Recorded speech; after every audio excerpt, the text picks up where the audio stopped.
The Grace Legacy by Mallory Ford. Thank you for listening. If you enjoy the book, please consider liking this video and subscribing to my channel so you are always notified when I upload new books. Prologue. Last Chance, Kansas 1871. Karissa, come quick. It's Mama. Karissa dropped the pan she'd been drying and rushed to the bedroom of their tiny cabin. The cabin's walls barely shielded them from the winter chill, but the shiver that ran down her spine was of an entirely different sort. She found her sister Beth shifting their mother into a sitting position. As Mama's violent cough sputtered, her face reddened and she struggled to catch her breath. Karissa assumed her position on the other side of the bed and tried to help.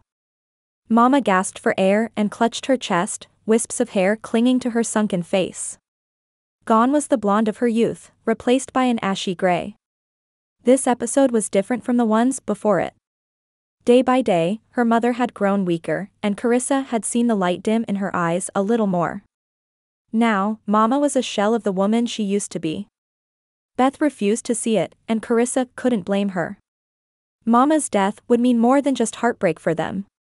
The sisters settled her with a few more pillows, and Karissa breathed a sigh of relief. She knew her mother's time was near but couldn't bring herself to speak the words, especially in front of Beth. Karissa had been shielding her little sister as long as she could remember. Now that Beth was 18, she wasn't so little anymore. But did Beth understand what Mama's death would mean for them? How could she when Karissa barely understood? Would their father cast them out? Even worse, would he force them to join the same outlaw gang he'd forced their brothers into? He'd threatened to sell them to the highest bidder on more than one occasion. She shuddered as she imagined the possibilities. Her mother's gaze caught hers, and saw the worry there. How did Mama always know what she was thinking? Beth fluttered about, impatiently brushing her fair hair away from her face. She adjusted Mama's blankets. How would she react when Mama finally passed? "I'm going to make you some more tea," Beth said. "That'll make you feel better." After Beth left the tiny room, which was only large enough for the bed in the center and the two pallets the girls had made on the floor, her mother struggled to speak. "Come." "Shh. It's okay," Karissa said. "You don't need to say anything." "Karissa, my love." Mama's voice was raspy. "I need you to listen. I'm not long for this earth." "Don't talk like that." Karissa's voice broke. "You could still get better. My sweetheart, my strong girl." Mama's voice seemed stronger than it had in a long time. "Trust that the Lord is good, even in this. This world has never been my home, and He will take away every pain and wipe away every tear I've ever cried. But before I go, I need to take care of my girls." She struggled for a breath. Silent tears streamed down Karissa's face. "Mama, don't." "My father," Mama said, "your grandfather, died last year. I didn't know it, but the Lord prompted me to write him a letter.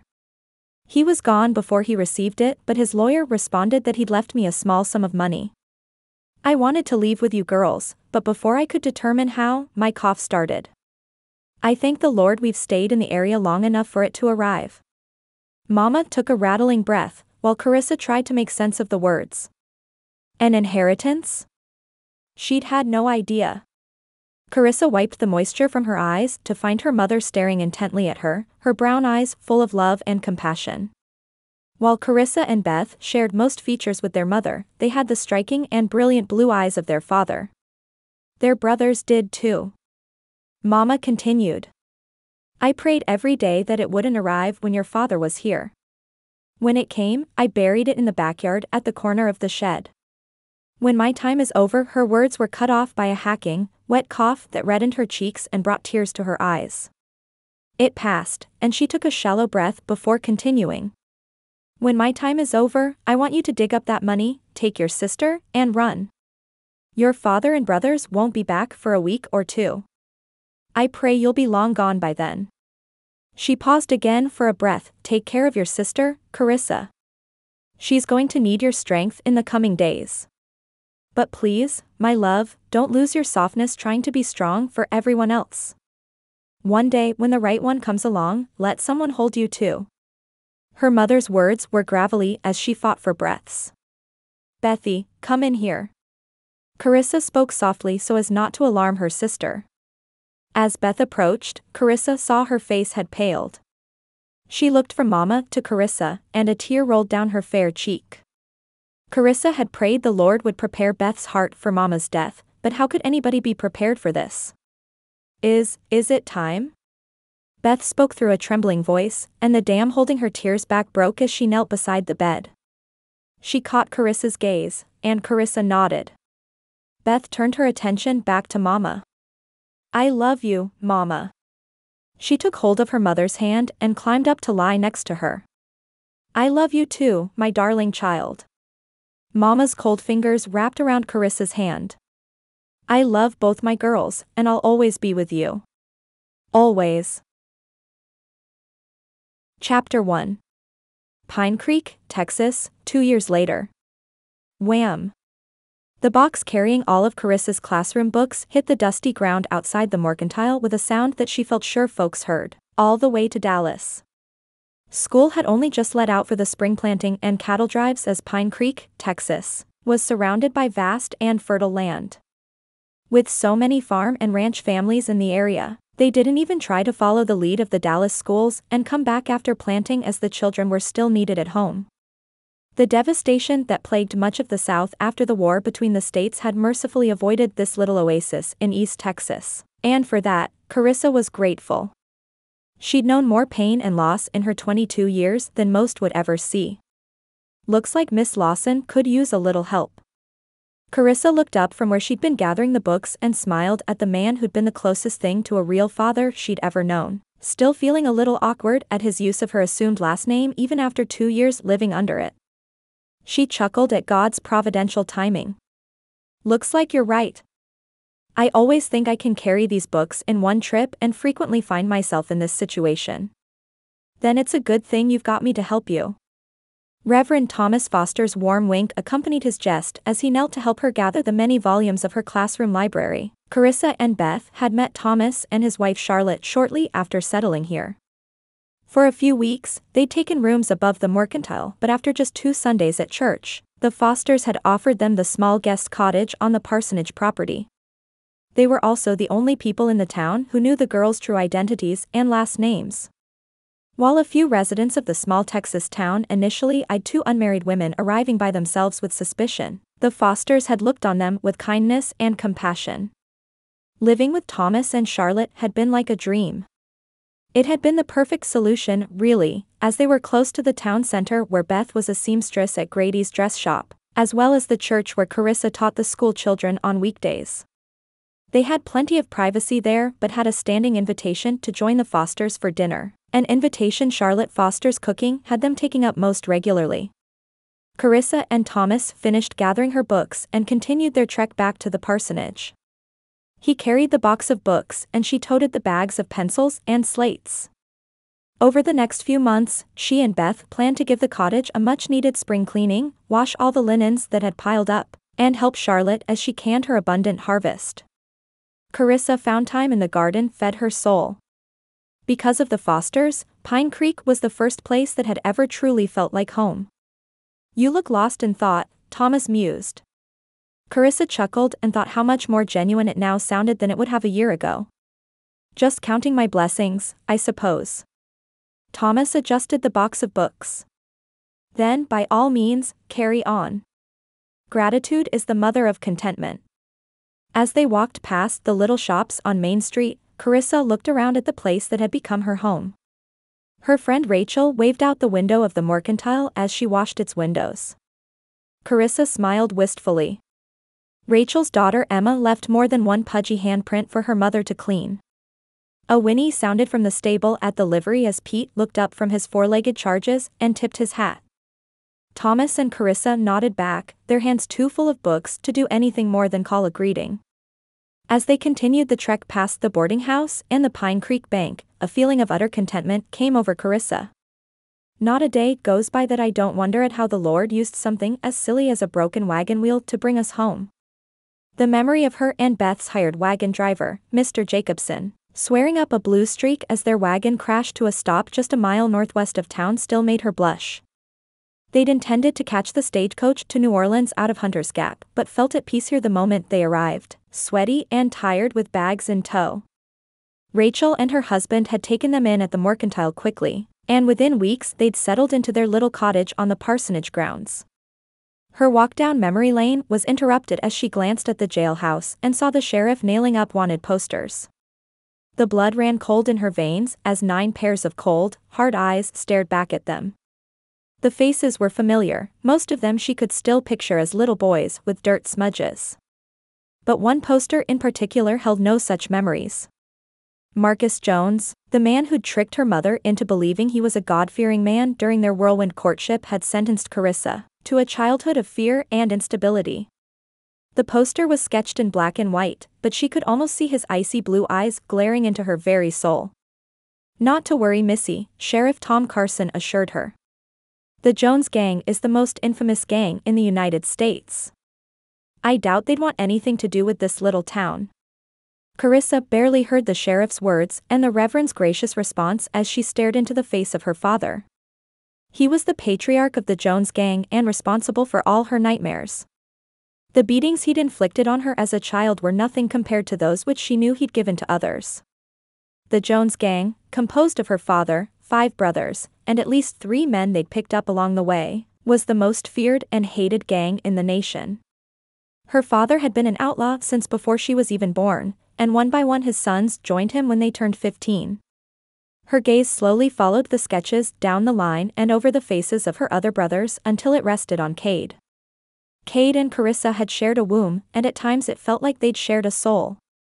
Inseparable as children, it tore her heart out when father forced him to take his rightful place as a member of the gang. Her other brothers had gone willingly, filled with their father's evil and ready to follow in his footsteps, but not Cade. He had done his best to protect his sisters from their father, much the same way Karissa had taken many beatings on Beth's behalf. When he was drunk and angry, her father hadn't much cared who his target was so long as he had one. Then she felt it. The paralyzing panic that had choked her for years until she settled in Pine Creek.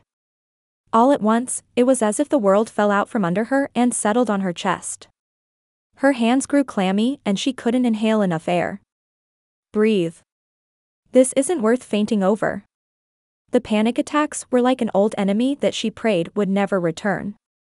Plagued with them for most of her adolescence, she never knew when they would come but knew exactly what was going to happen. Her heart would pound as though trying to break out of her chest, the temperature would seem to double in a moment, the darkness might even shroud the corners of her vision. Thomas glanced at her. He put the box he'd been carrying down and put his hand on her shoulder while the symptoms ran amok inside her body. "Excuse us, Sheriff," Thomas said. "We'd best be getting home." "Bless that man. Lord," Karissa silently prayed as her pulse began to slow and her feet felt planted firmly on the ground again, "Please keep Cade safe. He doesn't want any part of that life, I just know it. And please, Lord, don't let them find us." A nagging thought filled Karissa that she didn't really know what Cade wanted. She hadn't seen the rest of her family for 2 years, since she and Beth had run away after their mother's death. She hadn't even realized they'd begun walking again until they were almost home.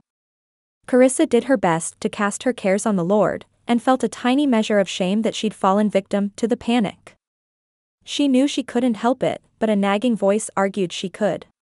She shook her head to ward off the sad memories and smiled genuinely as some of her students came barreling down the road.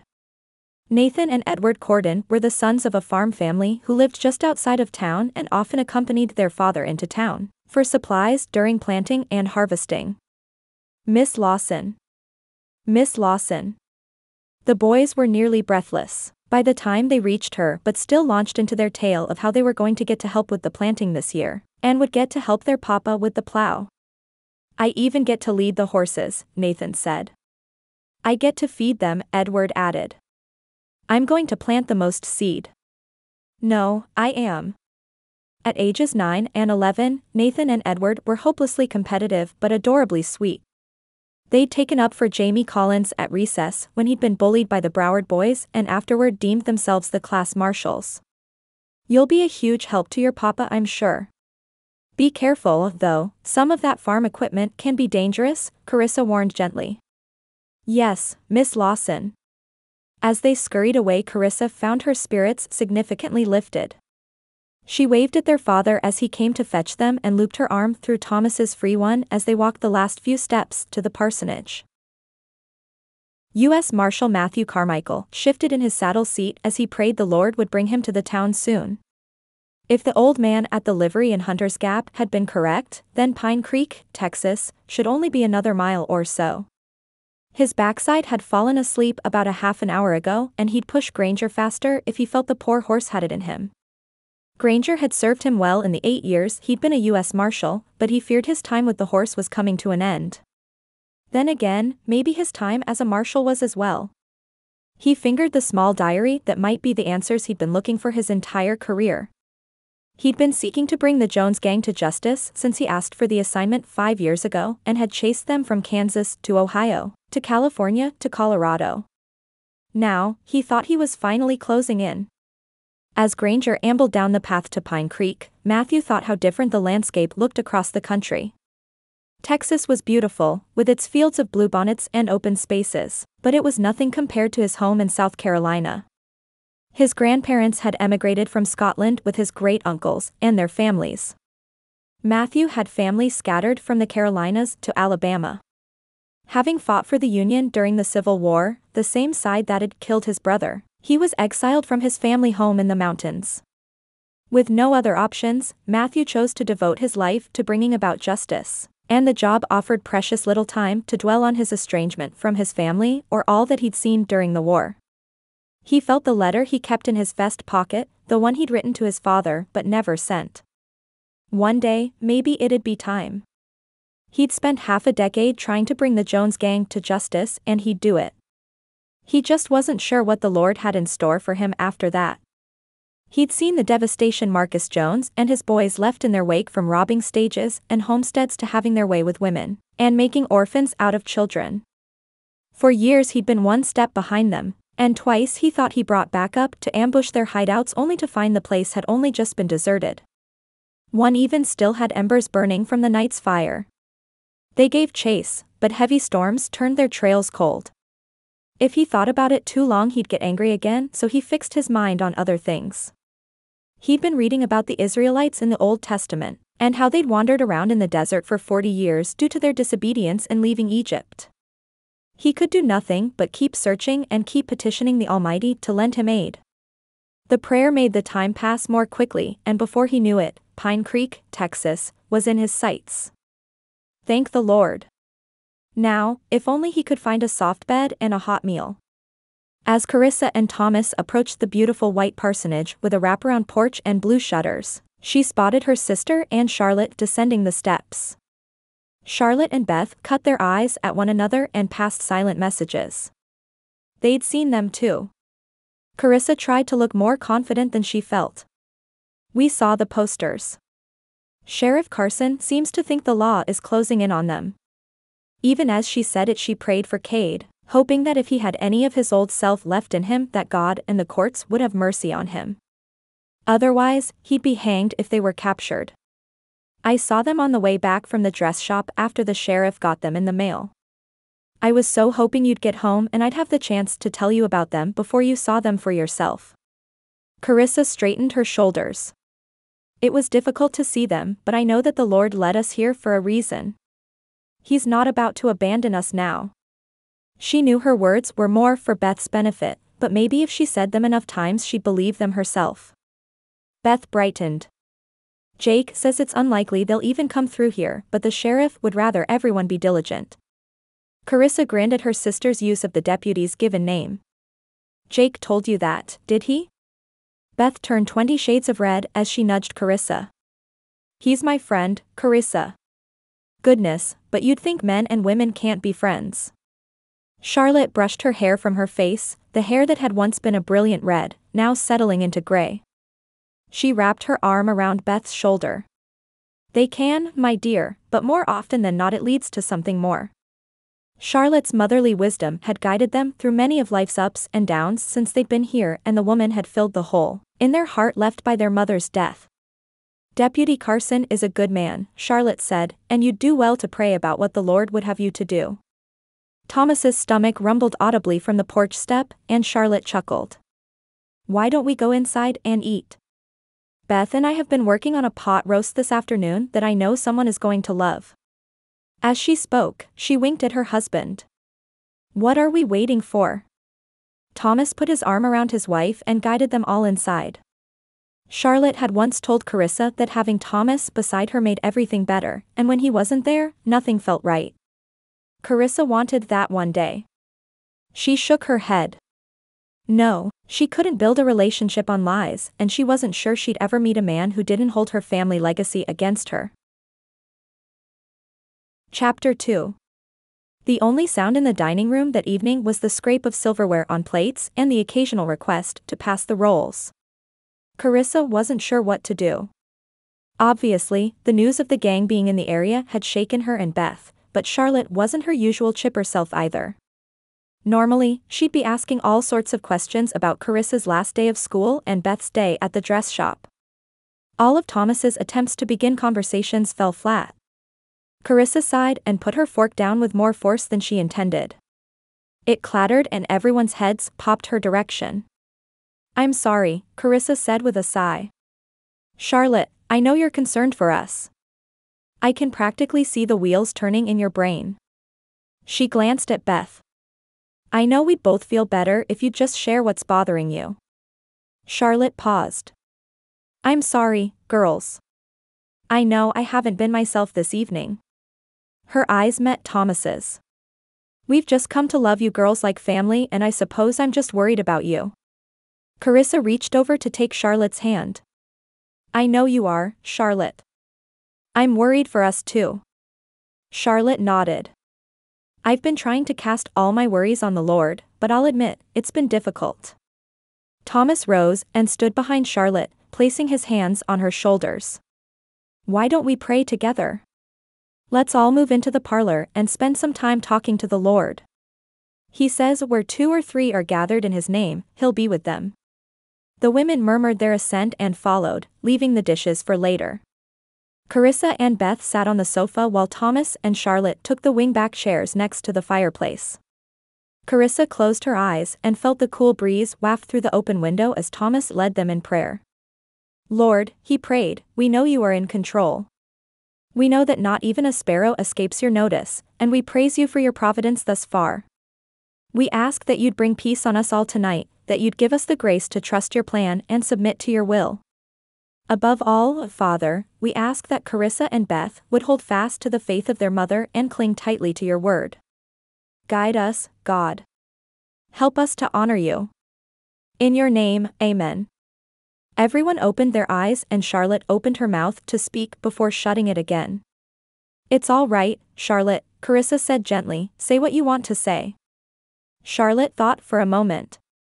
You told us your mother was a believer. She's the reason you both came to know Christ. She paused. I understand being tricked by a man into believing he's something he's not. She took Thomas's hand. That's how it was with my first husband. Karissa and Beth nodded. She told them about the cruel man her first husband was. Karissa had to admit, she was glad Charlotte's first husband died and left her a young widow. It gave her the opportunity to meet someone who loved her. Charlotte continued. I wonder how it happened for her. Karissa glanced at Beth, who nodded. She wondered where to begin. Mama's father was a pastor in a small town in Tennessee. She said there were few single men left in town and she just turned 24. She was a teacher but didn't make very much. Afraid she'd become a burden to her father, she began the hunt for a husband in earnest. Charlotte leaned forward as she listened. Karissa shook her head. She had no idea who Marcus Jones was when he rode into town. All she saw was his bright blue eyes and the facade he wanted her to see. He can be very charming when he wants to be. Thomas held his wife's hand as her eyes began to fill with tears, no doubt remembering her own similar story. Karissa continued. She became pregnant quickly, and by the time she realized who Marcus Jones truly was, she was trapped and unable to provide for our older brother Gilbert should she leave. Karissa often wondered how it was possible that the daughter of a Tennessee pastor could stay with her outlaw father for so many years, but suspected now that he'd threatened the lives of her children. Mama held no material possessions dear to her, but her children were another story. They were her entire life. Beth cleared her throat then and took up where Karissa left off. When her sons, one by one, joined the family business, Mama's heart broke a little each time. She told us all about Jesus, but only Karissa and me ever made professions of faith. She looked at Karissa. Cade had been close, but when father forced him out on the road, he lost any small faith he'd ever had. Karissa felt tears trickling down her cheek. If Cade believes in any higher power at all, it's not a loving one. Charlotte shivered and stood to close the window. I know you came to us from the homestead in Kansas, she said, but where had you been before that? Karissa answered, we moved from place to place every few months when we were growing up because our father was always on the run from the law. Sometimes we'd sleep in boarding houses or abandoned homesteads, while other times we just curled up on blankets in the woods, or climbed into barn lofts. She glanced at Beth, who developed a fear of the dark from those nights. Those were long nights because the animals made such frightening noises, but as I got older it became almost comforting because it was so familiar and no matter where we went they all made the same sounds. Beth took up the story then. I hated the nights we slept outside, but anything was better than when our father was home. He's a cruel man whose temper and heavy hand kept our entire household afraid and on edge. We only had peace when he was gone, and even then our brothers were quickly turning into him. Mama tried so hard, but they had too much of our father in them to turn out anyway, but mean. If the fancy struck them, they'd take out their meanness on us, though if Cade was around he would provoke them to turn the attention from us. Charlotte gasped and put her hand to her mouth, tears glistening in her eyes over the pain the girls had endured. Beth stopped to collect herself so Karissa continued for them. Cade didn't want to join the gang and begged father not to make him go. He just wanted to leave home and become a small-town blacksmith. Charlotte's confusion was evident. But he's with your father now? Yes, Karissa replied, he did it to protect us. Talking about Cade brought a knot back to her throat, and as it became harder and harder to continue, Beth placed her hand on Karissa's and took up where she left off. Mama loved all of us so much. Her heart was so broken watching our brothers leave with father that it shouldn't have been surprising when she got so sick at the end. Thomas nodded. And that's when you left? Karissa answered again. When our father and brothers had been on the road for a few days, she took ill. Her breathing quickly became labored and we lived too far out to be able to get help. She asked us not to anyway. After a few days, we knew she didn't have long, so we took turns sleeping on the floor by her bed. We were both with her when she died. I'm so sorry, girls, Charlotte said. However, did you find Pine Creek? Karissa thought back. The day she died, she knew she didn't have long. She told us that a few months before she'd written to her father. I don't think she'd had any contact with him in years, but the Lord prompted her to let him know where we were. She said his lawyer wrote back and informed her that he'd just passed away, but he'd left her some money as an inheritance. Now that the lawyer had the address, he'd send it to her. Mama had prayed day and night that the money would arrive while father was away. The day it came, she buried it in the backyard by the potting shed while she figured out how to escape with us. Before she could formulate a plan, she took sick. Karissa shuddered as she held back sobs. She was so close. Beth put her arm around her sister. We packed what few belongings we had and walked 12 miles to the nearest town, thankful for the cover of night in case our family returned. We didn't know where we needed to go, but we had to get out of Kansas, so we took the stage to Dallas and prayed God would guide us. We came across an older gentleman going to New Orleans and asked if we could pay to join him. He agreed, and we set off with the intention of going there until his wagon wheel broke a mile from Pine Creek. We stayed in town that night while he preferred to sleep in the wagon and guard his wares. By then, we'd decided we liked it here. Karissa added, and we figured our father wouldn't find us here since there are no large banks or stage stops. I met Rachel at the Mercantile and she offered to let us stay there until we figured out what to do. Thankfully, she didn't ask many questions. The girl's story had a happy ending, but telling it had exhausted Karissa. She knew what she needed. If it's all right, her voice sounded stronger than she felt, I think I'll go over to the church for a while. The sweetest of refuge can be found in our Father's house, said Thomas with a gentle hand on her shoulder. Karissa set off on the short distance to the church. She almost didn't notice Mayor Kincaid's wife and daughter as they exited the post office, right into her path. She sidestepped them to avoid a collision. Mrs. Kincaid huffed. I say, Mississippi Lawson, do watch where you're going. A lady should never appear as though she's in a hurry. Minerva Kincaid was an ornery woman with a penchant for gossip. She liked to remind everyone that she'd grown up amongst the society of Richmond and believed that everyone should yield to her beliefs on social matters. I do apologize, Mrs. Kincaid. She turned to Diamond, the mayor's daughter, a woman now at 19. I trust you're no worse for the wear. Diamond's nose in the air, she responded, I'm fine this time, though mother's right, you really should look where you're going. Mrs. Kincaid added, honestly, Miss Lawson. At your age you should really be more focused on attracting a husband than rushing about like you do. If you're not careful, you'll end up an old maid.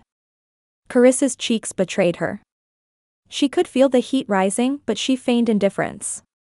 I hardly think that 22 is an old maid, but I'll take your opinions under advisement. Intending to do no such thing, Karissa started to walk away as Diamond called out, don't worry, Karissa. I'm sure you'll find a man one day, and if you don't, well, you can just continue educating other people's children.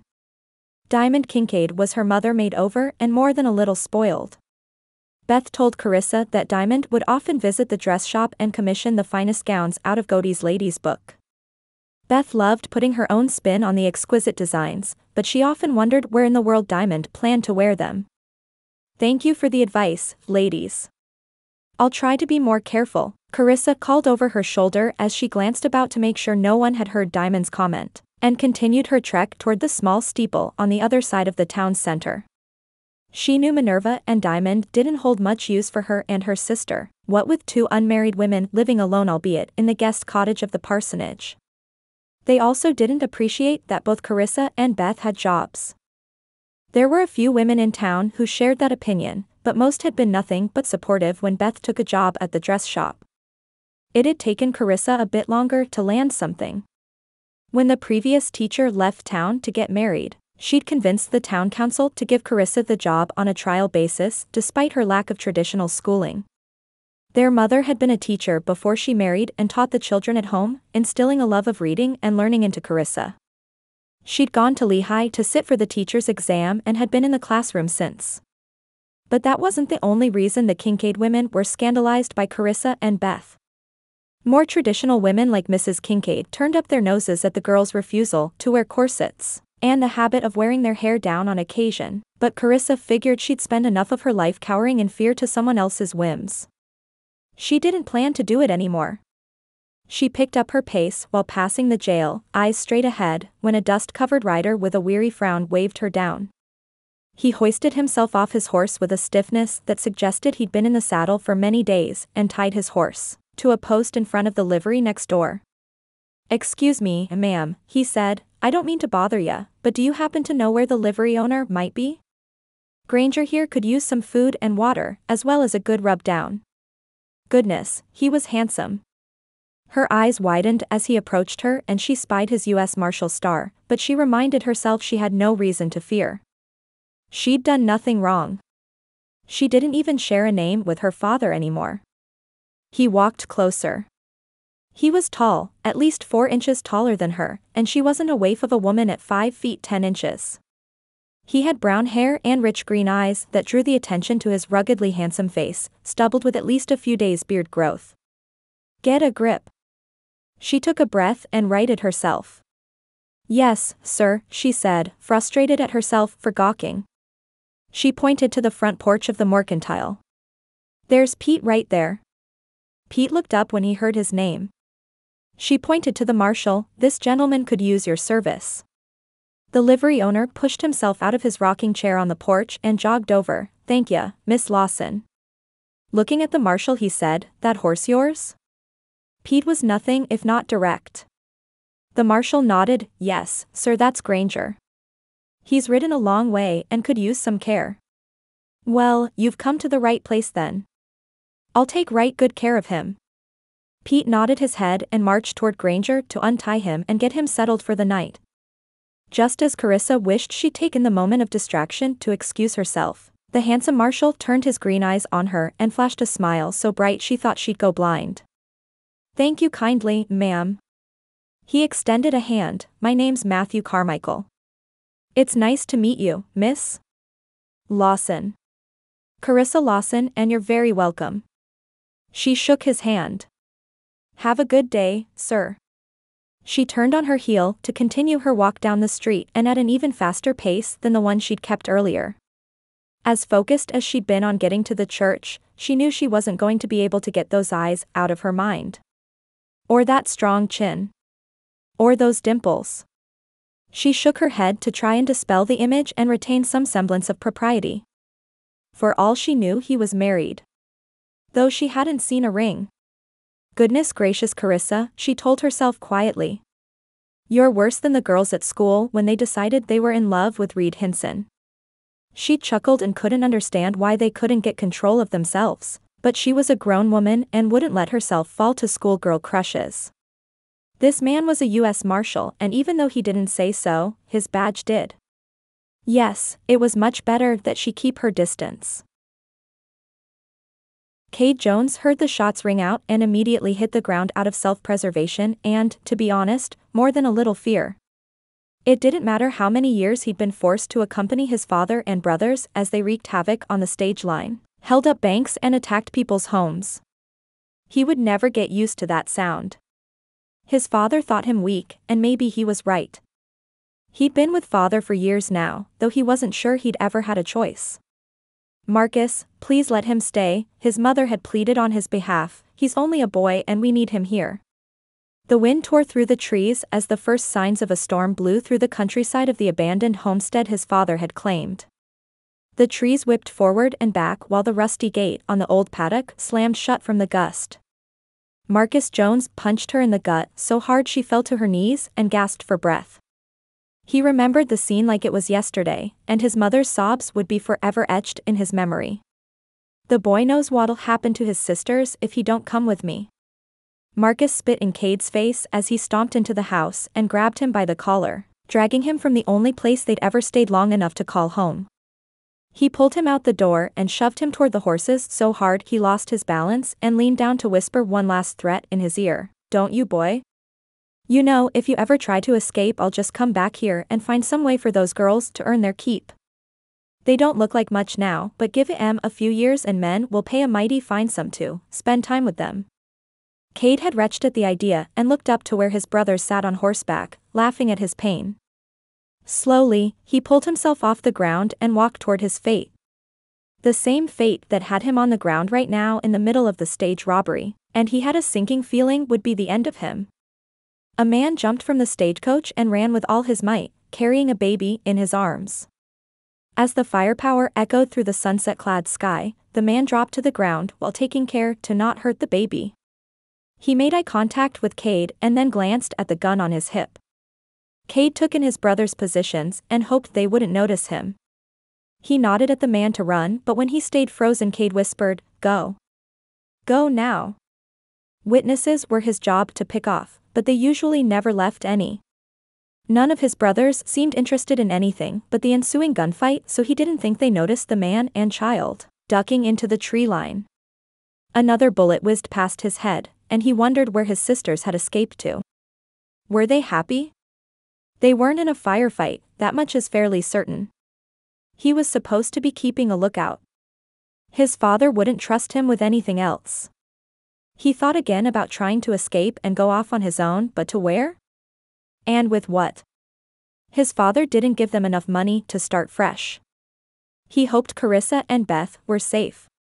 He and Karissa had always been like two sides of the same coin. They felt each other's pain and often knew the other's thoughts before they voiced them. He didn't know if she had found the happiness that had always eluded him, but he hoped she had. As odd as it sounded, he believed he'd know it if she hadn't. The bullets had stopped firing a few moments ago when his brother Jacob took down the shotgun rider and driver. He imagined they'd killed those left inside as well, but he didn't want to look. Cade. Come on. Help us carry this stuff. He sighed and heeded his brother's instruction, though he wasn't even sure which one had given it. At this point, he didn't care. The Jones gang gathered their spoils and made their way back to the camp to meet their father. He hadn't joined them today as he'd been in a bad way from a cough and would have blown their cover had he come. Reaching their base camp took a little over an hour and their father was pleased with the spoils. Well done, boys. His tobacco-stained grin looked more like a grimace in Cade's opinion. His brothers Jacob, James, Gilbert and Michael beamed at their father's praise, but it made Cade sick to his stomach. 2 men had died and the one who escaped would probably die on the plains somewhere, robbed of all his possessions. Cade could only hope he had knowledge of the wilderness or could find a homestead before he and the baby starved to death. Chapter 3. After seeing to it that Granger was comfortable at the livery, Matthew continued his trek to the sheriff's office. He'd wired that he was on his way but, while some local law enforcement appreciated his presence and even offered to work with him any way they could, others were highly offended at the suggestion they couldn't protect their towns. He hoped this would be the former. The jailhouse was large for a town this size, with a small hallway leading to a cell room and a full front room devoted to office business. It was also just down the street from the post office, so that would be convenient to wire his boss back in Chicago. U.S. Marshal Nathan Green had been like a father to Matthew for over 10 years now since his own father wouldn't speak to him. Matthew believed his father would have taken him back after the war were it not for his brother being killed at the Battle of Antietam. He blamed all Union troops for the death of his eldest son and took out his pain on Matthew. He missed his father's Scottish brogue and sometimes wished he'd developed more of one. Being born here, he sounded more like a South Carolinian than a Scotsman, and his time away from home had taken what little accent he had left. He knew his father didn't necessarily support slavery, but Matthew simply couldn't reconcile the idea that one human being could own another and had found his way to the nearest Union camp, and joined. At first, they hadn't trusted him and actually planned to imprison him as a spy until Marshal, then Captain, Green had spotted him and come to find out what all the commotion had been among his men. Men. He'd barked with his familiar gruff voice, "Any man willing to fight on behalf of the Union will be given a brother's welcome." He then turned to stare Matthew directly in the face and continued, "And any discovered as traitors or spies will be shot immediately." He then hoisted his rifle over his shoulder and stalked back into the officer's tent. Captain Green was tough but fair, and when the war was over he'd return to his position as a U.S. Marshal and asked if Matthew would like to join him. Now, 8 years later, Matthew took in the jailhouse and wondered what it'd be like to settle in a town like this. The streets were clean and the people he'd met were friendly. Well, he supposed you could call Miss Lawson friendly, albeit a little skittish. He supposed she was a Mississippi heck, he really didn't know, but before he could stop it a thought bubbled up that he hoped she was. "Can I help you, sir?" The slow southern drawl of the young deputy pulled Matthew out of his thoughts. He stood, and Matthew realized the man was a few inches taller than he was. He wore a Stetson, but Matthew noticed blonde hair sticking out the bottom. "Yes, sir, I'm Matthew Carmichael. I wired you that I'd be in the area soon as I'm tracking the Jones gang. I saw your posters out there. Have you had any sight of them?" The deputy shook his head. "Not personally, but we had a wire from some nearby towns that a stage had been robbed and it looked to be their doing. My uncle doesn't expect any trouble, but he wanted to be extra careful. Name's Jake, by the way. Jake Carson. I'm the deputy of Pine Creek, for now anyway, and my uncle Tom is the sheriff. But he just left to head home for the evening. I can go get him if you want, but the man can be a bear if his dinner is interrupted," Jake said with a wink. "No need, and I'm glad to make your acquaintance, Deputy Carson." Matthew extended a hand, grateful the law enforcement seemed cooperative. "Please, call me Jake. My uncle's the real lawman here. He just needed some help since he's getting up there in years and I happened to find myself suddenly. Ah. Free. The deputy laughed, but Matthew could see he didn't want to press the matter further. As far as I see it, Jake, if you're keeping the peace and protecting these people, then you're a real lawman. No matter how temporary that role may be.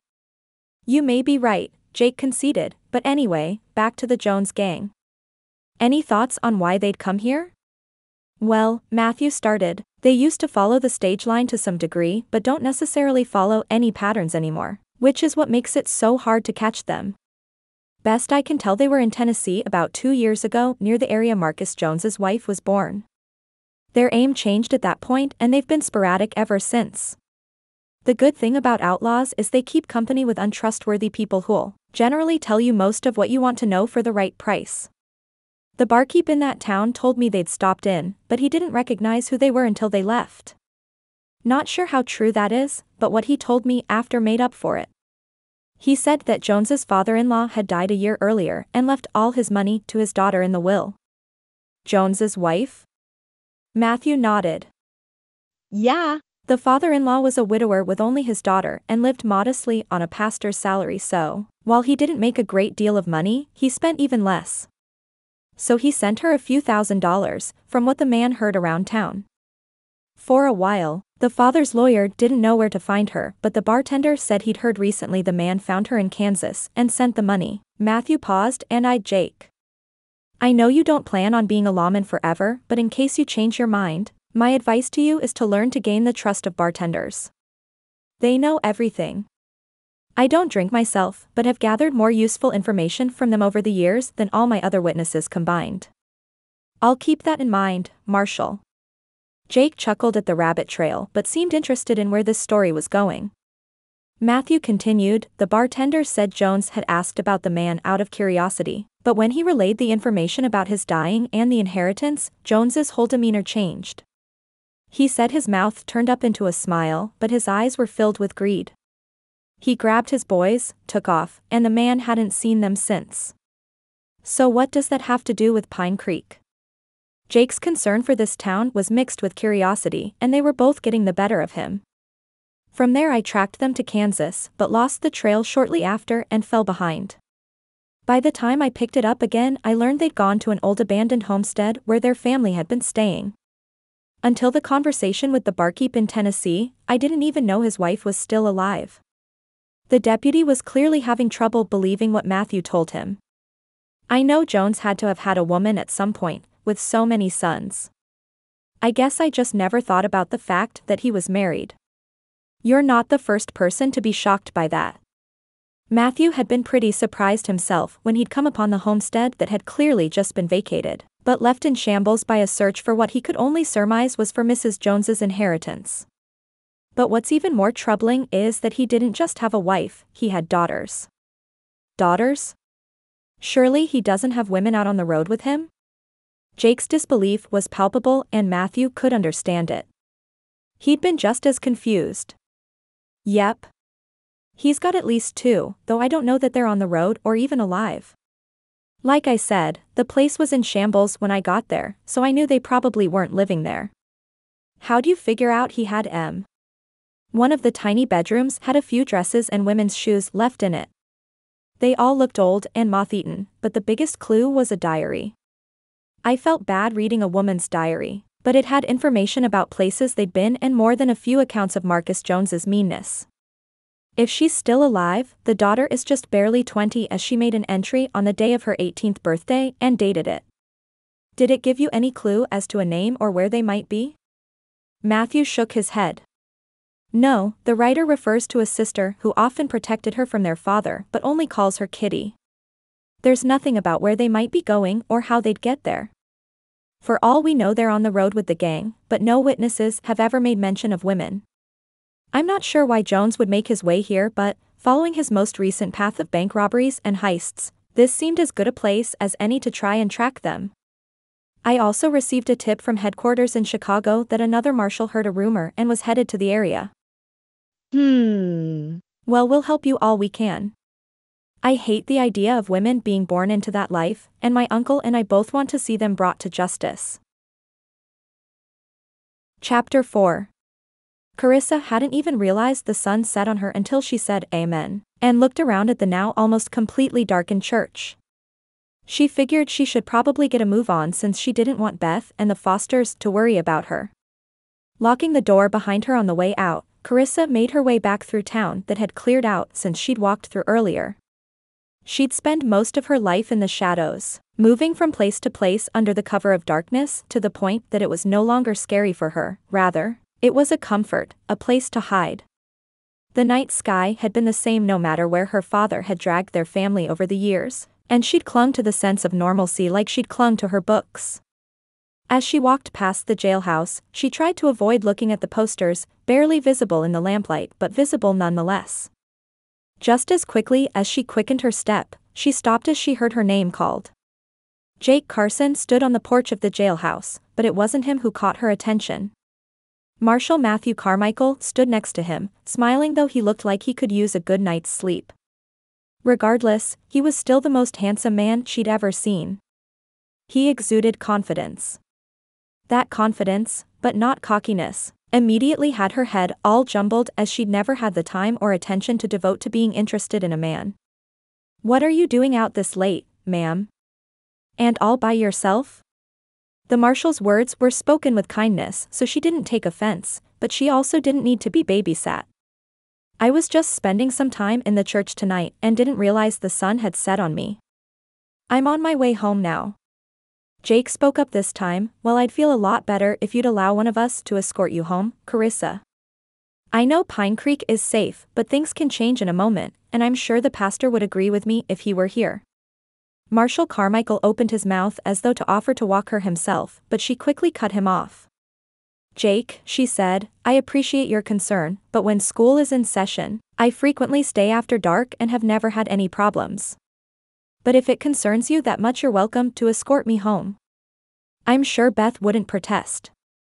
Her sister would kill her for the last comment, but she couldn't resist. Jake's Adam's apple bobbed up and down as he swallowed and turned so red she could make it out even in the low lamplight. Marshal Carmichael looked simultaneously amused and confused at the turn of events, but something else tinged his green eyes. Disappointment, maybe? That couldn't be it. Maybe he was just tired. That was why it surprised her when he asked, "Speaking of the pastor, where do you think I might find him?" "I'd like to introduce myself." "You're in luck," Jake replied, having regained control of himself. "Karissa and her sister Beth live in the parsonage guest house, and you're more than welcome to join us. Plus," he added with a wink to Karissa, "we wouldn't want to start any rumors, now would we?" Karissa laughed as Jake was like a brother to her, someone she'd always enjoyed spending time with but found his wit to be much more a match for her sister. The marshal, however, didn't spark any such familial feelings. She shook her head. Not that she had many options, but not a marshal. He'd certainly be disgusted if he learned her true identity. "No, Jake," she smiled, "I'm not the Lawson sister you want to start rumors with." With that, she stepped off down the street, chuckling. What on earth was taking the man so long? Deputy Carson was still sputtering over Miss Lawson's comment about her sister, when Matthew stepped off the porch to make good on their offer to escort her home. "Well, Deputy, are you coming?" He found himself trying to look more confident than he actually felt. He knew it was a testament to the beauty of this woman with brown hair and piercing blue eyes that he was flustered at all. Usually something as simple as walking a woman home wouldn't set his heart on fire. But, mercy, was she pretty. She was tall, much taller than most women, but she had an air about her that made her seem even taller. It wasn't haughtiness or pretension, rather, it was a self-assuredness, maybe? But she looked familiar, too. Had he met her before? No, he'd remember her. Jake nodded and mumbled something about needing to lock the place up, and less than a minute later they were on their way. They'd make an interesting sight, two lawmen and a young woman ambling down the street after dark. He'd surprised himself at how quickly he started to volunteer to walk her home. It was certainly within Jake's duty as deputy to do so, and he could have just gone to the boarding house to get a room, but he found himself wanting to get to know this woman. Jake seemed fairly quiet, though, during the walk, and Matthew and Karissa were able to talk after all. He was happy to learn a little about her, as she'd lingered in the back of his mind since they'd met that afternoon. As Jake had gone over the list of most everyone in town, he'd mentioned they lived in the small cottage outside the pastor and his wife's home and, Matthew supposed, he'd paid more attention when Carissa's name was brought up than some of the others on the long list. If they didn't grow up here, how did she and her sister come to this little town? Miss Lawson, he asked, what brought you and your sister to Pine Creek? Carissa's face turned a similar shade of red to that of Jake's earlier, but hers didn't look to be of embarrassment but of something else. Her jaw shifted as if she was clenching her teeth until she relaxed and answered, well, Marshal, being the one of us to most recently arrive, it seems like I should be asking you that question. Fair enough. Plus, she looked like she was ready to jump out of her skin, and since he wasn't in the habit of making women uncomfortable, he took the bait. I'm here for work, ma'am. Just following orders. That wasn't the entire truth, but it was true. He didn't just go around telling everyone he was tailing the Jones gang, as he never knew who he could trust. So you're after someone? Her comment startled him, and he looked down to where those blue eyes were staring at him intently. I mean, that is what U.S. Marshals do, isn't it? They catch outlaws? And since we haven't had any trouble yet, it stands to reason that you're here because it's anticipated. That, or you're following someone. Jake came to his rescue. He's just trying to help us be extra cautious, Karissa. No need to worry. Jake didn't seem at all surprised by her quick determination of his business here, but then, he knew her well enough to call her by her given name, so Matthew figured her boldness must be characteristic. She bit her lip like she didn't believe Jake for a second but decided to let it go. He decided not to disrespect her by continuing to give platitudes, so he gave the truth, albeit an abridged version. I'm here because I've tracked the Jones gang to this area. Are you familiar with them? She nodded, eyes wide, but she'd asked, so he continued. We don't know why they're here and believe they could just be passing through on the way to New Orleans, but I'm enlisting the help of Sheriff and Deputy Carson to help me keep watch for them. Jake's right though, Miss Lawson, you don't need to worry. We'll keep you safe. Her blue eyes had gone as wide as saucers and her breathing quickened. She'd nodded familiarity of their infamy and, while tales of their exploits were common knowledge, her reaction went beyond normal nerves. Karissa Lawson wasn't just afraid, she was terrified. He could kick himself for his frank speech. Maybe it was those blue eyes that he could swear he'd seen before, or maybe it was the quick wit, but his guard had dropped and he'd stuck his foot in his mouth. He tried to be nonchalant about glancing sideways to check on her and was relieved at the way her shoulders seemed to relax, and her breaths deepened again. Before he could broach the topic further, the cheery lights of the parsonage came into view, and a young woman who looked so much like Karissa, albeit with blonde hair she had to be her sister, sat on the porch sewing. Karissa. Charlotte was getting worried. Beth's face was lit up with a smile, but her eyes showed the relief she felt at her sister's safe return. You know she frets when you stay at the church past dark. She knows, a man in his early 50s said with a chuckle as he stepped out the front door onto the porch, she just loses track of time. You only say that because you do the exact same thing, the woman stepping out behind him replied with a grin, but truly Karissa, I do wish you'd try to be back shortly after dark at the latest. It's almost 9 o'clock. I'm sorry, Charlotte, but Thomas is right. I just got caught up with all that's happened today. As if suddenly realizing what she'd said, Karissa hurriedly changed the subject and brought the attention to her escorts. Jake and Marshal Carmichael offered to walk me home. Matthew extended his hand and made introductions to both the women before settling his gaze on the man Karissa called Thomas. Reverend Foster, I presume? I've heard good things about you and your church and looked forward to making your acquaintance. Nice to meet you, Marshal, and call me Thomas. I appreciate you walking Karissa home, and I look forward to having you visit on Sunday. What brings you here? Thomas was kind but clearly protective of the girls in his care. Matthew wasn't sure how to respond but figured he'd better have an explanation ready that left a little more to the imagination than the one he'd used with Karissa. Most of the time, the Jones gang camped in the woods, far away from people until they wanted to carouse. Since this town didn't have a saloon, he doubted they needed to worry. He opened his mouth to speak, but Karissa beat him to it. He's here to bring the Jones gang to justice. Apparently, he's tracked them to this area, but believes they may just be passing through on their way to New Orleans. She said it all gently, looking from Beth to Thomas and back to Beth. She had only just gotten the words out of her mouth when Beth gasped and shifted her weight only to lose her footing on the porch step and fall forward into none other than the deputy's ready arms. Matthew was fairly certain Beth was going to be fine, but by the look on his face, his new friend was in big trouble. Chapter 5. I'm so sorry, Jake. I don't know what got into me.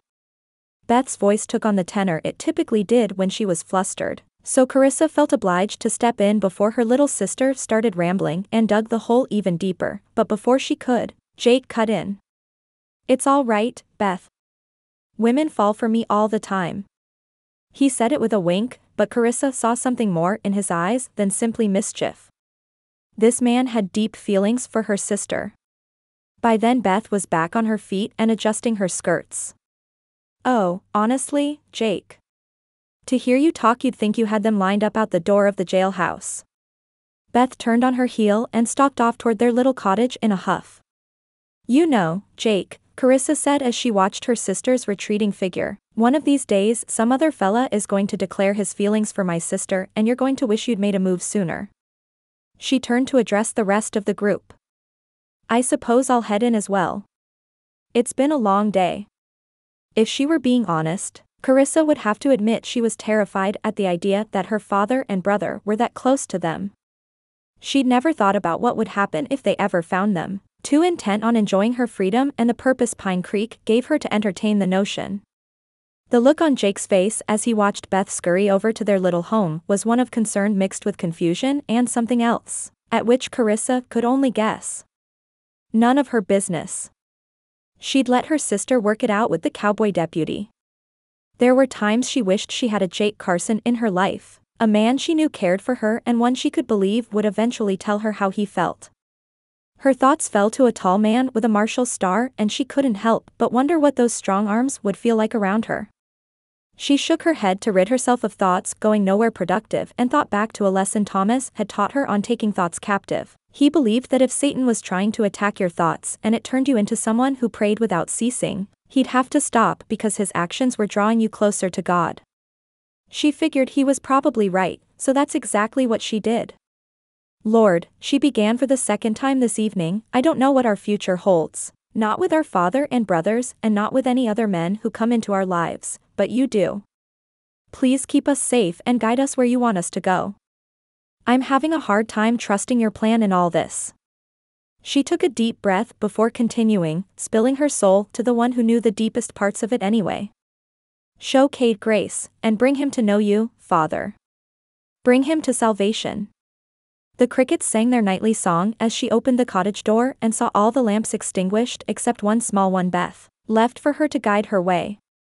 She quietly changed clothes in the small bedroom they shared and heard her sister's soft sniffles as she tried to hide her tears.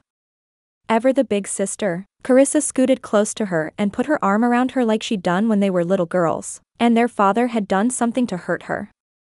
Kitty, Beth said through teary eyes, what are we going to do?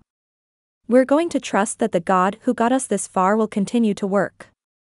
The back of her mind kept replaying those words as she hoped she might actually believe it. She wanted to, goodness knows she wanted to, but she felt a little betrayed. It took nearly a year for her to sleep peacefully after they moved to Pine Creek, and only in her last few months did her compulsion to constantly look over her shoulder abate. It seemed she was never destined to feel safe. As they fell asleep the same way they had done many times, Karissa prayed once more for the Lord to guide their future and to show Cade the grace none of them deserved. Fighting to fall into what she knew would be a fitful sleep, Karissa tried to find comfort in the darkness overhead, looking out their window to the stars above. When they'd been small and sleeping outside in the woods to hide from the law, her mother taught her to count the stars. Imagine their pinpricks in the floor of heaven, Mama used to say. God is looking down on you to protect you because he loves you. She drifted off to sleep, trying to remember the sentiment, rather than the cold eyes of her father. Suddenly, she was falling into a pit surrounded by carnivorous creatures. They didn't look strange, but she knew which ones were which brother and that the large lion in the center of it all was her father. She scrambled in the darkness, trying to find a way out when suddenly the lion turned on her and charged. The scene changed and she was a child again, screaming for mama while Cade took a beating on her behalf. She'd spilled the sugar and her father had been drinking. She tried to reach her brother, to say how sorry she was, but it was like an invisible vice was holding her back. The scene changed again and she was still trying to reach someone she loved, but this time it was Beth tied with her hands behind her back and teetering off the edge of a cliff. Her father stood off to the side while a faceless man dangled her further and further over the edge. The vice grips that had held Karissa back from helping Cade as a child still held her fast as the tears flowed freely from her eyes, and she pulled to no avail. Just then the faceless man became clear and he looked back at her. It was Cade. She tried to yell for him to stop, but no words would come out of her mouth. He looked at her with the evil in his eyes that she'd only seen in those of her father. He let go of Beth as she tumbled to what was surely death. Suddenly, the vice grips on her broke. He ran forward toward the cliff's edge and fell into a heap on the ground and sobbed. Sobbed for her sister, for her brother, for herself. She felt herself being shaken and someone was calling for her. Kitty, Kitty. The cliff's edge fell away, and suddenly she was back in the cottage she shared with Beth. You were having a bad dream, Kitty. Karissa nodded, unable to draw a proper breath as her second attack of the day continued to draw in on her. She lay back on the bed as Beth poured a bit of water from their bedside table into a cloth and dabbed Karissa's face and neck with it. It wasn't until that moment that Karissa realized what a young woman Beth was becoming. She still had her moments of immaturity and silliness, but she certainly wasn't the child Karissa often liked to think of her. As often happened after one of her panics, Karissa felt unbearably tired from the adrenaline that had coursed through her body. She focused on her breathing, lay back against the pillows and willed her pulse to slow from its racing beats. Her bouts of panic were nothing new, but this one felt different. Before, she'd only imagined her father and brothers were coming for her. This time, she knew it to be true. Matthew had begun working the moment he'd arrived in Pine Creek and hadn't even stopped to get a room at the boarding house, and now exhaustion hit him full in the face. They'd gone back to the jail and he'd finished briefing Jake on his pursuit of the Jones gang and dragged his tired body to the boarding house front door, praying with all his might they'd have a vacancy. He knocked on the door, only to be greeted by a woman with a face that looked like she'd spent too many hours sucking on lemons. She held a broom in her hand, and he noted she'd already begun extinguishing the lamps for the evening. Can I help you? Her voice was terse and her words quick. In fact, Matthew thought she rather reminded him of his childhood teacher, the one who'd taken a ruler to his hand more than once. Yes, ma'am, I'm looking for a room. He thought that'd be rather obvious, considering the satchel of clothing he carried. For how long? She walked to her desk and pulled out her ledger, running her finger down the columns of reservations and guests. I'm not rightly sure, ma'am. Her head snapped up and she cut her eyes at him. She caught sight of his Marshal star, and her lips pursed even further. Well, she replied as she snapped the book shut, my earliest vacancy isn't until Friday, but if you can find somewhere else to stay for 3 days, the room is yours. She said all this in one breath and then stalked off as if the conversation was finished, as if there still wasn't a man standing in front of her needing a room and wondering how in the world this small-town boarding house was full. Thank you, ma'am, Matthew said as he tipped his hat, I'll be back then. Oh well. He'd slept under the stars before and could do so again. He made his way to the outskirts of town, trying to place why he felt like he had met Karissa Lawson before. He hadn't been in South Carolina in years, so he dismissed that possibility, and he couldn't recall meeting many women at all during his time in the army. He shrugged, maybe he was just imagining it, and decided on a spot just down the creek a little from the church. Deciding it was warm enough to forego a fire, he set up his bedroll and rested his head on his bag before settling into the sounds and smells of East Texas, the sharp scent of the pines and creek lapping in the forefront of his senses. As he drifted off to sleep, Matthew developed a strategy for tomorrow. First, he'd spend the morning scouting any tracks he could find around the perimeter of the town. The prairie would be cooler in the morning and he could make his way into the woods on the other side of the creek during the heat of the day. He didn't much expect to find evidence of a camp this close to town, but he'd be remiss not to check. The diary he'd found mentioned that Marcus often showed up late into the night, meaning he may prefer to travel then, waking the girls and their mother in what was often a harried search for alcohol. If he couldn't find any, their mother received the brunt of his frustration. Matthew's jaw tensed at the idea of any man beating a woman, but especially so with the two girls, the writer of the diary and her sister called Kitty, within earshot. He'd see Marcus Jones brought to justice if it was the last thing he did. Chapter 6. The rest of the week passed in a flurry of late spring and early summer household chores for Karissa, and by Saturday evening, it felt like every muscle in her body was aching from weeding and hauling water for the season's garden thanks to their lack of rain. Add in much of the washing and spring cleaning she'd neglected toward the end of the school year, and it was a wonder she'd kept her head up at dinner, though the turmoil in her heart fueled her where her energy did not. After dinner that evening she helped Charlotte with the dishes, and a force she could describe only as the Holy Spirit propelled her down the hall to Thomas's office. She didn't even know the right questions, but knew if anyone was likely to have the answers, it'd be Thomas. She found him in his study as she could every Saturday night. He wasn't out visiting a sick member of the congregation, toiling away on his sermon and sipping coffee. He was so engrossed in his books that he didn't notice her at first, and she began to back away so as not to bother him until he looked up. "Karissa? Did you need something?" He removed his reading glasses and blinked a few times as he always did after reading for hours. "I just had a question for you, but it can wait. I know you're working on your sermon." She'd started to back out the door again when he held up his hand. "No, take a seat. I've always got time for my girls." His fatherly affection took down her guard, and she confessed that the nightmares and attacks had come back. She flopped heavily into the chair and leaned her head back. "I'm trying to trust the Lord, I really am. I'm just so frustrated with myself for having no control over my fears, and I'm angry at my father for giving me them in the first place. I stay up half the night worrying and am looking over my shoulder all day long." He paused for a moment. "Have you prayed through it, Karissa?" Unrighteous anger bubbled in her belly. "Of course I've prayed through it, Thomas. It feels like praying is all I do." She paused and felt a rush of shame. "I'm sorry for getting so short, but I just feel like the Lord isn't listening." Tears filled her eyes, something that wasn't a common occurrence for her. "Do you think he even hears me?" Thomas put his hand on hers and tenderness filled his voice. "I do, child," his use of the term filling her with unexpected warmth. "Scripture says he does, so I'm inclined to believe him. I want to ask you a question, and know that I ask because I love you and Beth like you're my own." She nodded to urge him to go on. "This week's sermon is on grace and forgiveness. Now, I have had this planned for this week for 2 months, so don't go thinking it's because of you, but it made me wonder, have you ever forgiven your father for all the evil he's done you?"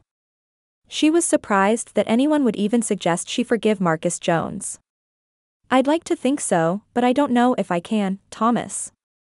Thomas studied her for a moment and leaned back in his seat as he crossed his hands across his stomach. "Have I ever told you why Charlotte and I never had children?" The question took her off guard, and she looked at him oddly as she answered, "Well, no, I guess you haven't. I always assumed Charlotte was unable to bear them." That is true to some degree, but she wasn't always that way. Charlotte's first husband was very cruel. Before he passed, he beat her frequently and caused her to lose multiple children she carried. After we'd been married about a year, we asked the doctor to examine her. He said the trauma the man had inflicted was too great and it was unlikely she'd ever carry any more. The pain in his eyes was clear. The Reverend continued, "For many years I was angry at the man and, had he not died due to his drinking long before I met Charlotte, I'd have been tempted to kill him myself. That is, until the Lord finally gave me the strength to forgive him." Tears sprang to Karissa's eyes as she pondered all the couple had gone through. "How on earth were you able to do that?" "It wasn't easy. My anger wasn't because we were unable to have children. Charlotte was more than enough for me. No, it was all the pain he'd caused her and how badly he'd scarred her. Your flesh is telling you that your father's sin is so much greater than any you've ever committed, but the truth is that Christ died for all our sins as they all separate us from God. He squeezed her hand then. I can't tell you what to do and I don't pretend to know one iota of the horrors that man did to you, but I do know that grace and forgiveness may well be the only way you find some peace. They talked and prayed well into the night, and Karissa walked back to the cottage pondering all they discussed.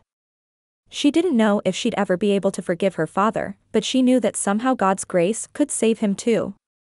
The next morning, Karissa rose and dressed quickly, stretching her sore muscles and asking God to soothe her anxious heart. As it was Sunday, she knew her sister could be found in the kitchen helping Charlotte prepare the dishes they'd bring to the congregation's Sunday lunch. As so many of the farm families had an hour or more to ride into worship, they'd taken up the practice of a weekly lunch together, much of which was provided by Thomas and Charlotte. She took a deep breath and wondered if today's worship service would be wrought with fear for her. Ever since the day last week that she'd seen the posters, her episodes of panic were back in full force. At least a few times a day she'd experienced the crippling feeling of her heart pounding and head hurting while she tried to draw a breath, and couldn't seem to fill her lungs. Her hands would go clammy, and more than once she'd had to resort to wiping a cool cloth across her face as the Texas heat certainly wasn't helping. She hated the way she felt when the attacks came, the weakness that took over. Truthfully, it wasn't just the exhaustion that had her dreading church this morning, as large gatherings only seemed to fuel her anxiety. She wished she could find some trigger or rationale to them, but there was none. Ever since she'd seen the posters, it was like her body convinced itself it needed to fight, only there was no visible foe. The anger and hatred she'd been harboring toward her father since she was a little girl had threatened to choke her since she'd seen his poster, and learned he was in the area.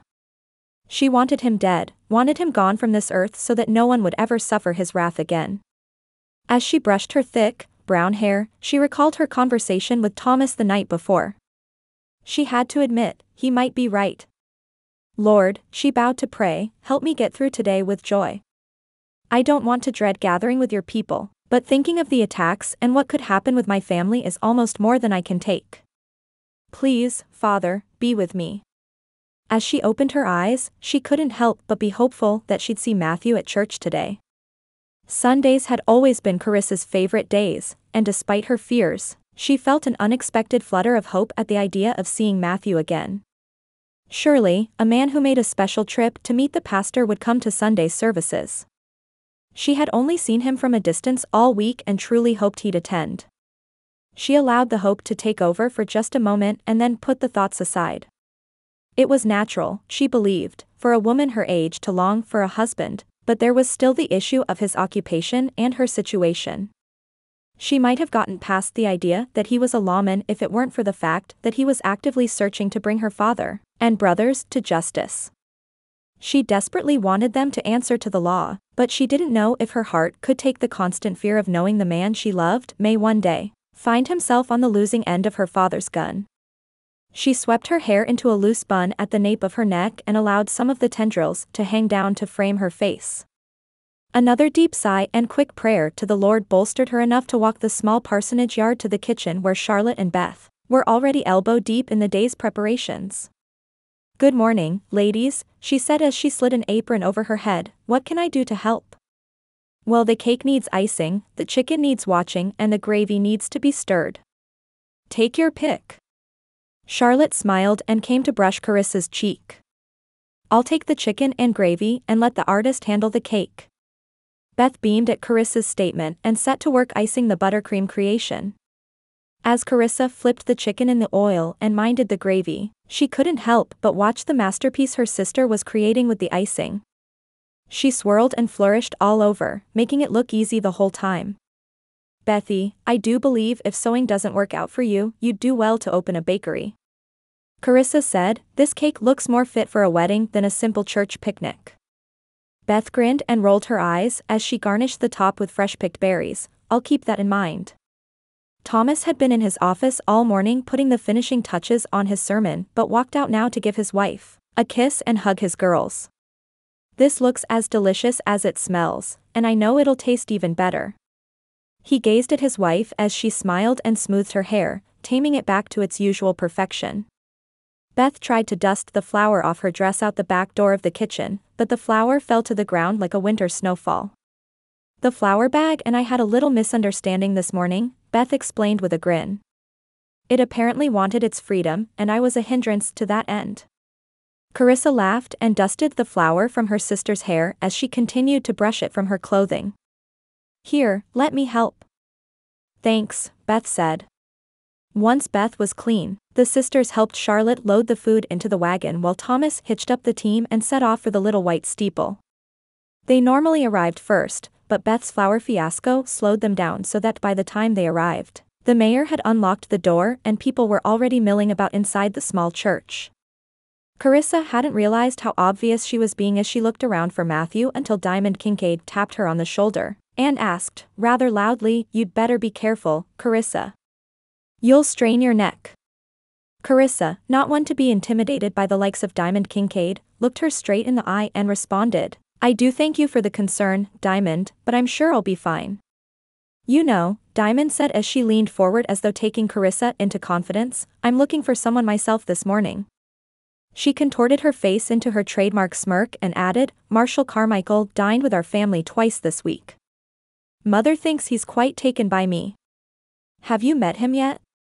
The words were like a punch in the gut to Karissa, who had to fight to keep the emotion out of her throat and tears out of her eyes.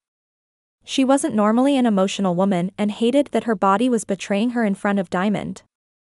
"I have," she responded as she kept her voice much more even and cheerful than she felt, "and perhaps your mother is right." Diamond scowled a little as she surely knew exactly who Karissa had been looking for and didn't get the reaction she'd been hoping to get. She forced a smile and added, "I suppose she might be, as he's promised to join me for a walk at the picnic today." With that, she sauntered away, swinging her hips in a way much too flirtatious for a house of God, but Karissa forced herself to turn away to find her seat and bumped right into Beth. "Don't listen to her," Beth said with an eye roll as she'd clearly been standing there longer than Karissa realized. "She's just trying to get to you. Everyone in town knows Jake and the marshal walked you home that night, and she's trying to stake a claim. If you want, I can start rubbing poison ivy in the dresses I make for her." Beth's offer made Karissa giggle and, while she knew she would never actually do such a thing, the idea lifted her spirits immensely. "I appreciate that, but I think I'll let Matthew make his own decisions. If those include Diamond, I suppose we can simply add him to the prayer list. Besides, I'm not interested in courting anyone," she lowered her voice, "much less a lawman." "Let me know if you change your mind," Beth replied with a wink, "I'd relish the opportunity." At that moment Jake and Matthew walked in the door and approached the sisters. Karissa resisted the urge to smooth her hair as he approached, trying unsuccessfully to ignore how handsome he looked in his Sunday best. "Good morning, ladies." Jake removed the cowboy hat he always wore, and Karissa thought he looked rather uncomfortable without it but not uncomfortable enough to dare wear it inside the church. Mrs. Grady, the woman who owned the dress shop Beth worked in, would probably faint dead away if he tried. "Good morning, fellas." Beth's eyes sparkled at seeing Jake, though she'd never admit it, perhaps even to herself. "I feel like it's been ages since we last saw you." As though suddenly realizing the night she'd brought up, her cheeks reddened at the memory of falling into the deputy's arms and the fear that caused the stumble, so Karissa rescued her. "Marshal, how has your first week treated you? I hear Pine Creek has proven hospitable for you." She hadn't meant to add the last part, she really hadn't. She wasn't even sure what she wanted where the marshal was concerned, so it was hardly fair to be annoyed at his interest in Diamond, but it just slipped out. Matthew gave her an odd look before saying, "Everyone's been very kind." Before either of them could say anything further, Thomas took the pulpit and gestured for everyone to find their seats. After singing a few hymns and bowing their heads for the opening prayer, a familiar peace settled over Karissa. As she listened to Thomas's sermon, it was like he was speaking directly to her. He shared about God's grace and what that meant for the saved as well as for the sinner. To turn the other cheek as Jesus calls us to do in his Sermon on the Mount doesn't mean that we are to turn it and walk away, as so many often misquote it. Jesus is calling his followers to a radical grace that is unique only to Christianity, in that we are to use our responses to wrongs done to us as our witness to bring a lost world to know him. Thomas continued by saying, I'm not asking any of you not to defend yourself or your families, but when wrongs have been done to you, it isn't only for the perpetrator that you show grace. Forgiveness frees the giver as much as it does the recipient. Karissa looked around the room as she often did during sermons to see people's reactions. She saw a few hard-set jaw lines, while others looked to have tears in their eyes. As she turned her attention back to the pulpit, she noticed her student Gracie Hamilton fidgeting in the pew next to her grandfather. Gracie caught her eye and waved enthusiastically until her mother stilled her with a look. Karissa winked and focused on Thomas. He finished the sermon with verses from 2 Corinthians, For this thing I besought the Lord thrice, that it might depart from me. And he said unto me, My grace is sufficient for thee, for my strength is made perfect in weakness. Most gladly therefore will I rather glory in my infirmities, that the power of Christ may rest upon me. Dear friends, Thomas pleaded with those sitting before him, don't believe you can give grace in your own power. Recognize that it is God's grace that will give you the ability to show it to others and for His glory that He will do so. He prayed over them all, and with his amen most everyone stood, and a flurry of activity filled the room as many women headed out the back door to get food out of their wagons. A few men grabbed the tables from the back corner of the church and took them outside to their usual spot, while Charlotte fussed over the tablecloths. After Karissa set the chicken and biscuits they'd made that morning on the table and made sure Charlotte didn't need any extra help, she walked to the edge of the church property and, as she frequently did, looked out over the farmland that surrounded the town. A few rolling hills spanned out across the horizon in one direction while the pine forest swayed gently in the breeze. The creek for which the town was named lay a little lower than normal thanks to a few weeks of drought, but it thankfully ran deep enough to still supply the town's farms with water for their land and livestock on its way to join the mighty Mississippi. She breathed in the fresh air and turned to see many of her students and their younger siblings playing tag, while a few babies sat and played on a pallet of blankets nearby. Her gaze stopped when she saw her friend Rachel, granted a moment of respite since the mercantile was closed on Sundays. By now most everyone had gone through the line and no one seemed to notice her absence, so she turned back to her favorite view in the world and relished it a bit longer. This was her home and would be as long as she was on this earth. Barring an act of God, she never desired to leave here and prayed He would protect her little sanctuary from the evils of her past and let herself hope for the future. Just then, as her stomach told her it was time to eat, she heard a deep voice that made her feel like it was fluttering. You'd better get you some of this chicken your sister tells me you slaved over before it's gone. It's mighty good. Her pulse quickened as Matthew spoke and, eyeing his plate, he'd clearly enjoyed it as there was nothing but bones left. I was just about to do that. I just want to enjoy the beautiful day a little bit. Well, may I escort you back then? He offered his arm that wasn't holding a plate and gave her a smile that made her knees go weak. I hear you Lawson girls can be clumsy, he said with a wink. Was he flirting with her? Surely not. He had Diamond and she certainly didn't want to be in the middle of a scandal. That's not necessary, sir. I wouldn't want your admirers to get jealous. She nodded to the small collection of Diamond's friends that were eyeing them, even as the boldness of her statement surprised even Karissa herself. She supposed he brought out the sass in her where she was normally cool and collected. She'd noticed at church that morning and as they'd set out the food that Diamond wasn't the only other woman eyeing the Marshal. At least a handful of other young women whose families farmed and ranched nearby kept a gaze on the man, as well as Diamond's friends Heather and Isabel. He paused a moment as his eyes narrowed with confusion, but Karissa wasn't willing to elaborate. He opened his mouth to respond, but she grinned and bid him good day before taking her leave to fill her plate and excuse herself from the embarrassing situation. Karissa Lawson was a confusing woman. Matthew puzzled over what had just happened as he watched her fix her plate. He knew others likely thought him a fool standing there on the edge of the property staring after her, mouth slightly open out of confusion, but for the life of him he couldn't figure out what he'd done wrong.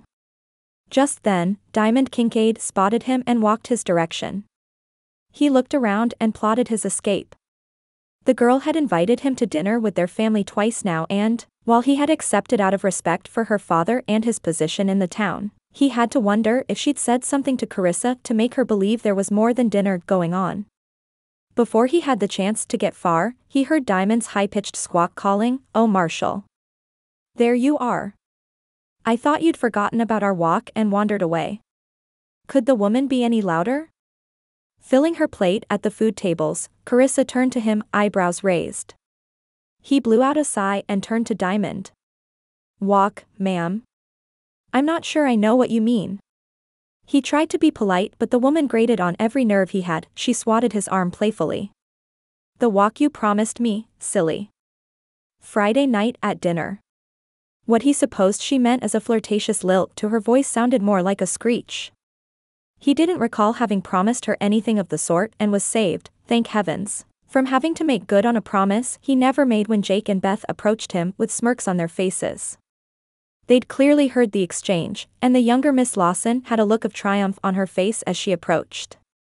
"Diamond, I'm so sorry," Beth said as she didn't even pretend to actually be so, "but Jake and the Marshal are needed to help Charlotte bring out the dessert tables now that most everyone has finished eating." Diamond started to say something, but taking a page from Carissa's book, Matthew apologized and bid her good day as he walked with Beth and Jake toward the church. He didn't dare look back to find out, but had a feeling Diamond was staring after them with a pout on her face, and her arms crossed like a child. He'd noticed she did that when she didn't get her way. Her insufferable friends gave him a hard look and hurried past him to comfort their friend for the rejection, he was certain. Just as they got all the desserts on the table, Beth's cake looking by far the most delicious, he heard a sound a lawman never wanted to hear at a simple church picnic. A gunshot. A few squeals followed, but Texans didn't normally erupt into pandemonium at the sound of one shot. It was as likely to be pointed at a rattlesnake as anything else. Matthew and Jake moved quickly, looking around for the culprit and hoping desperately it had been innocent until the sound of horse hoofs echoed through the air, and the men he'd been tailing for 5 years came riding into the churchyard, hollering and shouting. Marcus Jones led the way and fired a shot in the air. Mothers grabbed their babies and ran inside, fathers ushered children to follow them. But Matthew barely noticed any of that as he stared up at the ashen, sickly face of one of the most hated men in the country. Chapter 7. At the sound of the first gunshot, Karissa knew. Call it God's warning, but she had felt it in her gut and radiating throughout her whole body. Panic rose up and threatened to choke her, but she pushed it down as best she could and sprang into action. Karissa ran to Beth and all but dragged her into the root cellar while Matthew and Jake rushed toward the gunman. She feared someone had seen them, but everyone was so distracted by the events that followed that she doubted anyone was concerned. She'd nearly pushed her sister down the stairs, smacking her own face on some of the shelving in the process, and submerged them in utter darkness that was only pierced by the swath of sunlight that peeked in around the door. "Karissa, what is going on?" Beth was frantic and breathing heavily as she had a grave fear of both tight spaces and darkness. Much of their childhood had been spent hiding in such places. Where they brought Karissa comfort, they brought Beth nothing but flashbacks and panic. "Just breathe, Bethy." Karissa crouched beside her sister on the cold dirt floor and stroked her hair. "Our past has caught up to us, but I don't think they know for sure we're here." Beth began to cry quietly and Karissa could do nothing but try to reassure her they'd be safe in the cellar. What she couldn't assure even herself was that their loved ones would be safe out there. Karissa crawled to the top of the stairs and tried her best to peek through a knot-hole. "Someone here has something of mine and I want it." She gasped and clasped her hand to her mouth at the sound of her father's voice, raspier and more gravelly than she last heard it. As she recoiled, the marshal responded, "Can you tell us what it is, sir? Maybe we can help you." It seemed he was doing his best to sound as though he knew nothing, and she was grateful he and Jake had both left their badges at home today. The sheriff approached the group doing his best to sound authoritative, but from the gang's position on the horses, Karissa doubted they found anyone intimidating. "No one here has anything you need, so I suggest you go on back where you came from." She could hear Sheriff Carson's voice shaking, but he stood his ground. "This is just a simple church picnic and we've got nothing for you." Marcus Jones climbed down from his horse, his 6 feet 4 inches in height making Karissa tremble with memory of how strong and mean he could be when angry. He sidled up to the sheriff, and in one motion punched him in the gut. As Sheriff Carson bent over in pain, father gave him a swift uppercut to the jaw. Jake rushed toward his uncle and started to pull his own gun, but Matthew put a hand on his shoulder to hold him back. Good thing, Karissa noted, they were severely outnumbered. She couldn't see all who were there, but she could see her brothers Gilbert and Michael. She shifted her gaze, straining to see who else was there, and gasped. There, on horseback and looking none too comfortable, was Cade. As if he'd heard her, his head turned toward the door of the root cellar and he seemed to look her directly in the eyes. "Father," he said. She held back tears. He was about to give them up. "I'll take a look around the grounds. If they're here, I'll find them, and if they're not, we can move on." No one but Karissa and the Fosters would have had any idea who he was talking about. Her father nodded curtly.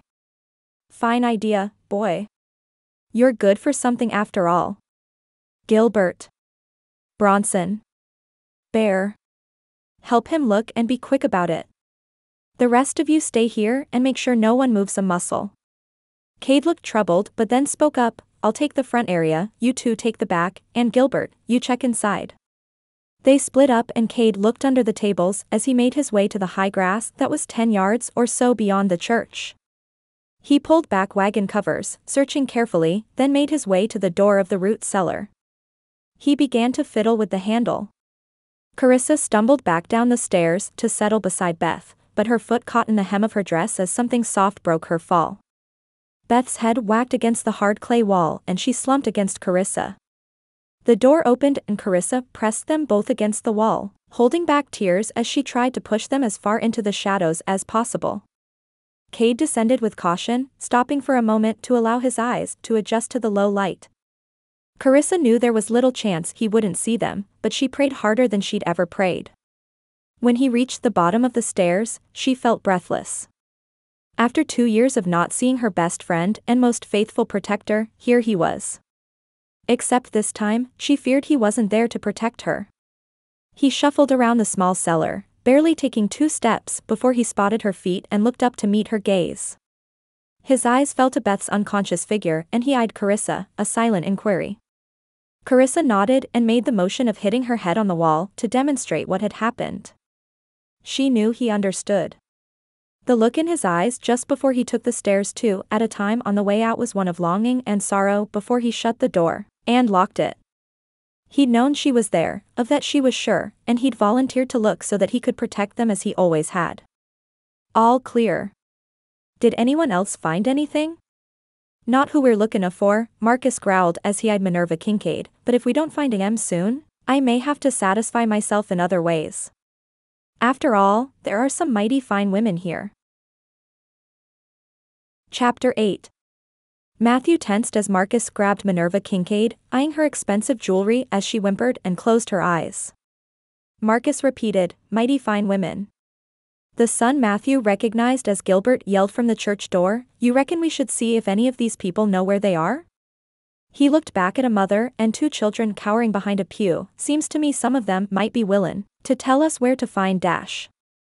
"Hush, boy." Marcus cut his son off with a glare so piercing Matthew could see why grown men were afraid of him. "I'll tell you what to say and when." Gilbert slunk down the church steps as he and the others who'd left their horses swung back up into their saddles and rode up the road. Everyone remained frozen until the gang was out of sight, and pandemonium broke loose. Matthew internally debated saddling Granger to give chase, but, with the livery on the other side of town, they'd be long gone before he even got on his horse. He looked to the sky. No, with the clear day their tracks should still be visible for a while, and he needed to find their camp before enlisting a posse. Right now, he was needed here. He took in the scene. Mrs. Carson went to tend to her husband, and all the children broke into tears. Mothers huddled their children in trembling embraces, sniffing back their own tears as they whispered reassurances. Men checked to make sure their families were all right before beginning to gather up their families' things as quickly as possible. Within a moment, Charlotte burst out of the church in a fury and ran toward her husband. "Karissa. Beth." Her voice rose above the crowd. "Has anyone seen the girls?" "Oh, Thomas, where are they?" The Reverend looked around. I don't know. I thought they'd gone inside, Mrs. Foster said, but they weren't there. Her eyes went wide and her hand covered her mouth. They didn't get them, did they? Thomas held his wife close. They'll turn up. They would, surely. But, Matthew scanned the crowd. Where had Karissa and Beth gone? There were few places to hide, and the gang had searched everywhere. Behind him, Tom said, "We'll find them, Charlotte." The woman swallowed a sob now, but he was looking for them. Matthew's head snapped around. He was halfway across the churchyard to question Mrs. Foster when someone yelled from the cellar. "Help! Please! Someone, we're in here and we need help." That was Carissa's voice. He broke off his path to the Fosters and jogged to the cellar. He twisted the key that stayed in the lock and threw it open. Karissa stared up at him, her beautiful face smudged with dirt and a growing bruise on her cheek. She was doing her best to lead a clearly rattled Beth up the stairs, but Beth stumbled. Karissa eyed Matthew, she hit her head. That explained it. "Jake. Come help me. Reverend, they're over here." Thomas and Charlotte hurried to the cellar, but their speed was nothing compared to Jake's when he saw the woman Matthew and Karissa gently guided onto the grass. The deputy reached him in seconds, kneeling beside Beth where they deposited her on the ground. Matthew noted her pupils were heavily dilated despite the bright sun. His friend placed his hand on the back of Beth's head but pulled away, eyes wide at the bright red blood. Jake's panic was clear as he signaled the doctor and looked at Karissa. "What happened?" Karissa put her hand on Beth's shoulder. "I fell on her coming down the stairs, and she whacked her head against the wall." Matthew turned his focus to Beth. "Do you remember that, Beth?" I don't think so," she stammered. "Is that bad?" Dr. Light approached then from where he'd been tending Sheriff Carson and knelt to examine Beth. Carissa's eyes met Matthew's. "We ran for the cellar the moment we heard the gunshots," Karissa explained as she brushed her hair away from her face and looked Thomas straight in the eye. "When the man opened the cellar, I fell on her." She turned to the doctor then. "Will she be all right?" Dr. Light examined her the best he could, parting her hair to examine the wound and asking her questions to gauge the extent of her concussion. "I believe so, but I'd like to take her back to the office to examine her." "I'll take her." Jake looked so worried that Matthew wasn't sure who was more likely to burst into tears, him or Karissa. No one would dare take Beth from his arms, so Matthew and Karissa followed the doctor to his office. Thomas and Charlotte made their last rounds to make sure everyone was all right and felt safe to head home before hurrying there themselves.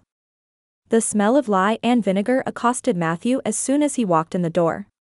He'd never been inside the clinic before and took in the two small rooms toward the front, each with 3 patient beds separated by curtains. He stood in the hallway so as to not crowd the examination room but noted the white bowl and clean towel on a stand near the bed. One entire wall of the room held shelves of tonics and medicines, while the doctor opened a cabinet door toward the end and produced a tray of what looked like surgical equipment. Jake laid her down on the bed as the doctor directed, murmuring reassurances as he smoothed her hair from her face before backing away as the doctor approached carrying a wet cloth. "Do you remember what day it is?" the doctor asked as he cleaned the wound on the back of her head, "and where you were?" Beth furrowed her brow. "It's Sunday and we were in the church root cellar. We went there because..." She gasped as the pieces clicked into place and she looked to Karissa. "Are they gone, kitty?" Charlotte looked at Karissa, her eyes alight with confusion. "Why is she calling you kitty?" Matthew's world closed in around him. Kitty. Those eyes. That was why he thought he'd met her before. He hadn't come face to face with a Jones in almost 2 years, but now he didn't know how he could possibly have missed it. He couldn't see them now with her pupils so dilated, but he'd wager Beth had the same eyes. The ones you couldn't see on a wanted poster.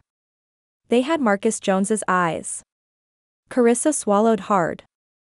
It's her name that she used to call me growing up. She still calls me that sometimes." She couldn't say Karissa.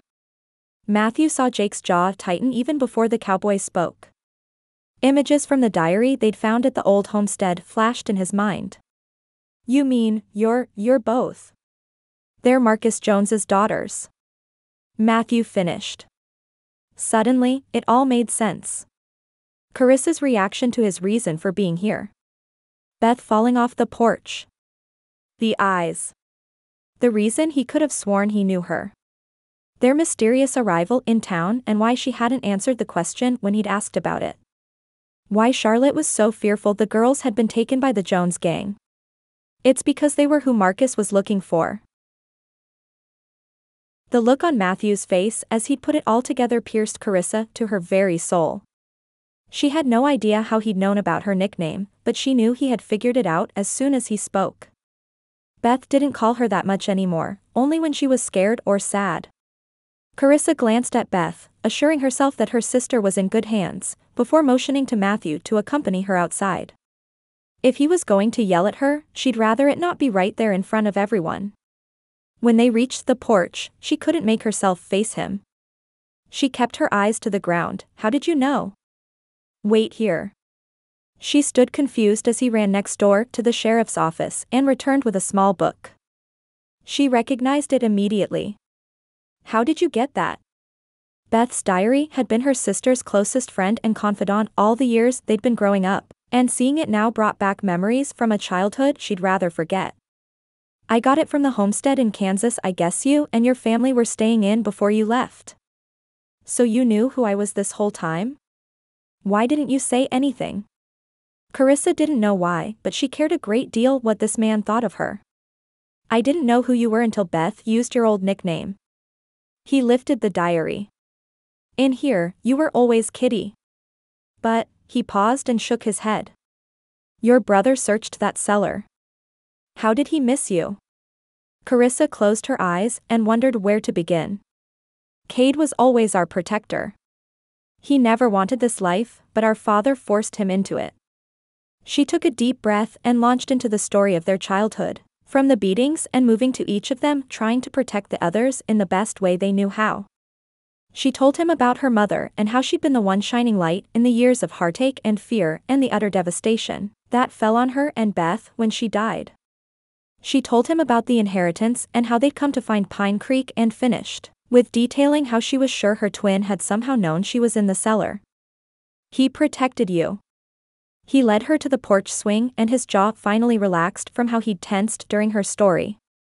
He moved his hand from hers and she feared he'd walk away, disgusted at who she was, but instead he put his arm around her shoulders. The feel of his arm around her, the strength and tenderness there, brought the tears she'd been holding back. Karissa usually kept her emotions in check, but right now she didn't care who walked by and saw her come apart. All she could think was how glad she was that this man was there for her. She wasn't sure how long she'd cried on his shoulder, but finally, Thomas opened the door to the clinic and she looked up, knowing she must look a mess. He smiled kindly at them both. Beth's a little concerned about you. She nodded as she wiped her eyes and thanked Matthew as he handed her his handkerchief. As she locked eyes with his before standing, she hoped he knew how grateful she was for that and much more. Jake stood at Beth's bedside. He held a cloth in one hand and dabbed her forehead. Beth looked up when she heard Karissa come in and smiled. Karissa, if you wanted strawberry cake instead of vanilla this morning, you could have just said so. You didn't have to slam me against the wall of the root cellar. She winked as Karissa knelt by her bedside. You should know by now, Bethy. Strawberry is always my choice. Jake looked at Beth and bid them Goodbye. I'll let you two spend some time together. Try to get some sleep, will you, Beth? I will. Thank you for carrying me back. She smiled at him as he made his way out the door and then looked back to her sister. He really is such a good friend. Karissa laughed so hard she snorted. Beth, that man is as in love with you as a Texas summer is scorching. Beth rolled her eyes as she started to speak, but the Fosters and Doc stepped inside. All right, girls, the doctor said as he checked Beth one more time, I think we should let the patient rest. Why don't you all go home for a little while? I'll take good care of her. Thomas suggested they pray over her one last time before they left and led the group as they gathered around Beth, thanking God for sparing them all and asking him for a quick recovery for her. As they readied to leave, Karissa knelt by Beth and kissed her on the forehead as she'd done when they were small children and left with the Fosters. promising to be back in a few hours. "I can't believe it," Jake said as he dropped into a chair in the sheriff's office. "They're Marcus Jones's daughters." Matthew shut the door to the sheriff's office and ran a hand down his face. "Looks like it." He glanced out the window and saw Karissa exiting the doctor's office with the Fosters, linking arms with Charlotte as they made their way down the street. He sighed, "We'll need to call in backup now that we know they're in the area and their target is here in Pine Creek. If I wire my superiors in Chicago today, it shouldn't take long for him to arrive unless they don't have the manpower." "How quick do you think they'll be back?" The worry in Jake's voice was clear. "I'm not rightly sure," Matthew said, "but Jones usually likes having the element of surprise to give him an upper hand. They'll probably set up camp close by and try to get the jump on us when we're least expecting it." Jake's fists tightened as he ground out, "What can we do?" Matthew did his best to calm the deputy. "Well, the first thing we need to do is develop a plan and try to keep the ladies safe in the meantime." The last thing he needed was some hothead deputy rushing in and getting himself killed, but he supposed if he loved a woman he'd feel the same way. Or maybe he understood better than he realized. The thought took him by surprise. Love? He'd only just met the woman. He didn't know what he felt, but he knew it was more than friendship. Past that, he had no idea. He'd never been in love. All he knew is that from the moment he met this woman in the street outside the jail, he'd seen a look of pain and fear in her eyes, and he wanted to do everything in his power to fight her demons for her. Learning who her family was did nothing more than put a name to her fears.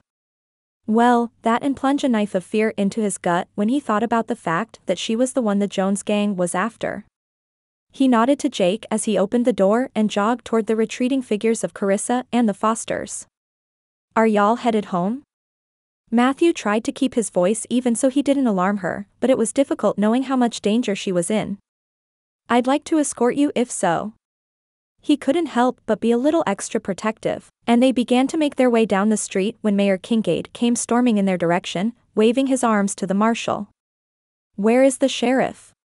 We need to have a town meeting right now." The mayor was clearly shaken up, though Matthew couldn't blame the man for his reactions to the gang's threats. Jake answered from where he'd followed Matthew on to the porch of the jailhouse. "My aunt likely took him home to rest after Jones nearly broke one of his ribs. Would you like me to go get him or will the marshal and I do?" The mayor grunted and looked as though he'd like to pull the man out of his sickbed, but, ever the politician, thought better of it. "I suppose you'll do." He turned to Thomas and asked, "We'll need you there too, Reverend. We've got quite a bit to discuss." Karissa sighed and looked at Thomas. "Let's go." Mayor Kincaid looked confused and interjected, "Most of the women have gone home now to rest from the dramatics of the day. We really just need Thomas." "Oh, trust me, Mayor," Karissa said, "you want to hear what I have to say." Karissa wasn't sure if she had it in her to speak to the town's menfolk, and the panic that had been her companion for the last week was back in full force as she stood before the people she'd come to know as family. As soon as they'd called the meeting to order, the mayor looked as frazzled as she felt. She and Charlotte weren't the only women in the room, but they were certainly in the minority. Mayor Kincaid cleared his throat and began to speak. "Ladies and gentlemen, our town suffered a terrible scare today, and I for one want to make sure it doesn't happen again. I'd like to propose that we hire additional deputies and perhaps a new sheriff, as clearly our law enforcement was understaffed today." Karissa couldn't believe what she was hearing.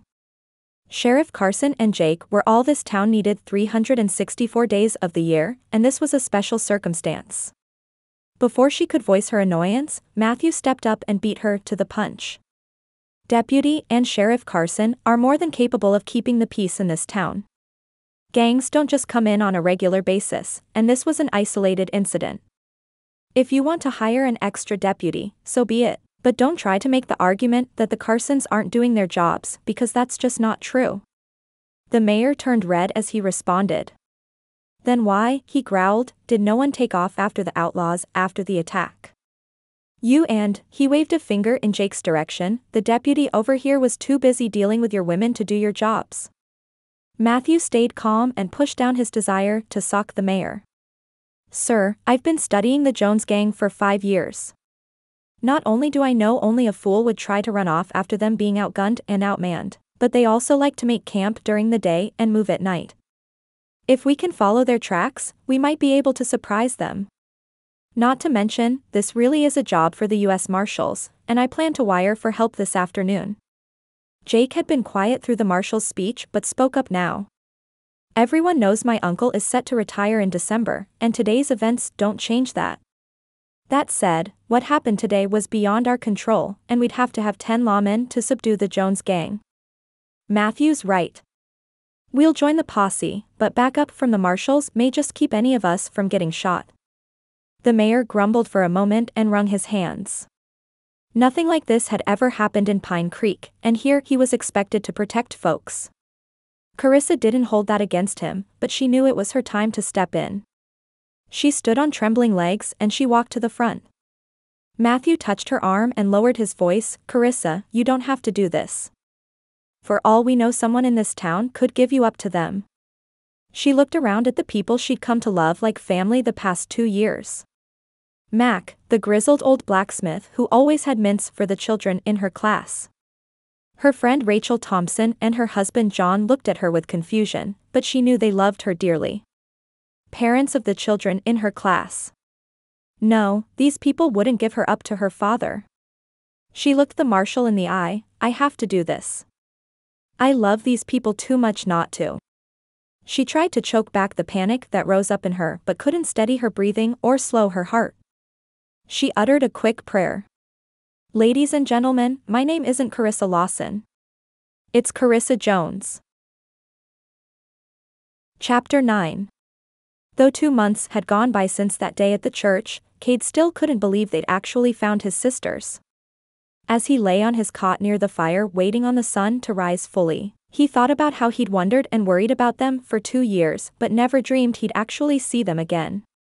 As soon as he'd ridden into Pine Creek, a feeling had come over him that he couldn't explain until they stopped in front of the church and he happened to glance at the root cellar. The twin thing that his brothers had so often called it had reared its head in a way that he hadn't felt since he and Karissa were still living in the same household. He'd known beyond any doubt that his sister was there and that he had to keep her safe.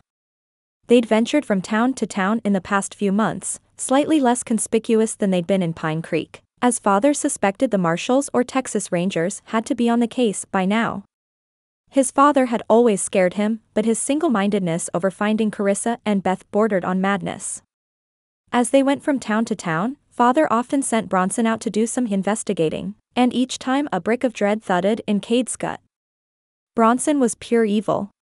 He was one of the few members Marcus had picked up along the way, mainly for his determination to gain the information he sought, regardless of the cruelty needed to obtain it. Last night, Cade overheard him and another non-family member of the gang discussing his father. The other man was Bear, another one of the ragged hangers-on who joined up and wished they were Joneses. Cade didn't understand any of them. The old man's losing it, Bronson said over a game of cards and whiskey at a smoke-filled saloon. Won't be long until he gets us all killed with his recklessness. Through a puff of smoke, Bear said, he's gotten so crazy focused on Findin, those daughters of his, that he can't think about nothin' else. He paused and took another long drag on his cigar. What do you reckon we ought to do about it? I'm not sure yet, Bronson replied as one of the saloon girls came to replenish his drink, but I think it may be about time someone else was in charge. The rest of Cade's brothers had been far too drunk and enamored with the ladies of the saloon to pay attention to the conversation, but the hairs on the back of Cade's neck stood on end. Bronson wasn't any less virtuous than his father, but Cade knew what to expect with Marcus. Bronson was a wild card, and Cade didn't know how far he'd go to get what he wanted. His mind wandered back out of away from last night's saloon conversation and back to the day they'd left Tennessee, to find their Kansas homestead empty. They'd followed what they believed were their sister's tracks down the road to the nearest town where they apparently hopped a stage, but that's where the trail grew cold. It wasn't until they made their way to New Orleans not too long ago and met an old cowhand turned drunkard who was big on telling stories. He told of how he'd plumb run out of money in Dallas on his way to New Orleans, and wasn't sure how in the world he'd make it when he'd met 2 blue-eyed angels with a bag of cash. The drunkard couldn't remember where he'd dropped them, but knew the general area, somewhere near Thomas County in East Texas. At that point, Marcus Jones had a renewed sense of urgency to find the girls and the money, and they'd lit out. Now, lying on his bedroll, Cade heard a rustling. He turned to see his father and Bronson talking softly by their gear. He strained to listen. "Now don't you go tellin' anybody about this, boy." His father's voice had grown raspy with age, and Cade believed he was sicker than he let on. "I won't, boss. You can trust me." A shiver ran through Cade. Father would do almost anything for money, but his goal was always the cash prize. Bronson seemed to take a sick enjoyment in others' pain. "I'm tired of these dead ends and want to make sure we've exhausted all our options before we give up on this area. If they're there, I'll find them and I'll bring them to you." Cade could hear a smile in the man's voice. "You can do whatever you want with them once they get here, but I want them alive and lucid. You understand, boy? I want that money." Anxiety laced his father's voice, and Cade worried if he was off his rocker.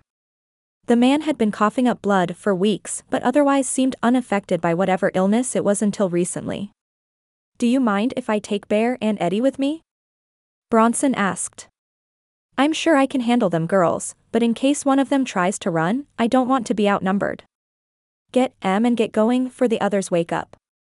Cade wasn't sure why he was trying to hide Bronson's assignment from his brothers.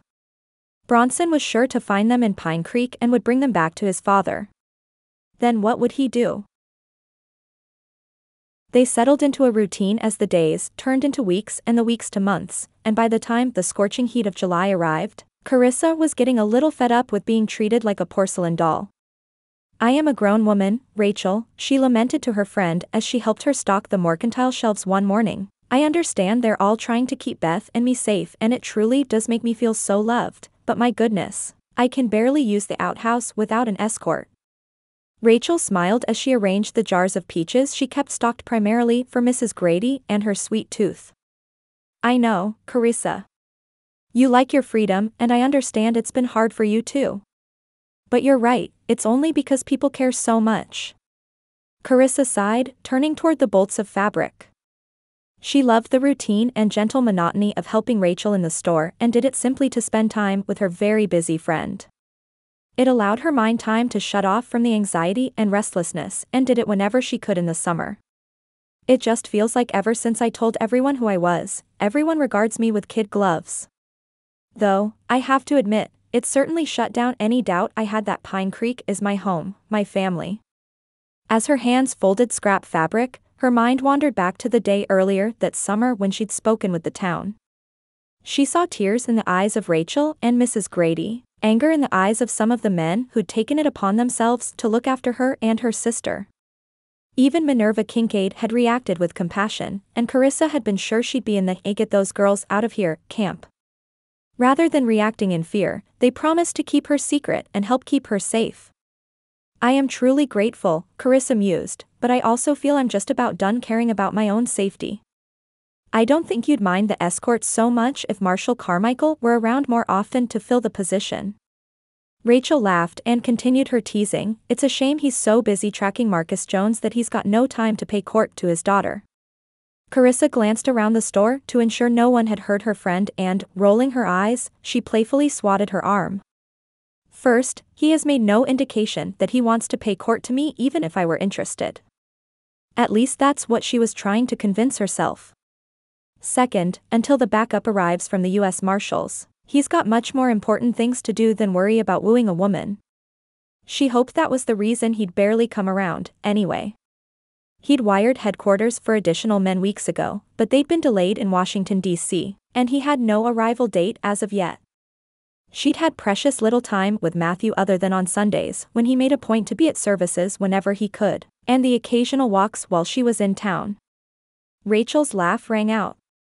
"You believe what you want to, friend, but once this business with your father and brothers is all wrapped up, I'd bet the whole store that he'll come calling." Karissa would never admit it aloud, but a part of her hoped Rachel was right. A much larger part of her just wanted this mess to be over and done with so the people she loved would be safe once more. The women continued stalking and chatting for most of the hot July morning until Karissa noticed the time, and remembered she'd promised Charlotte she'd help with some baking and needed to get home. Just as she opened the mercantile door, Thomas appeared on the porch to escort her home. He extended his arm and grinned. "Are you ready, ma'am?" She sighed and took it. "I suppose I am." As they walked, the heat and humidity made the air feel like walking through a bowl of stew. "Are you getting ready for school to return to session?" Thomas's question brought Carissa's thoughts back from the heat. "I am," she replied, always able to be transparent with the man who'd filled the void her father left. "I honestly just want to feel like life is normal again.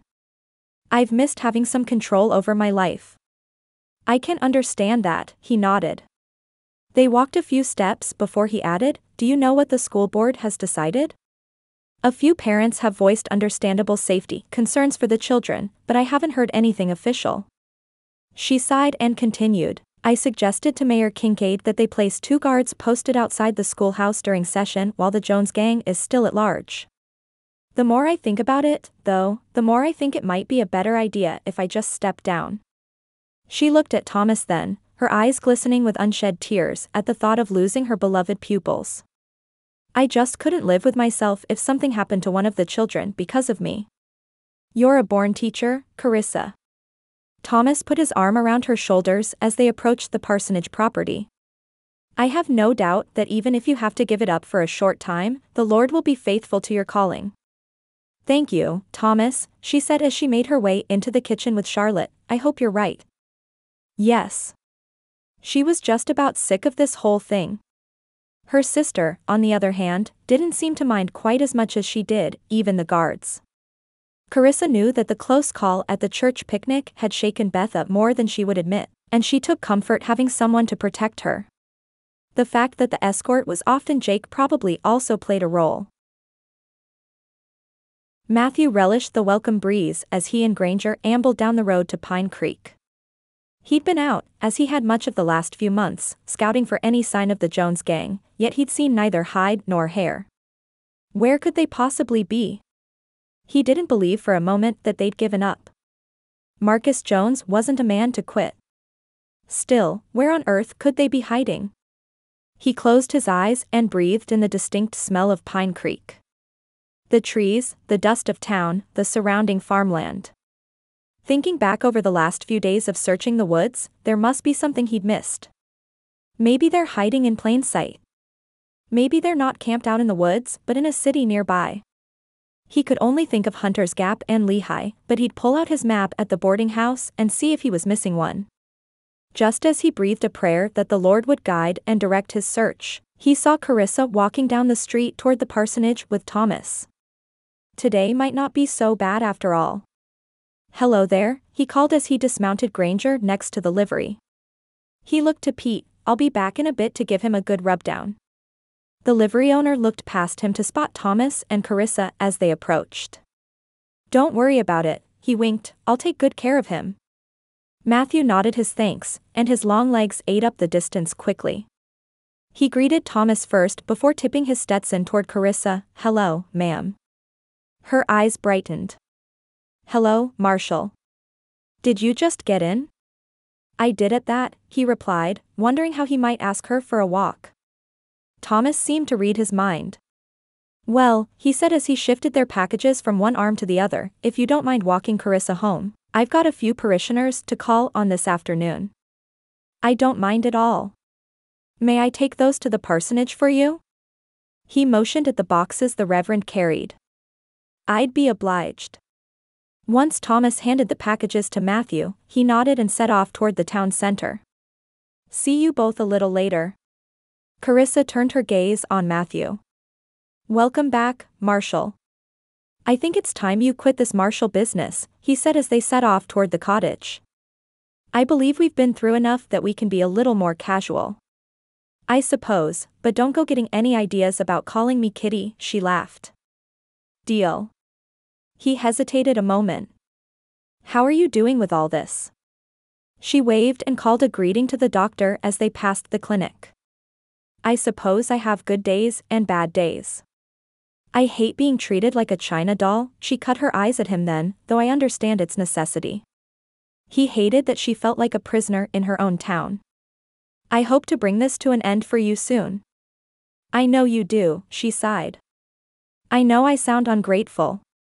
I suppose I'm also thankful the fear of the gang hasn't changed people's opinions of Beth and me, or forced them into some sort of hiding.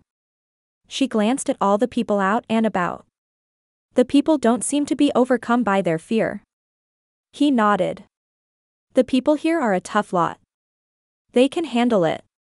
She shifted the subject back to his pursuit. Do you have any leads? Not yet, he said and inwardly cringed at how inept he must sound. I do have an idea to try next though. What's that? She didn't look like she was frustrated it was taking so long, only curious. Well, so far I've been searching for them in the woods. Most criminals evade capture by making small camps in wooded areas. I know Jones does sometimes, as I've come upon camps of his before. He thought for a second before continuing. But I'm starting to wonder if they might be hiding in one of the surrounding cities this time. I doubt he'd risk being sighted in a small town, but Lehigh and Hunter's Gap specifically might just provide enough cover for them to lay low. She nodded and cocked her head in thought. That makes sense to me. So where will you go first? I think I'll try Lehigh first, he said. If I can't sniff them out there, then I'll try some others. He didn't want to think about what he'd do if he still couldn't find them. One step at a time. The parsonage property came into view, and he directed her toward her cottage, depositing her bags into the swing on the front porch. She'd been quiet the last minute or so, and he wished he knew what she was thinking. Matthew, she said as she turned those blue eyes on him. He liked the way his name sounded on her lips. Thank you for all you're doing. You have no idea how much it means to me. He wanted to say he was just doing his job, but he knew that wouldn't be completely honest. Especially with where his thoughts were heading right now. He tipped his hat and turned to leave. It's my pleasure, Karissa. 2 weeks later, Karissa woke with the sunrise and could simply take no more coddling. She had to have some time to herself and would surely be back before the others stirred. Donning her favorite dress, the one she knew brought out the blue in her eyes, she set off for the church. She longed to stand by the creek and feel the breeze on her face, alone save the Almighty. She wanted to witness the dance the sunlight did as it flowed through the stained glass window behind the pulpit. Karissa arrived at the little white building, pulled her key out of her pocket, and unlocked the door. She gasped at how beautiful the chapel looked this morning. The morning sun beamed through the windows with tiny flecks of pink and orange from the stained glass jotted throughout the brilliant yellow. The one luxury the church had been able to afford, that window had been installed behind the pulpit, and Karissa often took in its beauty. She couldn't say how long she stood there, naturally falling into prayer at some point during the morning. She prayed for Cade, that the Lord would protect him and bring him to a knowledge of Jesus Christ. She prayed for Beth's fear and her own restlessness. She prayed for the safety of Matthew and that the Lord would guide her to know how she should proceed. Matthew awoke at the boarding house, weary to the bone. Every inch of him ached after riding Granger so hard to Lehigh and back. He'd refrained from spreading around his occupation and posed as a cowhand in the bars and saloons, picking up a card game here and there in the hopes he'd overhear some information. During the day, he'd followed every set of tracks he could find save a few that got washed out in a storm. He'd almost given up hope until his last night in Lehigh. He'd heard 2 waitresses at one of the bars talking about a handsome cowboy with a beard and bright blue eyes. This had to be a Jones. He didn't risk asking her if she knew anything else but had gathered enough that he was sure they were here. He'd scouted a wide perimeter around the city and found what looked to be their camp in a clearing close by. He thought he'd have found their camp before now, but it was just as well since his backup had been delayed after a string of bank robberies up and down the eastern seaboard. As exhausted as he was, however, he wouldn't quit. Not until he saw the Jones gang behind bars and she was safe. He had to be sure the woman he'd come to care for so deeply had nothing left to fear in this world. As he dressed that morning, he happened to glance out the window, and what he saw down on the street below almost had him tripping on his britches. Karissa walked down the street toward the parsonage all by her lonesome. He thought they'd come to an understanding. She wasn't to go anywhere without an escort until her father and brothers were caught. It was too dangerous. Not even bothering to slip his boots on, he grabbed them and hustled down the stairs, determined to catch Karissa before she made it out of his sight. His head knew he was overreacting, but his heart wouldn't listen as he pictured her terrified face as he helped her out of the root cellar that Sunday. The sour-faced Mrs. Thompson, who ran the boarding house, gave him a shocked and disapproving look as he had the gall to run past her in only his sock feet, but he couldn't have cared less. Karissa. He shouted her name the moment he opened the door, realizing too late that she wasn't more than 20 feet from it and could hear him just fine. When she turned to him with a bright smile, albeit a little guilty, he lowered his voice and tried to catch his breath. "What are you doing here without an escort?" He slipped on his boots, realizing how silly he must look. She squared her shoulders and took a deep breath before responding. "I went down to the church to pray. It's been months since I've seen the sunrise in the church, and I've got cabin fever. I'm sorry to have startled you, but, as you can see, I'm fine." He sighed. "I know it's hard, but we just want to keep you safe. Jake, the Reverend, the sheriff and I aren't trying to crowd you. We just want to keep you safe until your father and brothers are in custody." Her gaze softened and the fire lessened somewhat. "I do understand that and I appreciate it. Did your theory pan out?" He nodded and shifted from one foot to the other, unsure of how much to tell her. "I tracked them to Lehigh 9 miles east of here. They seem to be staying there for a few weeks to rest and re-strategize. Lehigh is also large enough to boast a good number of saloons and other entertainment establishments." She nodded as understanding and anxiety filled her features. He couldn't stand to see her that way and desperately wanted to bring the light back to her piercing blue eyes. On Marcus Jones those eyes were cold and calculating. On Karissa they were captivating. He spoke before thinking. "Would you like to take a ride with me along the river today?" Her eyes grew wide, but he thought he saw a twinkle of joy there, or maybe that was his own wishful thinking. She bit her bottom lip, and he thought she was the most adorable thing he'd ever seen. "I'd like that," she finally said, "but we have to go let someone at home know where I've gone so they won't worry." It wasn't the resounding yes he might have hoped for, but he'd take it. "I'll escort you back home and then come back to the livery to get Granger ready and rent a horse for you while you get ready." It was only after she agreed that he wondered what in the world he had just done. He should be out trying to catch outlaws, not courting a pretty girl. Was that what he was doing? Was he courting her? He'd never done this before, so he wasn't sure. They finished the walk back to the parsonage in short order, turning a few heads as they went.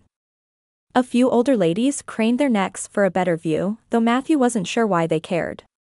It was so early he couldn't help but worry that Karissa's reputation would be damaged if the speculation went too far, but she didn't seem concerned, merely offering a word of greeting to the ladies and continuing to make her way down the road. When they arrived at the parsonage, Beth came running out the door of their small cottage to stop short in front of her sister. "Karissa. Where have you been? I woke up and you were gone. If you'd been gone 1 minute longer, I was going to go find Thomas and send him looking for you. Is everything all right?" Karissa glanced at Matthew sheepishly as if to await an "I told you so," but he would do no such thing.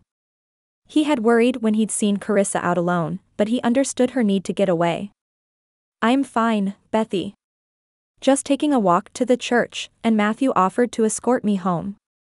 I'm sorry I scared you." Beth's breathing had slowed again. Where Karissa was having trouble with being cautious enough, Beth was having the exact opposite problem. He made a mental note to discuss it with Jake when he saw him next, though he didn't know what they could do about it. "I know your sister has been feeling rather caged as of late, and I've offered to take her riding by the river today." He was about to extend the invitation to Beth as well, though fervently hoped she would decline. Karissa beat him to the punch. Beth flashed a smile that he was sure made Jake's head go all muddy and replied, "I've got to work at the shop today, but thank you so much for the invitation. You two go and enjoy yourselves." She said it in a conspiratorial fashion, and Matthew marveled at how she could go from terrified one moment, but that seemed to be her style. Her sister, on the other hand, was much more reserved and steady. She'd had to be, he supposed, as she shielded her sister from a great deal of the pain inflicted on them by their father.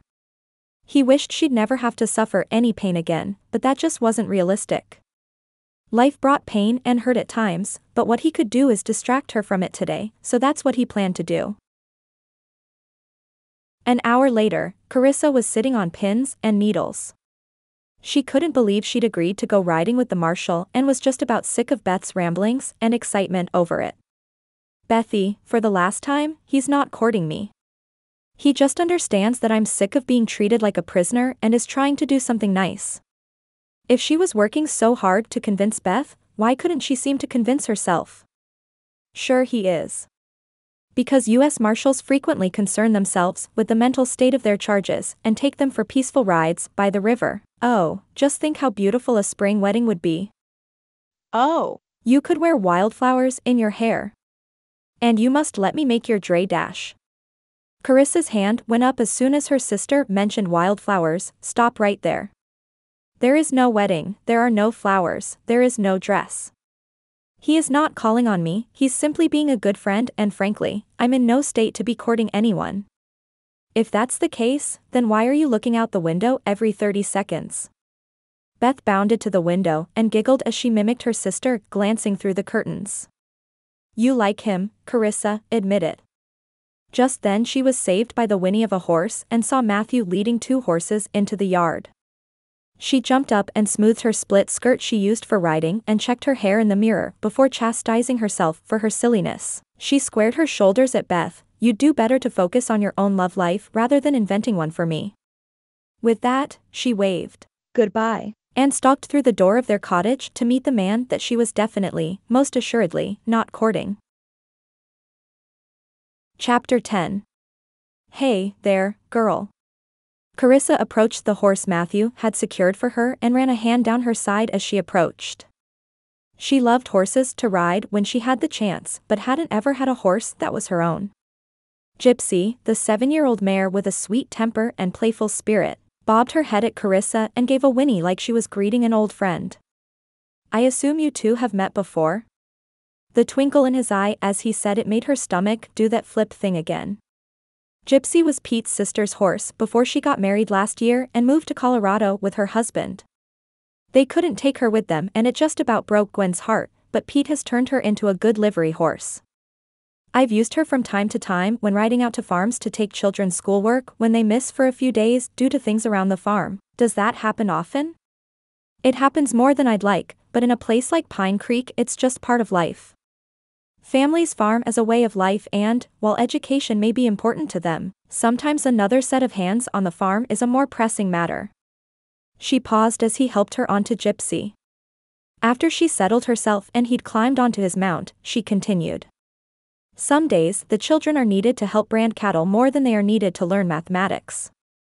That doesn't bother me as much as the ones who seem to have little choice in the direction their lives take, she trailed off. What do you mean? Matthew's curiosity was genuine. Of the men she'd known, Thomas was the only one before Matthew who made her feel heard and appreciated. She searched for the right words and tightened her knees around Gypsy to spur her on. Most of my children understand that, even though it will be difficult, they can achieve anything in life that they work hard enough for. But there are others, like Tommy Renfro, who show great aptitude in science and a love for engineering but feels he'll never do anything but the never-ending cycle of planting and harvesting. Farming's a noble profession, but it may not be the calling of every child. It breaks my heart that some of them feel so trapped in the path of their parents, that they won't even entertain the idea of doing anything else. Matthew led their horses into the wooded trail that would lead them to the river. I always believed I'd follow in my father's footsteps and become a blacksmith. I spent every school break and every weekend in his shop, fetching pails of water and learning everything I could from him. It never occurred to me that I could do anything else. Karissa hesitated, unsure whether she should press him further or let it go. All that changed, he said, when I decided to enlist with the Union during the war. Karissa was shocked. She'd ascertained from his accent that he was from the South and had even known some Southerners chose to fight with the North, but she had yet to meet one. Where is your family now? They're still in South Carolina, last I knew. I haven't seen them since the day I came home wearing the uniform. Matthew looked her straight in the eye, as though staring into her soul and daring her to stare back. "Why did you do it?" Matthew looked away and Karissa feared she'd gone too far. After what seemed like an eternity, he finally spoke. "My father isn't a slave owner, just a blacksmith who squeaks by with enough to put food on the table and keep the house warm in the winter." He didn't care much for slavery, as his Scotsman independence kept him from condoning one man owning another. But he did believe strongly in states' rights. One of the reasons his family left Scotland was to get out from under a king who ruled first and asked questions later. He felt Lincoln had overstepped in things that should be left to the states. Father said he'd already had one faraway ruler try to tell him how to run his home and he wasn't going to allow another one to do the same. But you felt differently. Karissa so desperately wanted to understand this man she had grown to care for. Granger snorted as they ambled through the woods as his master answered. "It's more complicated than that. I understood my father's position and, had I had the experiences he had in Scotland, I might have felt the same. But I couldn't help but remember something I'd seen when I was just a boy when my father took me to Charleston for supplies. I'd just come out of the general store after gorging myself on all the candy I could eat when I turned a corner, and what I saw made it almost come back up. There, on a big stage, with at least 40 people milling around, was a black man with a sign listing his price at $10. Tears came to Karissa's eyes. She knew what it was like to fear being sold to the highest bidder. He continued. He had a family behind him and they desperately wanted to be sold together, but they were split up like cattle. The father to one owner, the mother to another, and the teenage boy to another. Watching 3 hearts break there on the platform made me sick, and that day I decided I'd do whatever I could to end the cruel practice." "So you enlisted?" He nodded. "When the Union troops came through it was like some unseen force was pulling me to their camp. Sometimes, I look back and wonder what my life would be if I hadn't done that. I'd still have my family, but I don't know that I'd be able to live with myself." Karissa thought he was the bravest man she'd ever known. "That must have been so hard." "It was. I sent a letter to my father telling him I'd enlisted and I'd be back after my training to say Goodbye. before I went to battle. I hoped he'd take that time to forgive me, and I imagine he would have had my brother not been killed by Union troops a few weeks after I left. When I came home wearing the Union blue, all my father saw was the soldiers that had killed my brother." She reached over from her perch on Gypsy's back and gently clasped his hand. She didn't say anything, she didn't have to. She let go, and they rode the rest of the way in companionable silence until they reached the river. She hoped the beauty here would be a balm to help ease his pain. This was one of Karissa's favorite places in Pine Creek. The small bit of water the town was named for was actually a tributary of a slightly larger river once you made your way into the woods. Did you know that the Native Americans used to believe this place had healing powers? The teacher in her came out as she continued. They believed that if one came to this river and swam that their heart would be healed. As their conversation flowed that day, covering everything from his childhood in South Carolina to his time with the Union, she couldn't help but think how natural it all felt. How right. After spending so much time talking about herself and her own childhood over the last few months, it felt like learning about what events conspired to make the man in front of her was long overdue.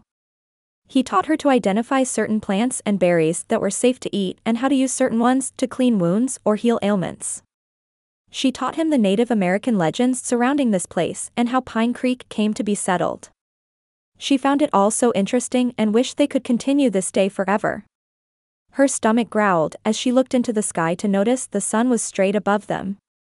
How was it already noon? It felt as though they'd just arrived. Her belly betrayed her emptiness again and her cheeks warmed. Matthew chuckled and sauntered toward the horses. He pulled a saddlebag from Granger and headed toward the riverbank. She watched him for a moment until he turned around and cocked a grin before asking, "Well, aren't you coming? I had no idea you'd packed a lunch for us." She tried to keep her tone even, but she was touched at the thoughtfulness and certain her delight showed on her face. "A lady has to eat, doesn't she?" He winked and spread a blanket on the ground.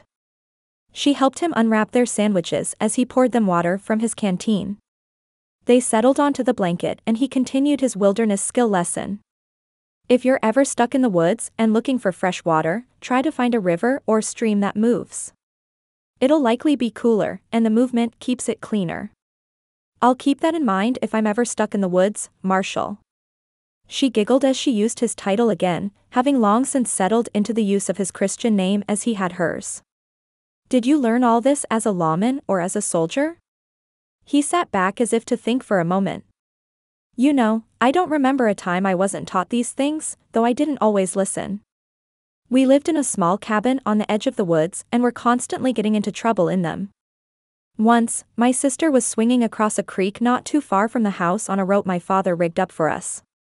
It was pretty narrow in that part but just too wide to jump over. We'd have walked through it, but the water came from the top of the mountain and was freezing, even in the summer. It was probably July and my brother had swung across already, but I stayed on the other side to bring up the rear. While she was getting set up, I spied a berry bush next to the bank and grabbed a handful, thinking they were safe to eat.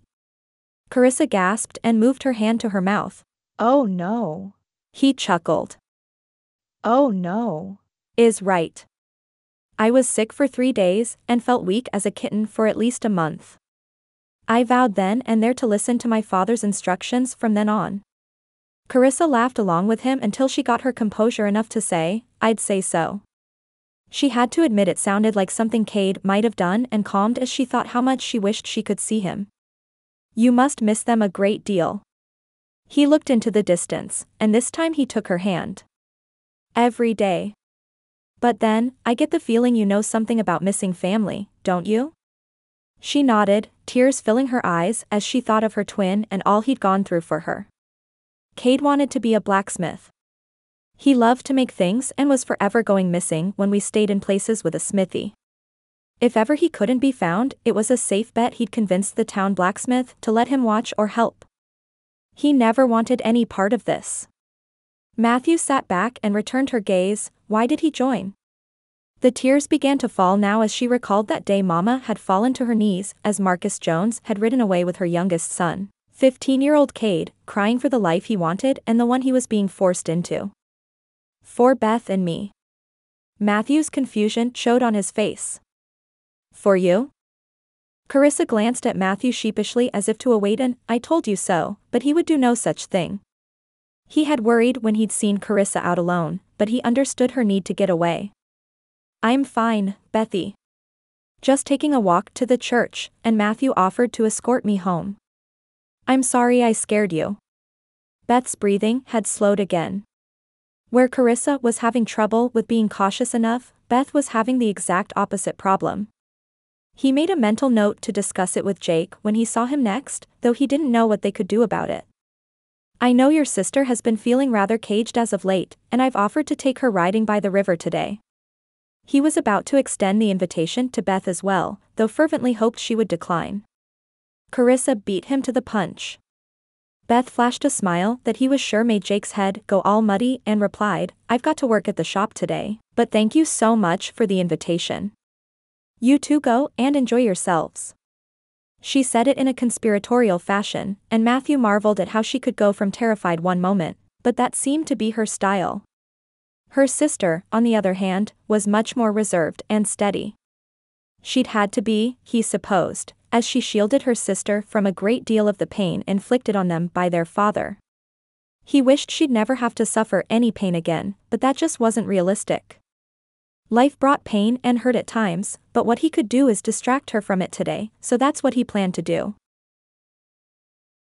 An hour later, Karissa was sitting on pins and needles. She couldn't believe she'd agreed to go riding with the marshal and was just about sick of Beth's ramblings and excitement over it. Bethy, for the last time, he's not courting me. He just understands that I'm sick of being treated like a prisoner and is trying to do something nice. If she was working so hard to convince Beth, why couldn't she seem to convince herself? Sure he is. Because U.S. Marshals frequently concern themselves with the mental state of their charges and take them for peaceful rides by the river. Oh, just think how beautiful a spring wedding would be. Oh. You could wear wildflowers in your hair. And you must let me make your dray dash. Carissa's hand went up as soon as her sister mentioned wildflowers. Stop right there. There is no wedding, there are no flowers, there is no dress. He is not calling on me, he's simply being a good friend, and frankly, I'm in no state to be courting anyone. If that's the case, then why are you looking out the window every 30 seconds? Beth bounded to the window and giggled as she mimicked her sister, glancing through the curtains. You like him, Karissa, admit it. Just then she was saved by the whinny of a horse and saw Matthew leading 2 horses into the yard. She jumped up and smoothed her split skirt she used for riding and checked her hair in the mirror before chastising herself for her silliness. She squared her shoulders at Beth. You'd do better to focus on your own love life rather than inventing one for me. With that, she waved Goodbye. and stalked through the door of their cottage to meet the man that she was definitely, most assuredly, not courting. Chapter 10. Hey, there, girl. Karissa approached the horse Matthew had secured for her and ran a hand down her side as she approached. She loved horses to ride when she had the chance, but hadn't ever had a horse that was her own. Gypsy, the 7-year-old mare with a sweet temper and playful spirit, bobbed her head at Karissa and gave a whinny like she was greeting an old friend. I assume you two have met before? The twinkle in his eye as he said it made her stomach do that flip thing again. Gypsy was Pete's sister's horse before she got married last year and moved to Colorado with her husband. They couldn't take her with them and it just about broke Gwen's heart, but Pete has turned her into a good livery horse. I've used her from time to time when riding out to farms to take children's schoolwork when they miss for a few days due to things around the farm. Does that happen often? It happens more than I'd like, but in a place like Pine Creek it's just part of life. Families farm as a way of life and, while education may be important to them, sometimes another set of hands on the farm is a more pressing matter. She paused as he helped her onto Gypsy. After she settled herself and he'd climbed onto his mount, she continued. Some days the children are needed to help brand cattle more than they are needed to learn mathematics. That doesn't bother me as much as the ones who seem to have little choice in the direction their lives take, she trailed off.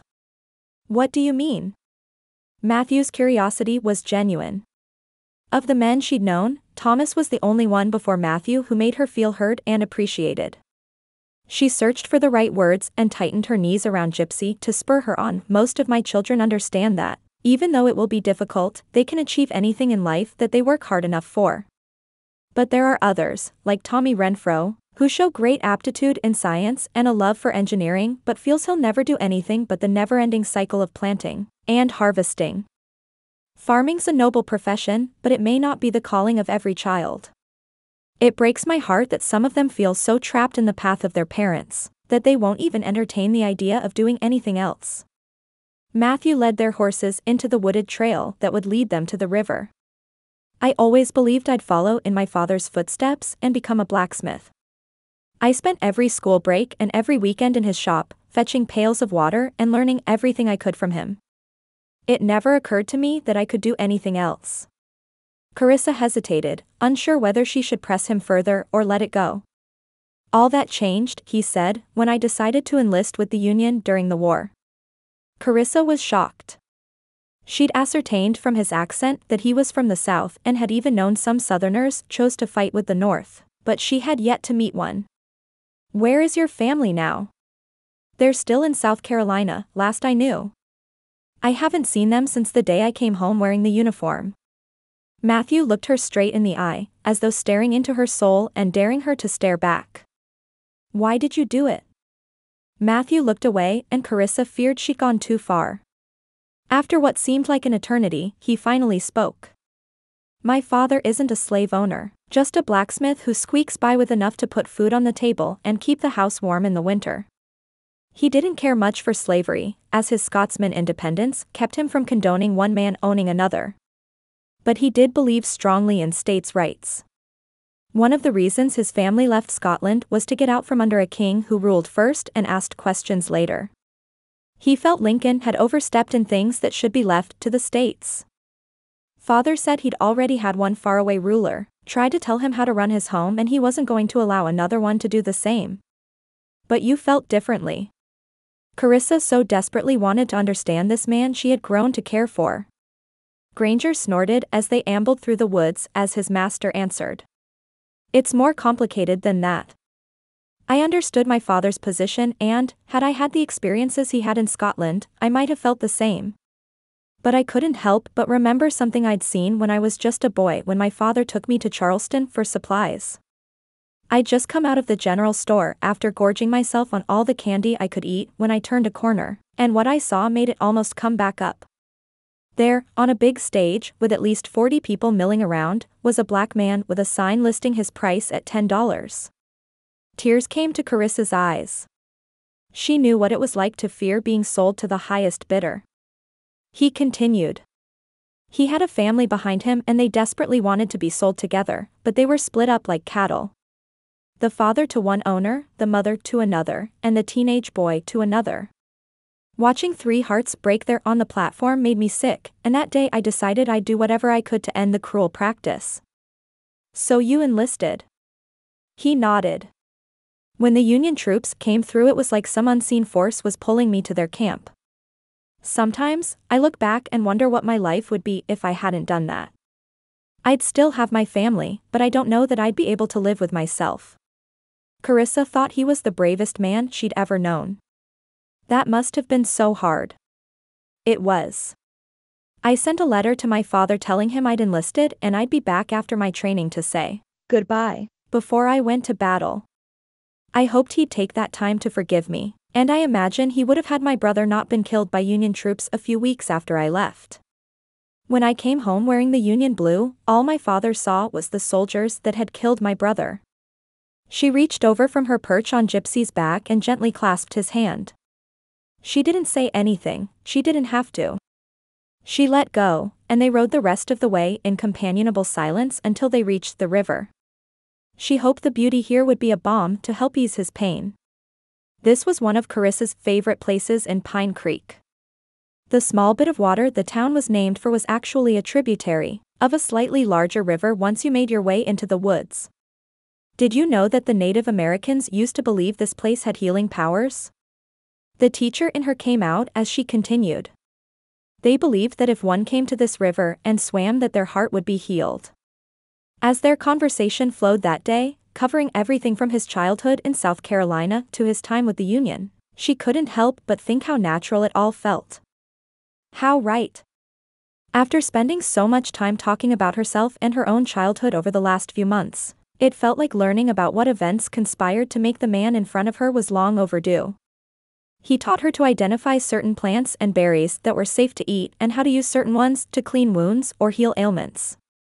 She taught him the Native American legends surrounding this place and how Pine Creek came to be settled. She found it all so interesting and wished they could continue this day forever. Her stomach growled as she looked into the sky to notice the sun was straight above them. How was it already noon? It felt as though they'd just arrived. Her belly betrayed her emptiness again and her cheeks warmed. Matthew chuckled and sauntered toward the horses. He pulled a saddlebag from Granger and headed toward the riverbank. She watched him for a moment until he turned around and cocked a grin before asking, "Well, aren't you coming? I had no idea you'd packed a lunch for us." She tried to keep her tone even, but she was touched at the thoughtfulness and certain her delight showed on her face. "A lady has to eat, doesn't she?" He winked and spread a blanket on the ground. She helped him unwrap their sandwiches as he poured them water from his canteen. They settled onto the blanket and he continued his wilderness skill lesson. If you're ever stuck in the woods and looking for fresh water, try to find a river or stream that moves. It'll likely be cooler, and the movement keeps it cleaner. I'll keep that in mind if I'm ever stuck in the woods, Marshal. She giggled as she used his title again, having long since settled into the use of his Christian name as he had hers. Did you learn all this as a lawman or as a soldier? He sat back as if to think for a moment. You know, I don't remember a time I wasn't taught these things, though I didn't always listen. We lived in a small cabin on the edge of the woods and were constantly getting into trouble in them. Once, my sister was swinging across a creek not too far from the house on a rope my father rigged up for us.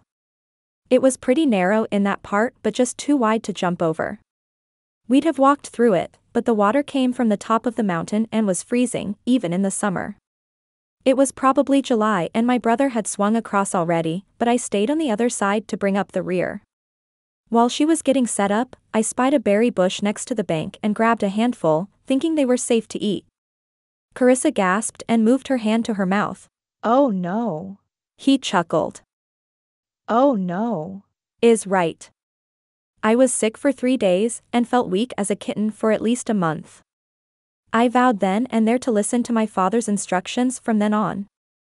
Karissa laughed along with him until she got her composure enough to say, I'd say so. She had to admit it sounded like something Cade might have done and calmed as she thought how much she wished she could see him. You must miss them a great deal. He looked into the distance, and this time he took her hand. Every day. But then, I get the feeling you know something about missing family, don't you? She nodded, tears filling her eyes as she thought of her twin and all he'd gone through for her. Cade wanted to be a blacksmith. He loved to make things and was forever going missing when we stayed in places with a smithy. If ever he couldn't be found, it was a safe bet he'd convince the town blacksmith to let him watch or help. He never wanted any part of this. Matthew sat back and returned her gaze. Why did he join? The tears began to fall now as she recalled that day Mama had fallen to her knees as Marcus Jones had ridden away with her youngest son, 15-year-old Cade, crying for the life he wanted and the one he was being forced into. For Beth and me. Matthew's confusion showed on his face. For you? Our father was going to sell us to the highest bidder if he didn't cooperate. Even through the blur of her tears she saw Matthew's jaw clench and felt his hand briefly tighten over hers. He spoke through gritted teeth, what kind of man? It seems we both have quite a bit to forgive our fathers for. They sat there for a while, just easing the pain of their pasts with each other's presence. My father may be an evil man, Matthew, but I know exactly who he is. I can't imagine having a loving father suddenly turn on you, even in the midst of great pain. She turned back to the water and they sat in silence for what felt like an eternity and only a minute, her hand wrapped in his. As she watched the river jump over the rocks and listened to the bird songs around her, she thought about how far the Lord had brought her and how grateful she was that she was able to be here with this man, to make this place her home and teach her students. This school year, she decided, she would try to bring her students out here to learn about the local flora and fauna. Assuming, that the Jones gang had been captured. A shiver ran down her spine as a mixture of fear, frustration and anger sluiced through her. What's wrong?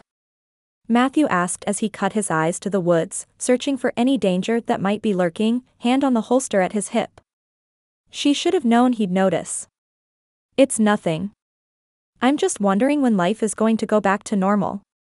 She sighed, this place used to be my paradise, now it's a prison.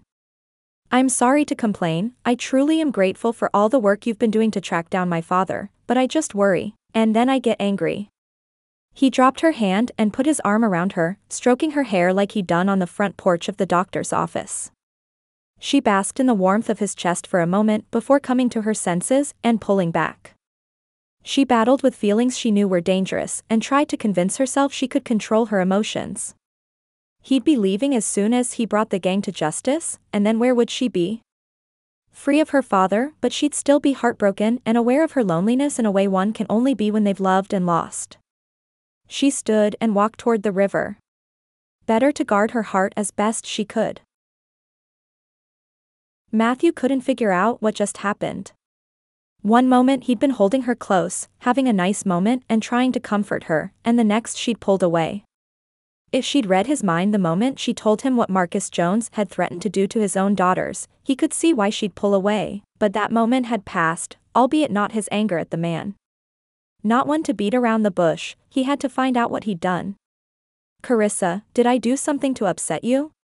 No, you didn't do anything, Matthew, but I just didn't think it was proper to remain the way we were. That wasn't true, and he knew it. That's a nice try, but can you tell me what really happened? We weren't doing anything wrong. Not doing anything wrong? She stood and her eyes flashed as she spoke, we were acting like a couple who's courting. He stood, too, and the words fell out before he could stop them. Well, maybe we should be courting. He didn't mean for it to spill out like that, but there it was. I care about you, Karissa, and I don't care who your family is. He softened as best he could, taking her hand and pulling her toward him. His father always said the right woman could bring out the best in you but also the worst, you had to control the second part, and he reckoned he was right. Her voice came out low and raspy like she was holding back tears, and the sound pierced his heart. And what happens when you take my father and brothers into custody? Will you move on to another project? Either way, you're surely not going to settle here, and I'm not going to be a wife who sees her husband once a month. So that had been what had her so tied up in knots. He realized he'd never shared his plans for the future with her. He brought his free hand up her cheek as the first tear rolled down her cheek. Karissa, this is my last assignment. I've been chasing the Jones gang for 5 years and ready to settle down for at least the last 2 of those. I'm not giving up until I see them brought to justice, but once I do I'll hand in my badge. Her eyes grew wide as he spoke and a cautious smile graced her full lips. Where will you settle? He couldn't help but grin as he pulled her back into his arms where she belonged. I hear there's a little town in Texas with a sheriff who's about to retire and a deputy who wants no part of his uncle's job. He winked at her as she looked up at him with those striking blue eyes, and he couldn't wait any longer to do what he'd been wanting to do for months. He gently lowered his lips to hers and held her tight as she wrapped her own arms around his neck. She was just as sweet as he knew she would be, and the kiss was the confirmation to what he'd suspected for a long time. He'd completely and totally lost his heart to this woman, and if he had anything to do with it, he'd take her as his wife. First things first, though. As they pulled apart, her eyes had clouded over with the haze of emotion surrounding a first kiss, and he thought she'd never looked cuter as he asked, "So, Miss Karissa Jones, will you do the honor of letting me court you?" She giggled as she responded, "I suppose I'd better after that." Chapter 11. Karissa all but floated back into her cottage that afternoon. They'd stayed much longer than either of them planned, but being with him was like a balm to her weary heart, and she hadn't wanted the day to end. After he helped her off Gypsy, he took her hand and lifted it to his lips. "Thank you, ma'am, for making this day the best I've had in a long time." A giggle escaped as she returned his wink, and she watched him lead the horses back to the livery. The moment he'd gotten out of sight, Beth ran out the door with her face covered with joy and excitement. She peppered Karissa with questions, all but bouncing up and down with excitement. "He kissed you on the hand. Was that the first time? Are you courting now? Did you have fun? What will you do when his job is over here? Will you go with him on Marshal business?" Karissa couldn't keep up with the string of questions, so she simply waited until Beth paused for a breath. "A lady doesn't kiss and tell, Bethy, but he did ask me to court him. I do know that once he catches the Jones gang, he plans to settle down, though we haven't discussed anything other than that. We're not engaged, after all." As hard as she tried, there was no way she could keep the smile off her face. They walked inside to begin preparing dinner, occasionally giggling like schoolgirls as Karissa recounted the day's events.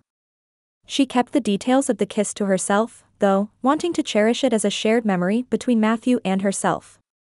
Charlotte listened to the two of them as she kneaded the dough on the table, smiling like a mother would and occasionally chuckling herself.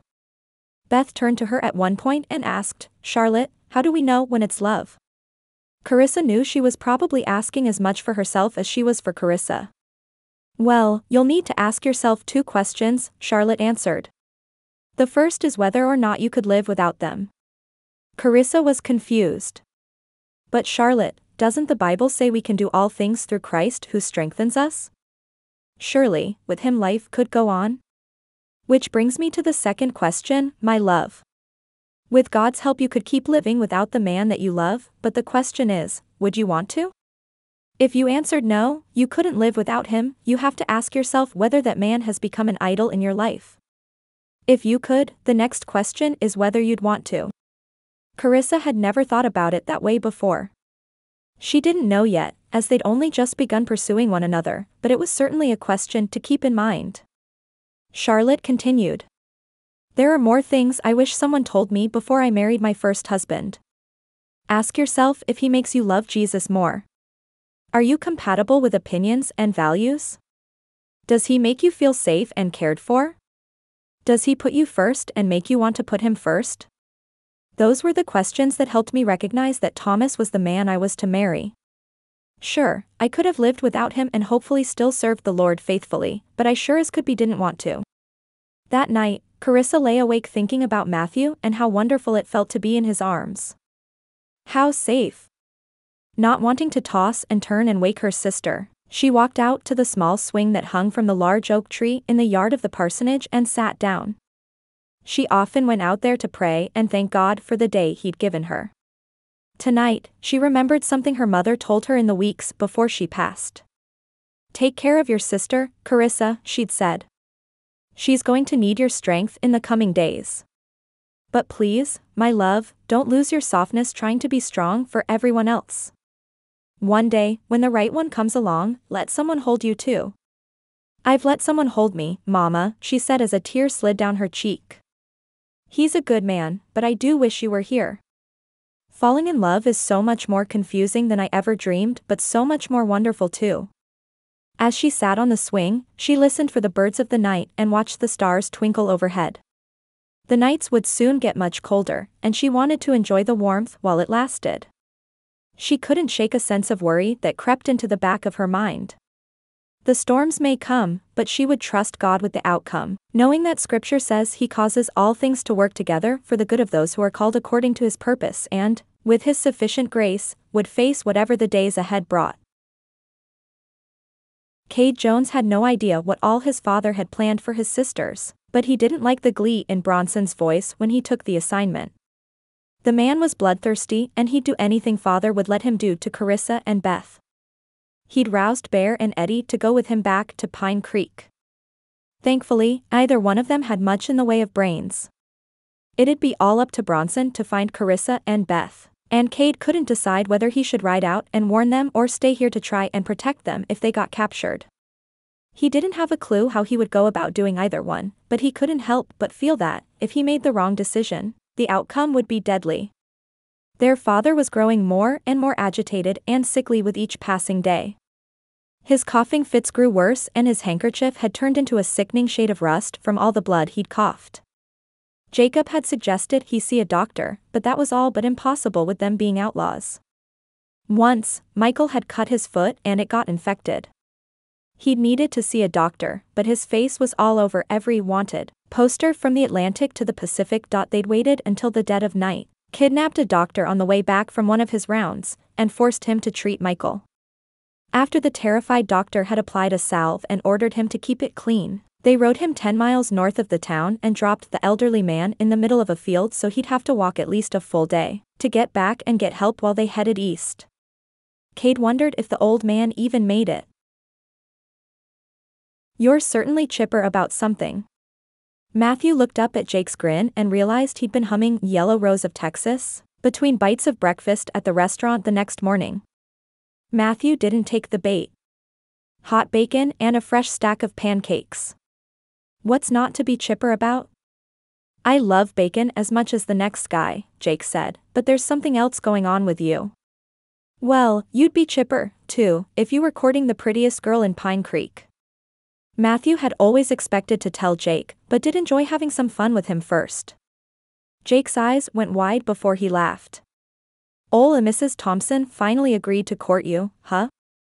Well, congratulations. You can be the first gentleman of the boarding house. You do think you're funny, don't you? Oh, I know I am. Just so we're clear, you're talking about Karissa, right? Well, your day at the river must have gone well. He sat back in his chair and put his hands behind his head, but Matthew thought he detected a bit of longing in his usually bright expression. It sure did. Now, if you don't quit dawdling, someone's going to steal Beth out from under you.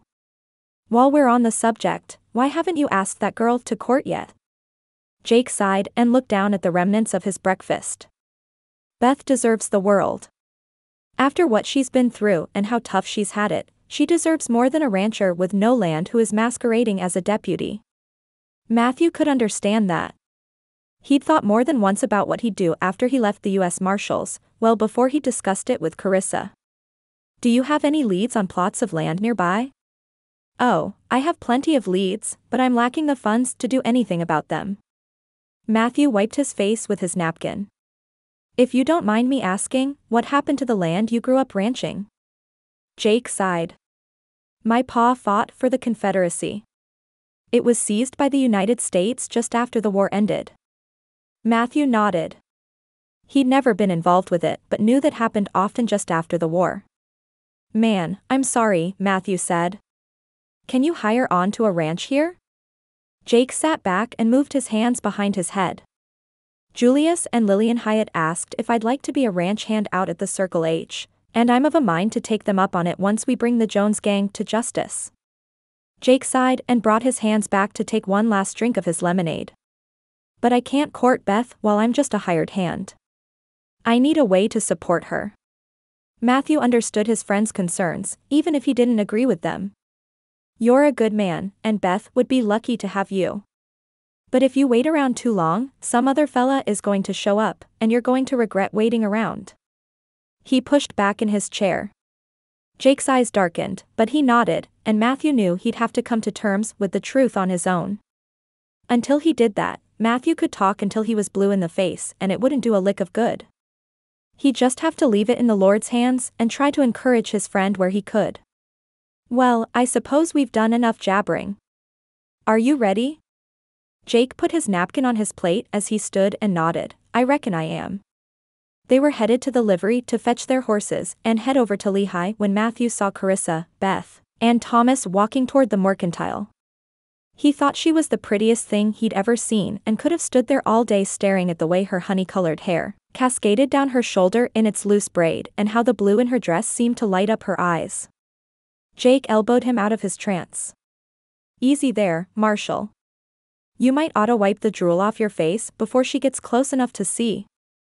Matthew shot him a look and waved a greeting to the group. He knew the smile lighting his face made him look a fool, but he couldn't help it. Karissa was his girl, and the realization brought a strange mix of excitement and protectiveness that wrestled around in his gut in a way he'd never before experienced. She seemed to be feeling something similar, and her smile matched his as they approached. Thomas said, I hear a sort of congratulations are in order, young man. He seemed to be trying to create a stern, fatherly expression but was unable to keep the twinkle from his eyes. I suspect we'll be seeing more of you around the house in the coming days. His mood plummeted in the dust at his feet. Unfortunately, not as much as I'd like. I'll be working out of town, but I will certainly be there every chance I get. He offered an apologetic look to Karissa. She knew his responsibilities, and he loved that she didn't make him feel badly for them. You just make sure you come back for my fried chicken soon or someone else dash, she gave Jake a look. We'll probably be forced to eat the leftovers, and I don't know that his poor horse will want to carry the extra weight. Matthew chuckled at her teasing. Well, then I suppose the Ola boy is safe because Jake's coming with me. Beth, who'd been studying her mercantile list, popped her head up and looked straight at Jake. You're going after the Jones gang too? The worry in her eyes was obvious.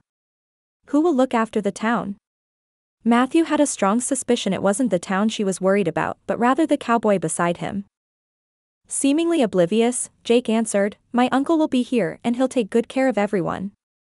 He says his days of chasing outlaws are over and much prefers to keep the peace here. I see. Beth offered a tight smile. Well, do be safe and let us know as soon as you return. Thomas added his own farewell. We'll keep you both in our prayers and hope fervently that when you return, it'll be for good. Matthew stole one last look at the feisty beauty who'd stolen his heart, the one who was much stronger than he wished she'd ever had to be. I certainly plan to, sir. He tipped his hat, and his eyes locked on Karissa's as he took a step in her direction and lifted her hand to his lips. There, in front of God and everybody, he put his hand on her cheek and pushed some stray pieces of hair behind her ear. I'll be home soon. Jake cleared his throat, and Matthew shot a glare in his direction. Thomas's eyes twinkled. I have no doubt you will, son. Karissa couldn't believe Matthew had been so bold in public, but supposed she'd rather everyone know he'd staked his claim and she'd done the same. She couldn't hold back a smile as she relished the feel of his fingers on her cheek, strong and calloused from many days on horseback. She hated to see him go but knew she had to give her worry to the Lord. He would be in the best hands he could be in, and having Jake with him would only help. She followed her sister and Thomas into the mercantile and looked around at the small building that had been her first home in Pine Creek. "Howdy, Reverend." Rachel's husband John waved from behind the counter, account ledgers spread in front of him. "Can I help you with anything?" Beth glanced at her list. "Do you have any more of that delicious orange marmalade Charlotte and I bought last month? We've been craving it ever since." Wade glanced at his ledgers. "Well, ma'am, it seems I do have a few in stock. If you'll follow me, I'll be happy to get you whatever you need." Beth clapped her hands like a little girl excited over some penny candy. "Charlotte will be so excited. We'd planned to make croissants tomorrow, and that marmalade will just be perfect." She all but skipped as she followed John to the canned goods section, and Karissa hoped she would never lose that sparkle. Thomas was in the building supply section, needing a few items to make some light repairs to the church. Karissa glanced around the store and thought about how well Rachel and John had done for themselves. What a perfect match they were. The couple had married a year before Karissa and Beth arrived and had taken over the store from John's parents. John had a knack for numbers and kept everything perfectly in stock, while Rachel was a natural with people of all kinds. They were a good team, and the women would forever be grateful they'd allowed them to stay in the small rooms above the store when they'd first arrived, and there were no available rooms at the boarding house. Karissa was even more grateful for Rachel as a friend. Rachel walked out from the small office in the front of the store and spotted Karissa. Her friend's dark raven hair and olive skin perfectly complemented her bright green eyes and kind features. The store being so small, she spotted Thomas and Beth quickly. "Well, if it isn't three of my favorite people in the world." She came out from behind the long wooden counter and embraced Karissa in a hug.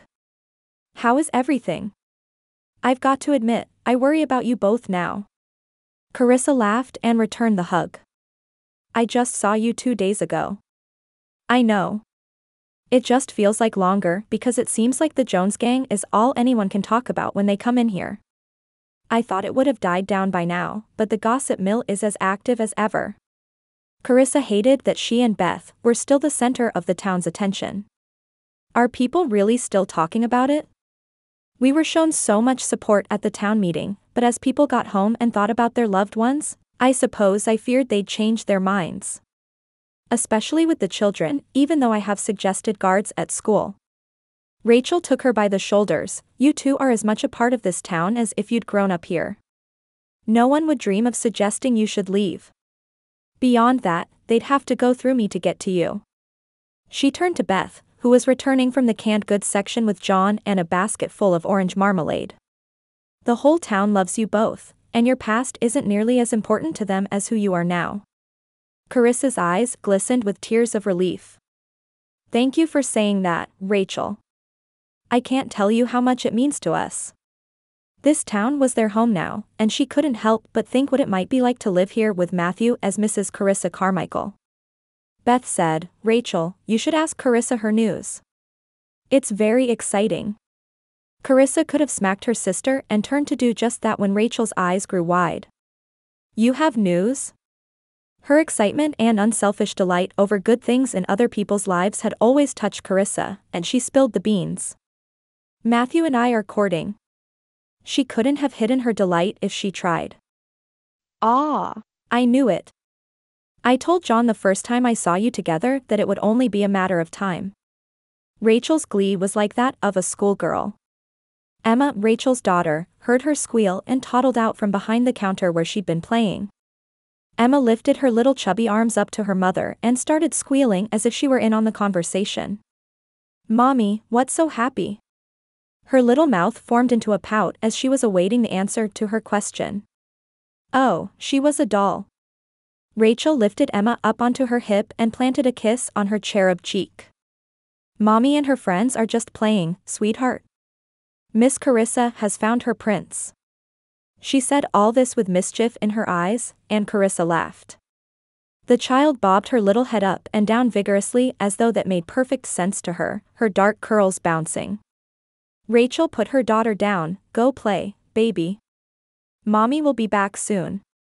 As they watched her bounce back behind the counter, Karissa was hit with a wave of longing and pictured a little girl with her light brown curls and Matthew's cheeky smile. As soon as the thought came, she shook it from her head. Now was no time to be thinking of children, not while the very real threat of her father and brothers lingered. Rachel eyed her for a moment before putting her hand on Carissa's shoulder and giving her a sympathetic glance. All in God's timing, friend. All in God's timing. Thomas made his way from the back of the store toward their group. Well, ladies, I think I've found everything I need. Beth, did you get the marmalade? He was all but drooling at the thought of the delicious orange topping. I did, but we got so distracted gabbing that I forgot the rest of the list. One more minute, Thomas, and we'll be ready. Beth pulled her list out of her skirt pocket. I'll get everything ready for you ladies, and you'll be on your way. Rachel took the list from Beth and scurried off to fill their orders. Karissa, never one to stand around while someone else did the work for her, called to Rachel that she'd get the fabric she needed for curtains at the cottage and headed that direction. Perfect. Rachel's voice could be heard from across the store as she gathered the baking supplies, but Karissa could only guess as to her precise location since the shelves were a good bit taller than the women. As she searched for the right fabric for the curtains, her eyes fell on the most beautiful cloth she'd ever seen. It was a soft yellow with small blue flowers throughout and made her hands move of their own accord as she reached out to touch it. What a beautiful dress this would make, she thought, and it was so soft. That would bring out the blue in your eyes. Karissa hadn't realized Beth had walked up behind her until she spoke. Karissa glanced at the tag and regained her sense of responsibility. She folded the fabric back around the bolt. Be that as it may, it's far too expensive for everyday wear and impractical as well. The color would hardly last a week in all the dust. She returned the fabric to its spot in the lineup and spotted the simple white lace she'd been looking for to make some curtains for the guest cottage at the parsonage. The ones in their kitchen window were there when they moved in and sorely needed updating, so Karissa thought she'd use her last few weeks of summer before school began to make the place a little more homey, and update a few of the decorations. She made her way through the long aisles of the rest of the store, checking her list multiple times to ensure they got everything. After meeting Beth at the front and settling up with Rachel, the girls walked outside and looked around to find Thomas. Beth had to head to work at the dress shop, so Karissa took her packages as she spotted him sitting on one of the benches, in front of the mercantile speaking with some of the town's older men. Before they spotted her, she heard Mr. Grant speaking in that half-whisper, half-yell that older men with poor hearing do so well. I heard the Jones gang is still right around here, circling Pine Creek and biding their time until they come back for that money the girls have. Carissa's knuckles tightened on the packages she was carrying, and she bit her lip as Mr. Harrison replied, Now Paul, you hush. You've got no idea where they are, and as far as we know, it's possible the marshals have already closed in on them. I ain't never seen someone as single-minded about something as that Marshal Carmichael is about catchin' them outlaws, and it ain't just 'cause he's sweet on that Lawson girl. Thomas spotted her standing behind them and shot an apologetic look her way. Gentlemen, he began, it's always interesting to talk to you. I hope to see you on Sunday. When he joined her, Karissa handed him some of the packages as they set off toward home. As soon as they were out of earshot he said, Paul's just talking. He really has no idea what's going on. He shook his head. I'm not angry. It's disconcerting to hear people talk about them, but it's only natural for people to be afraid, she said. I certainly am. I do worry for Matthew, though. Her voice trailed off as she bit back the fear that occasionally threatened to choke her no matter how earnestly she tried to give it to the Lord. Thomas gave her a knowing look. I don't think all the outlaws in the world could keep that man from coming home to you, but Charlotte and I will keep praying for his safety and your peace. Peace for her? She hadn't even thought to pray that the Lord would give her peace in the situation. Come to think of it, there were quite a few attributes she should have been asking the Lord to give her. Wisdom, for one. And grace. Yes, she needed the grace Thomas spoke of the day the Jones gang had attacked Pine Creek. She wanted to forgive her father but found it so difficult, the anger threatening to consume her at times. She asked again that the Lord would help her forgive him and give her the grace to surrender daily to that forgiveness. Jones did not look good. Matthew laid on his belly on a grassy knoll above the clearing of their camp with Jake. He handed the deputy his binoculars. Marcus Jones was pale and thin, something he'd not noticed when they'd ridden into town. It was clear whatever sickness this was, worked quickly. Marcus pulled a cloth out of his pocket and coughed into it. Matthew couldn't see without the binoculars, but Jake turned toward him and mouthed, "Blood. Tuberculosis? Some kind of tumor? Some sort of disease he'd picked up from the women in the saloons?" Matthew couldn't begin to diagnose Jones, but he'd be lying if he said he wasn't glad for whatever it was. For years, Jones had evaded capture by following no specific path and changing up the way they did things. His greed had him single-minded and his illness had him tired and sloppy. Knowing this was their camp was one thing. Running in and capturing them all was a different story. He nodded to Jake, and they began to slowly and silently back away. After reaching the spot a few hundred yards away where they tethered their horses, Matthew let out a sigh. Finally, he told Jake as he crushed his Stetson back on his head, "Let's head back to Lehigh and wire Dallas. Our backup arrived 2 days ago and are just waiting for word." Jake asked, "Why is it they didn't all come to Pine Creek? Seems it'd be a whole lot faster than having to wire Dallas and wait again." "Marcus Jones has ears on the ground everywhere he goes," Matthew explained. "If he heard that a bunch of U.S. Marshals had descended on the area, they'd be out of here faster than a rabbit out of a foxhole. He didn't mention that, if the gang knew the location of Karissa and Beth, they'd probably try to take them, too, and he couldn't let that happen. No, he had to be careful and do this the right way." Jake nodded and acquiesced, "That makes sense. I guess I just want them locked up and as far away from here as possible." Matthew nodded. "Once they receive my wire, it shouldn't take long for the posse to get here. The Marshal horses are fast, and they'll make sure they're fresh. I'd say less than a day." For that, he was grateful. He wanted Karissa safe for once in her life. He shook his head and cast thoughts of the blue-eyed beauty from his mind and returned to the task at hand, getting to Lehigh and sending the wire. Matthew spurred Granger forward, and they pushed toward Lehigh. Karissa slept soundly that night, dreaming of Matthew's bright green eyes and thick dark hair. She dreamed all this was over and they were taking a simple walk by the creek as the sun set over the distant tree line and rolling hills. He told her he loved her and planned to make her his bride as he lowered his lips to hers to share a kiss. She was elbowed very hard in the side. "Oomph," she breathed. She opened her eyes into their dark cottage bedroom. There were shadows of men standing beside the bed. She gasped, and her throat closed with dread. Was it a nightmare? She glanced at Beth and saw her sister's wide, fearful eyes. She couldn't make out the faces of the men in the room, but she knew who they were. They'd found them. One leaned toward her. She screamed, but the sound was cut off when the man shoved a cloth into her mouth.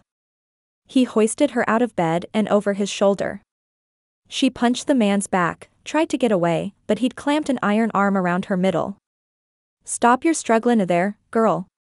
She kicked and scratched and pulled as though her life depended on it, fighting the man twice her size with all the strength she had, but he overpowered her. She glanced up and saw Beth fighting the other man. With a grunt, she tried to roll off her captor's shoulder, but he grabbed her waist again and whipped her around. She sensed the door facing was there just before it hit her face. Everything went dark. Chapter 12. Why was everything spinning? And why did her head hurt like someone had taken a frying pan to it? Karissa began to stir and realized that she was thrown over the front of a horse, legs dangling from one side while her head did the same on the other. She could feel the blood that had rushed to her head and longed to push herself into an upright position, but instinct told her it'd be better to play unconscious. A gravelly voice pierced the air, sounded like it was coming from a few feet away. "You better hope she wakes up. Boss said he wanted them both alive." "Both?" She strained to remember what happened, and it came flooding back in a wave of fear and clarity. Beth. She had to use all her willpower to keep still as the horse ambled along. She'd been blindfolded, but spots of light were visible through the worn cloth. and the nip in the air told her it must be early morning.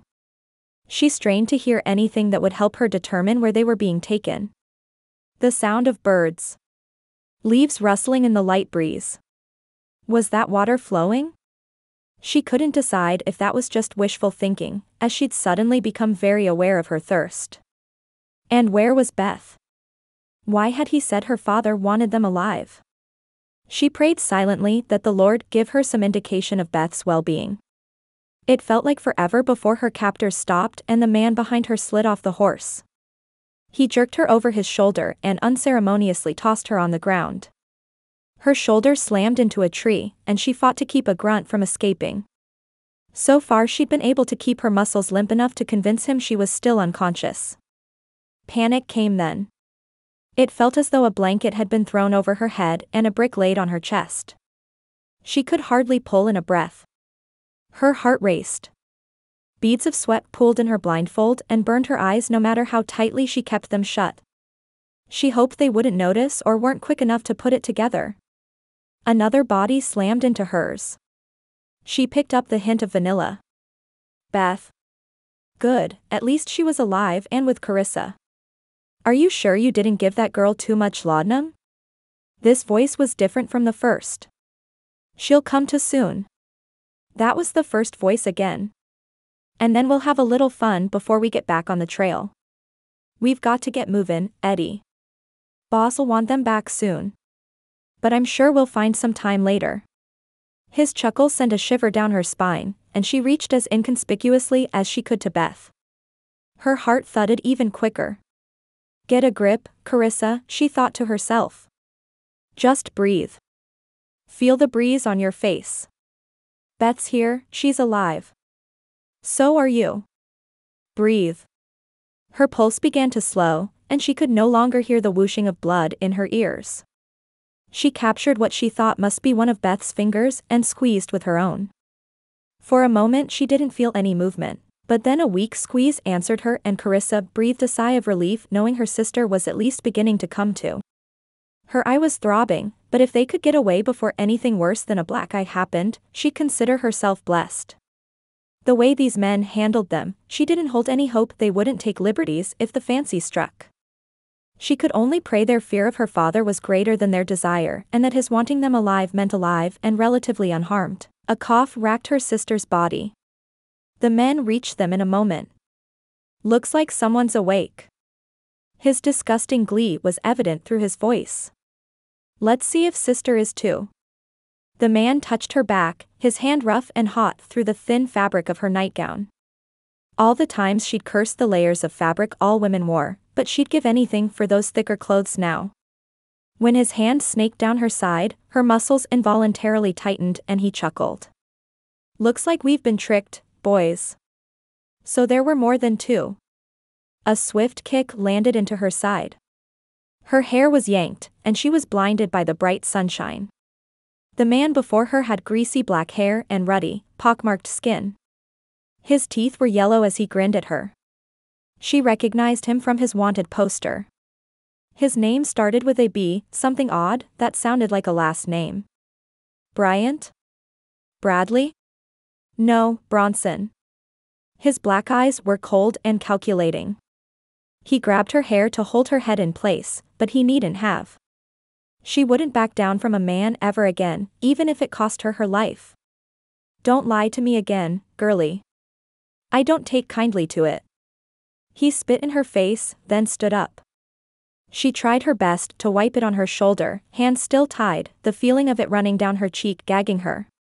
The men gathered a few yards away to eat breakfast, but didn't see fit to offer them anything.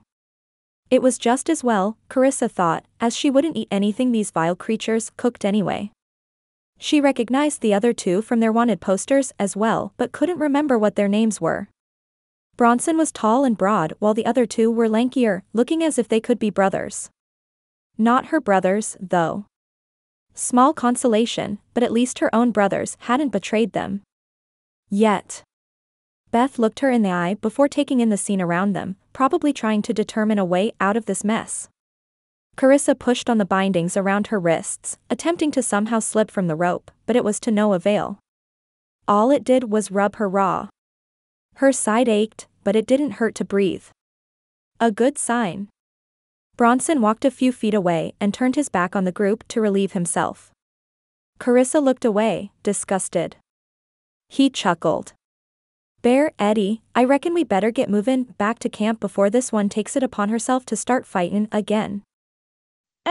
It's okay, Bronson. I can think of a few ways to shut her up if she does. The man they called Bear cackled then and looked her up and down.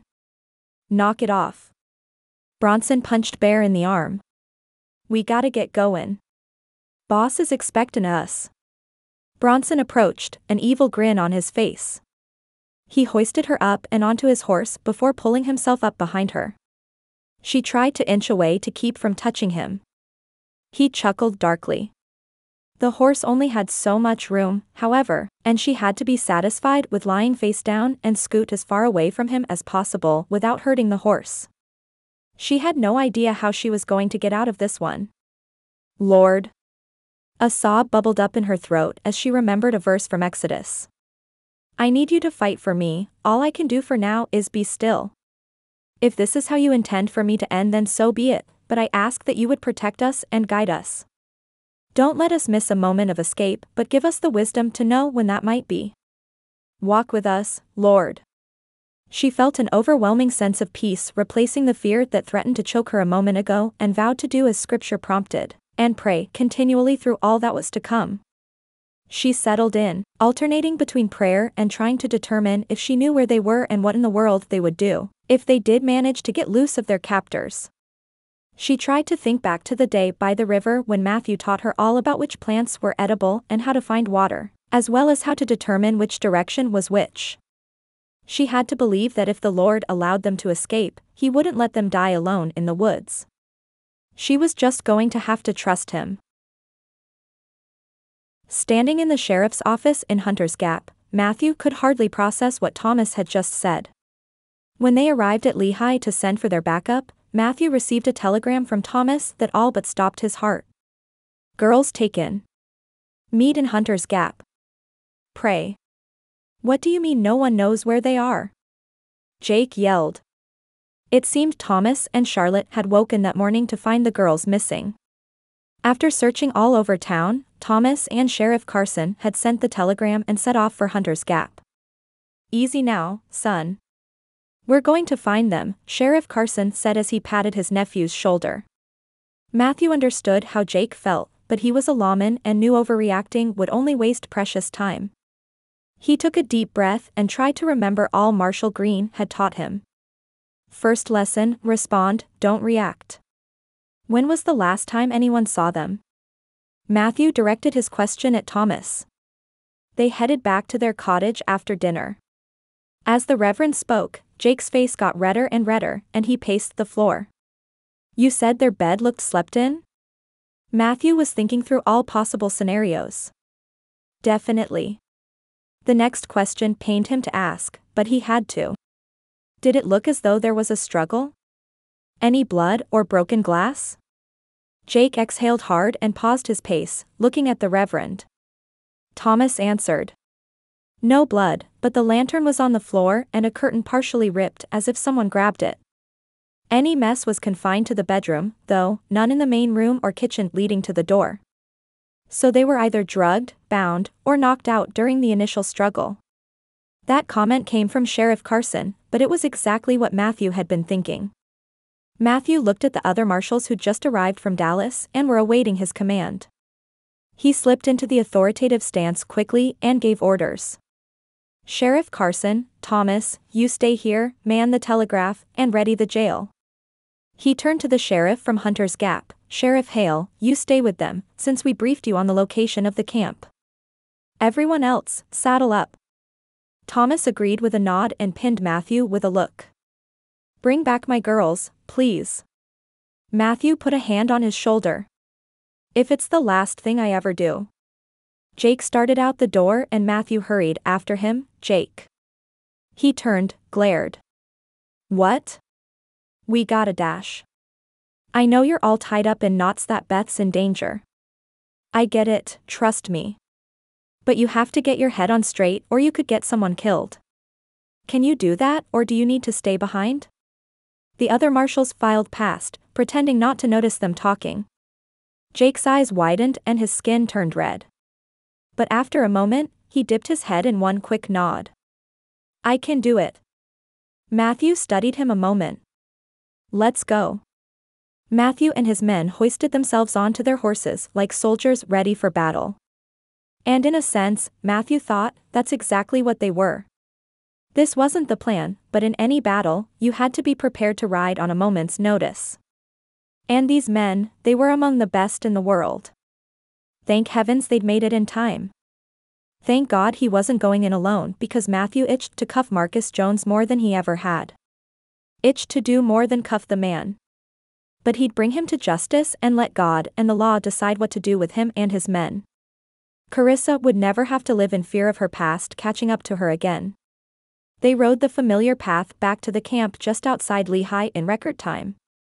All right, fellas, he whispered as they sat on their horses just out of sight with the clearing. I'm going to go take a look and see what's going on. Hank, you're the best sharpshooter we have, why don't you come with me and see if you think you could pick someone off from here? Hank nodded and grabbed his old Winchester rifle from his saddle and crouched to walk with the marshal to just where the hill crested, and peered through the trees to the camp. It was still there, good. That meant if the girls weren't there yet, they would be soon. Hank looked through his scope and shook his head. There's no way I can guarantee a shot at this distance, sir. Not with the trees like they are. Matthew nodded. How much closer do you need to be? Hank took in the area surrounding them. Probably another 30 paces. That rock over there might provide good cover. Let me see if I can spot Karissa and Beth, Matthew said. Then we'll work on getting closer. He thought through the options of getting closer to the clearing, to the rocks if possible. What all had Green had taught him about moving undetected. He looked down. There weren't any leaves on the ground yet, which made it easier to move quietly.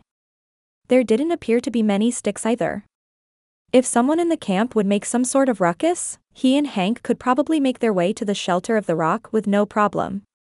A whinny from the right of the clearing had Matthew turning that direction. A trio of horses and riders moved toward the camp with something draped over two of their saddles. He peered through his binoculars. Karissa hung over the front of one horse, Beth over the other.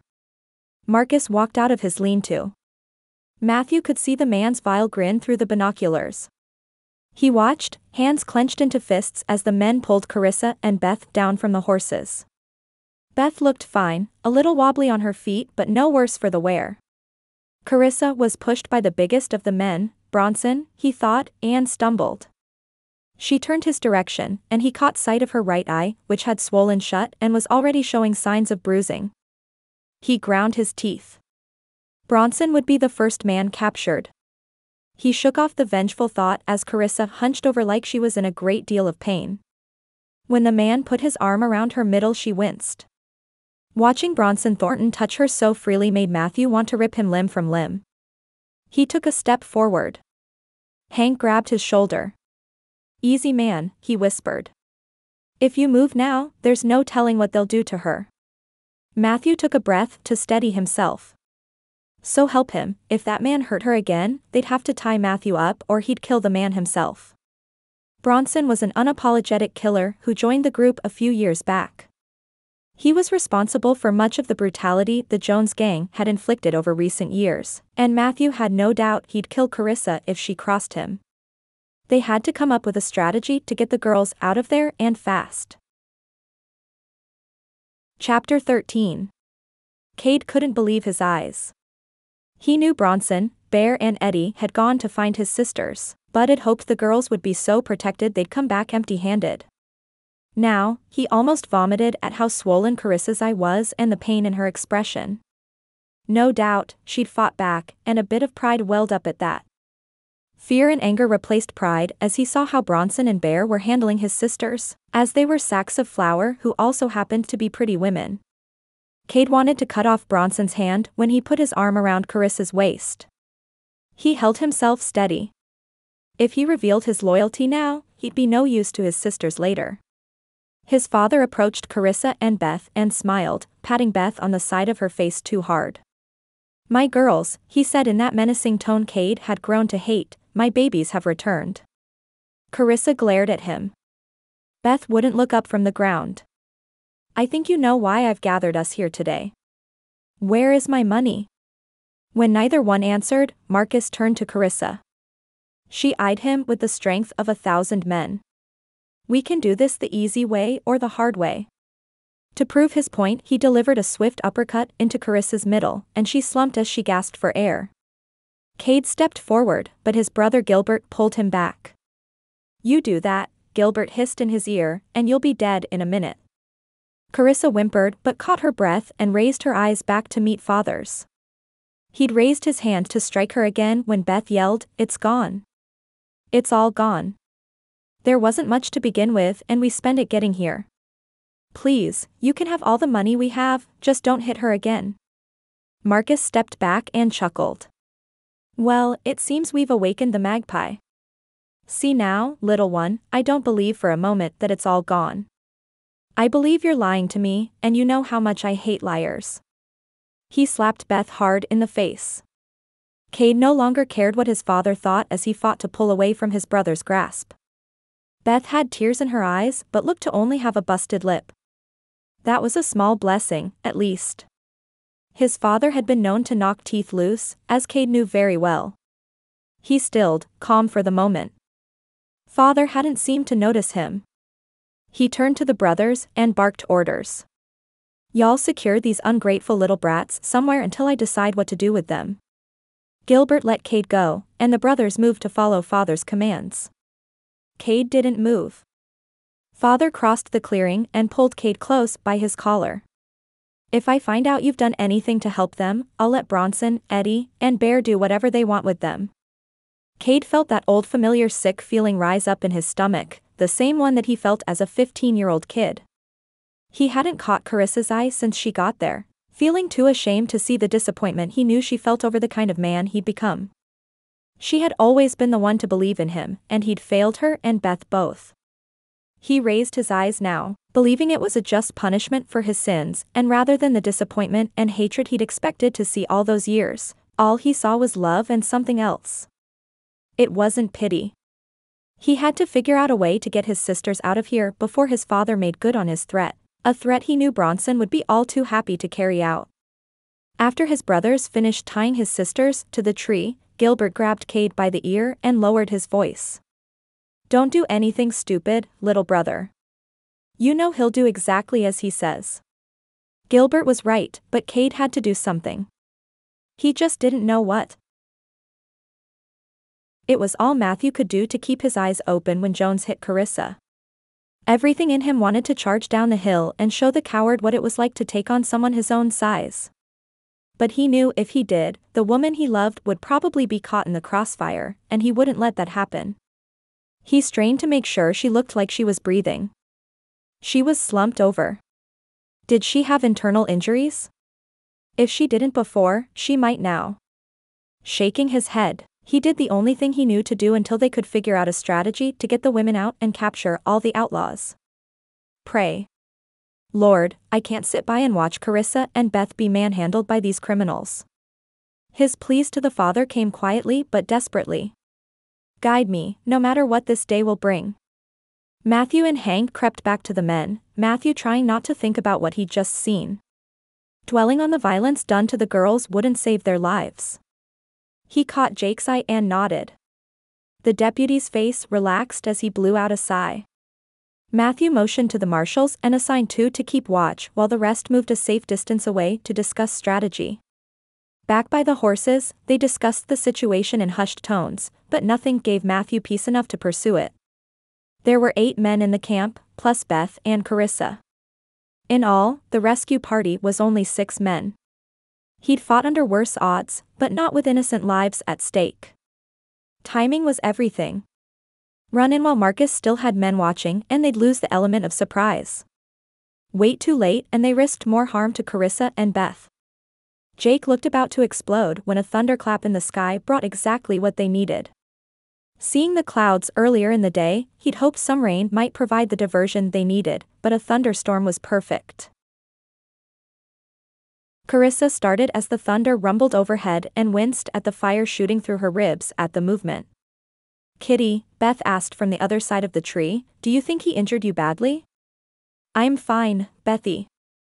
She wasn't at all sure of that, but once a big sister, always a big sister. "It'll take more than a few licks from a coward to take me down." She wished she could face Beth for reassurance, but it was probably just as well.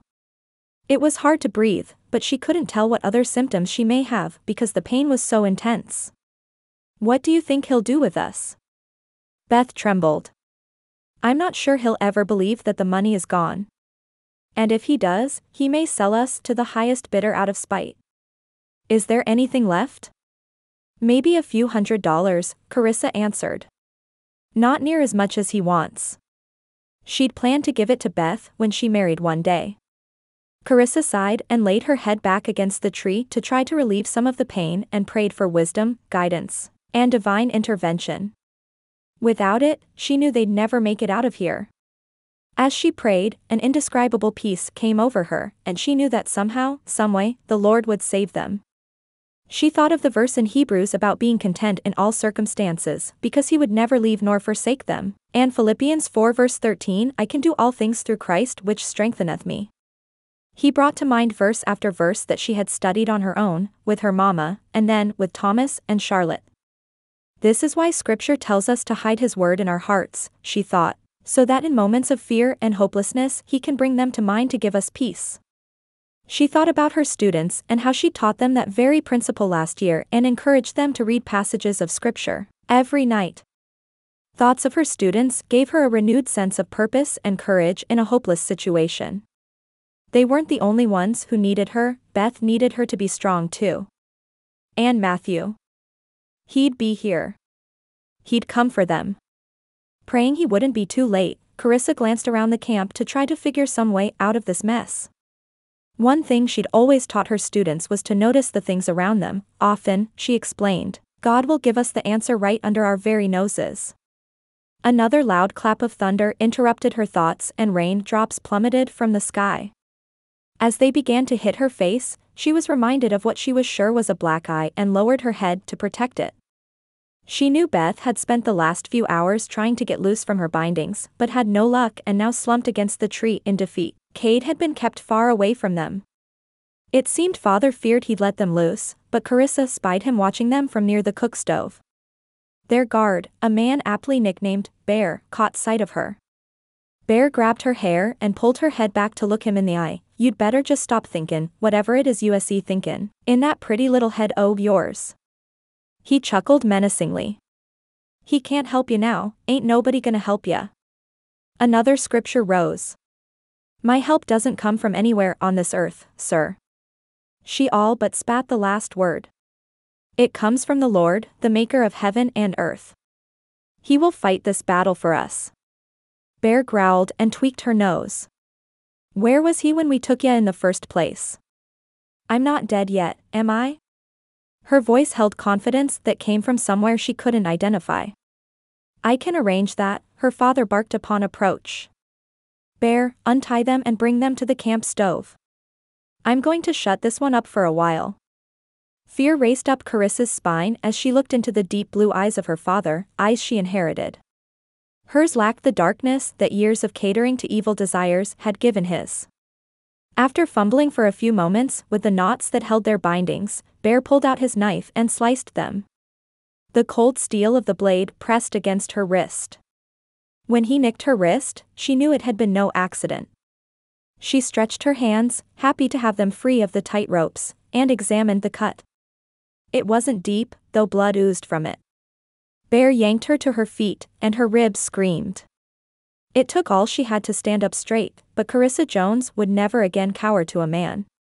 The storm picked up, and the wind whipped, carrying with it anything that wasn't tied down. Canteens rolled across the ground, clattering as they went. A tent stake was wrenched from the ground, and it flew before sticking on a low branch. The thunder rolled overhead, and small branches were ripped from trees as lightning illuminated the dusky sky. Rain pelted, and Karissa prayed hard that the embers in the fire by her father's feet would cool before she and Beth reached them. She didn't know what her father had planned, but it wasn't going to be fun. They reached the clearing where the little band of criminals had done their cooking. Cade stood on the edge, eyes wide with fear. Gilbert had hold of Cade's shoulders. She knew what she'd known in the cellar, that her twin, the boy she'd shared a womb with, a cradle with, a heart with, was still there. Father hadn't beaten all the good out of him. Cade didn't want to be there any more than he had when they were 15. Now fellas, father said, it seems my darling daughter has taken to sassing me, and you know how I hate sass. The men smirked, but Cade squeezed his eyes shut as if he couldn't bear to watch. I reckon it's about time I remind little Karissa here who's in charge. Bronson, put the blade of your long knife in the stove. Make sure it gets real hot. An evil grin stretched across Bronson's face. He walked toward the stove, eyeing Karissa all the way. He stuck his knife in the midst of the glowing embers. You've stolen from me, child, father said, lied to me and sassed me. I don't take kindly to any of those things, do I, boys? Chuckles and murmurs of agreement filled the air around the criminals. Bronson pulled his knife out of the coals and made his way to where Karissa and Beth stood, a sick glee lighting up his face. He ran his finger down Carissa's neck and onto her shoulder, exposed by her nightgown. Sure will be a shame to mar this pretty skin, won't it, Bear? Bear's eyes widened with eagerness and, she didn't want to know what else was there. Nothing good, that was for sure. But I reckon I gotta do as the boss wants. Bronson's eyes went almost glassy as he lowered the knife toward Carissa's neck. Just as the searing blade hit her skin, the sound of gunshots rang through the air. She kicked Bronson, and he stumbled back, dropping the scalding knife in the process. The men pulled their own pistols and turned toward the sound, firing. Matthew. It had to be. Father lunged toward her. He just grabbed her arm when his body lurched. Father fell to the ground in a heap. Blood poured from his side. Karissa looked up to see where the shot had come from. Cade held a pistol. Smoke rose in the stormy air. He must have wrestled it from Gilbert. He met her eyes. In them she saw grief and fear and regret. But he'd saved her. Now, he looked stunned. Why was he standing still? Cade, run. He did, only not away to safety but toward her and Beth. He threw them on the ground, pinning them with his own body to shield them from the bullets flying overhead. Carissa's wounds screamed from the pressure, but better to feel a little pain than to be shot. Men yelled commands from both sides. She strained to hear Matthew's voice, but everything was muffled from the pressure of Cade's body. Shots flew overhead for what felt like hours, but it was probably only a few moments. And then, they stopped. She heard shuffling and the slamming of bodies to the ground while metal clinked in the background. She had no idea what was happening. Please be Matthew. Please don't be a rival gang trading one hostage situation for another. Suddenly the pressure on her was relieved as Cade was ripped back. The pain in her middle screamed, so she tried to shift her head and see who'd come. Beside her, Beth shifted, then scrambled up. Jake. Jake? If he was here, that meant. Karissa. Matthew's voice was a bomb. He knelt at her side and settled his hand on her shoulder. Karissa, love. Are you all right? She took in his green eyes, narrowed in concern. I think I'll live. He shuddered, his normally controlled facade faltering. I'm glad, he choked. Let's get you out of here and to someplace dry. Can you get up? Karissa did the best she could to push herself into a kneeling position, but it took Matthew and a uniformed man she'd never met, a marshal, she assumed, to help her up. As she stood, Matthew put his arm around her to steady her as much as he could without touching her ribs. Jake hadn't let go of Beth since she first flung herself into his arms and was now fishing out a canteen and handkerchief to clean her sister's busted lip. Karissa had questions about how they knew where to find them and what would happen next, but she started with the most important. Is my father dead? One of the other marshals who'd been helping round up the gang members answered. He is. We'll take the rest to Dallas to stand trial. They'll all most likely hang. Beth gasped. And Cade. He was bound and restrained like the other outlaws, but he looked up when he heard his name. Karissa turned her gaze to Matthew. Cade shot our father to protect us, then threw himself over us to keep us from getting shot. If it weren't for him, father would have killed us. Matthew brushed her hair, an unruly mess, no doubt from her face. You'll be asked to testify during the trial. Nothing will happen before you've had a chance to tell the judge everything. Karissa closed her eyes and leaned into Matthew's support. Cade had undoubtedly done a great deal of wrong, but she hoped the judge would show him mercy. Chapter 14. A few hours later, the sudden thunderstorm dissipated as quickly as it had formed, and Matthew, Jake, Beth and Karissa rode into Pine Creek under a beautifully clear sky. Matthew looked back from atop Granger. He'd rented a wagon from the livery in Lehigh so the women didn't have to ride with their injuries as they were. The Hunters Gap sheriff had ridden back to town and delivered the message to Sheriff Carson and Thomas. The other marshals had left to take the remaining members of the Jones gang to Dallas to stand trial, rather than taking them to Hunters Gap or Lehigh first. Matthew would join them once he saw Karissa was home safely and examined by the doctor. He thanked God she was alive. Thanked God she hadn't been injured worse. When the outlaw Bronson lifted the hot knife to Carissa's neck, Matthew'd had enough. He'd given the order for his men to start down the hill. Divine Providence had intensified the thunderstorm, which helped them maintain the element of surprise. He looked down at Karissa and smiled. She was so strong, so brave, and it was as if she held no hatred for the wrongs done to her. Granger followed the wagon into the yard of the parsonage where Charlotte and Thomas bolted out the door and down the porch, closely followed by Sheriff Carson and Dr. Light. Oh, praise God, Thomas breathed. Are they all right? He hurried to the wagon to help Beth and Karissa down. Karissa responded through gritted teeth as she scooted slowly to the edge of the wagon. We're fine, Thomas. Matthew dismounted to help as well and supported Karissa from one side while Thomas stood on the other. He looked back to Jake, who nodded and took his reins. Matthew nodded his thanks and followed the group inside to finish relaying any information the doctor might need. Dr. Light examined Karissa in the downstairs bedroom, so Matthew stepped outside. Thomas waited with him while Charlotte and Beth helped with Karissa. Matthew had just leaned against the wall when the door opened and he popped to attention. Dr. Light's face was relaxed. She's got some broken ribs, but I don't see anything that would suggest internal bleeding. The fact that her breathing is labored may indicate a partially collapsed lung. It should heal itself with proper rest, as will the concussion. Matthew didn't realize he'd been holding his breath until he released it. So she's going to be okay? The doctor squeezed his shoulder. Why don't you go ask her yourself? She's just woken up. The man winked, but Matthew barely registered it. In seconds, he was in the room and kneeling beside Carissa's bed. She blinked and he realized that he'd never noticed how long and full her eyelashes were. He smoothed some hair away from her cheek and smiled at the woman who had come to mean more to him than anyone in the world. She was still only half conscious, but he couldn't help himself. He leaned forward and gave her a gentle kiss on the cheek that wasn't bruised. Seeing how much pain she'd been in back at the Jones camp had nearly been his undoing. He supposed that, if Marcus Jones had still been alive, well, he didn't want to think about what he might have done. He put the thought from his mind and focused on the woman in front of him. She was smiling as best she could with her cheek swollen up the way it was, and he thought she was still the most beautiful woman in all the world. How's my girl feeling? His voice came out low and husky.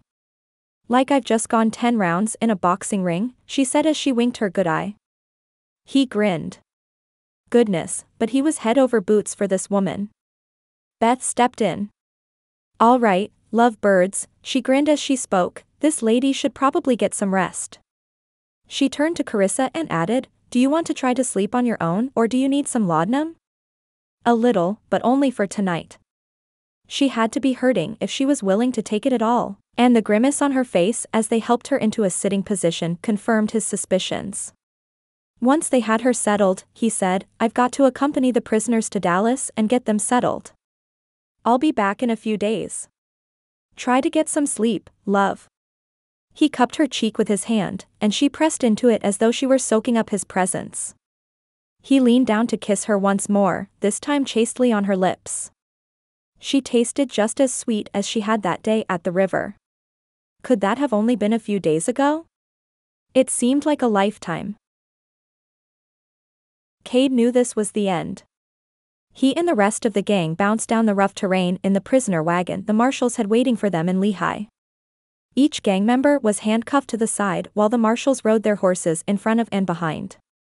There was a guard inside the wagon with them who looked ready to fire his old Winchester if one of them so much as sneezed. With all the pain the gang had caused over the years, Cade doubted any of them would make it out of this alive and, as far as he was concerned, they didn't deserve to.